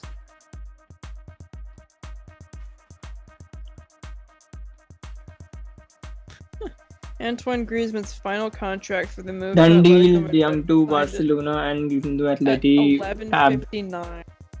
Wow. Fab says it's done now. Do you tweet it? Or just on Twitch? We tweeted it that Fab says it's done. I think he said it on Twitch. There we go. Done deal. Here we go. Kelsey, you were waiting for this. Here we go. Yeah. Here we go. Here we Yeah. go.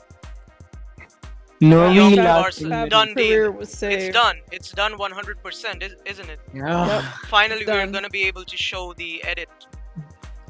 Yeah, I'm gonna sleep like a baby now. Yeah. Or might do office work.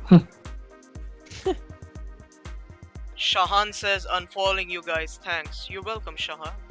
Shahan, whatever your name is. You're welcome. Bye bye.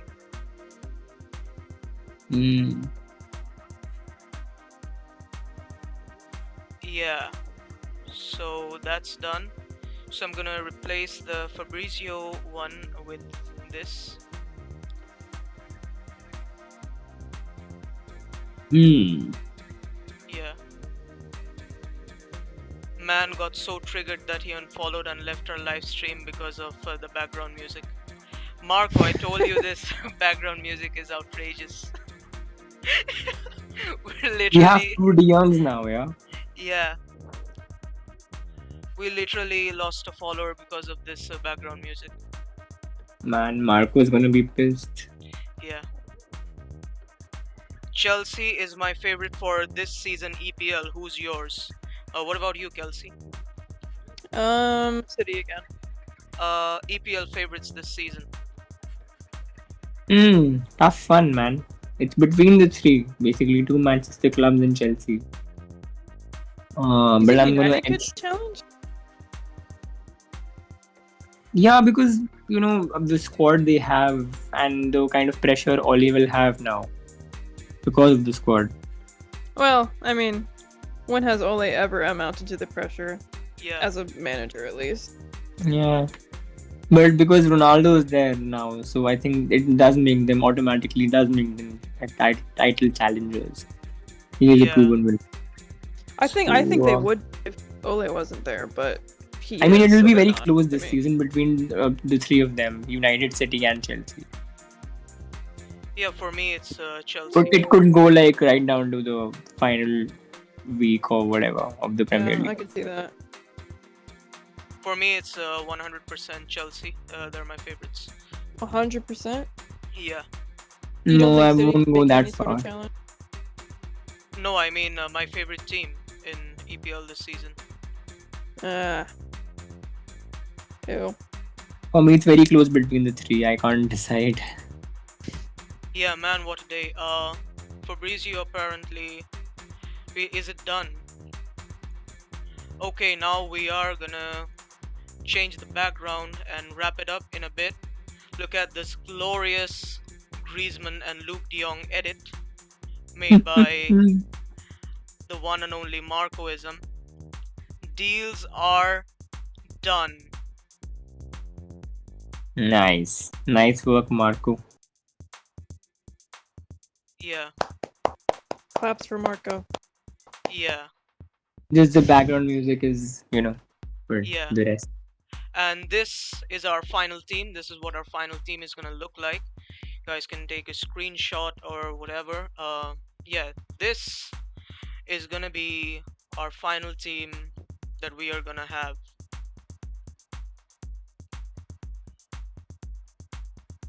That's something, isn't it? Yeah, It's something. you can see 3 goalies, lots of defensive options, all the midfield, forwards. Where we sleep instead of here we Yeah. go. Now we sleep. Before we wrap it up, opinions on the final transfer. Kelsey, you go first. This Final window. transfer. The the window. Yeah. Are we including the Messi deal or No, not? no, not Messi. Just today. Everything that went down today. Today. Yeah. I think this is an overall positive for the club. We got rid of some pretty high wages. Yeah. Maybe the introduction of Luke de Jong isn't the greatest thing in the world, but I would say if our players return from injury, specifically our forwards, I think we could have an okay season. Maybe not, obviously not challenge for everything, but with Griezmann off the books, I think it's more positive today than at the end of the day than it was at the beginning of the day, the state of the club. And that's all I have to say about that, really. Polkit, what about you? I completely agree with Kelsey. Nothing to add, really. Financially makes some good sense. Luke de Jong is, of course, questionable. Yeah, I And, mean it's just as that- relieving the wages, isn't it? So yeah, overall, good enough. I mean, I surely hope they buy Griezmann eventually. And that is it from our end, guys. Great time. A lot of effort, but worth every second. Kelsey, thank you very much for staying with us, and Thank you, also Kelsey. Pulkit. And Thank you for thank having you me. all, the viewers, for staying and watching our. Oh my god, that's a funny picture Marco sent in the group chat. Okay. Thank you guys for staying with us. Here's to more live streams and more content from our end. Keep following us everywhere.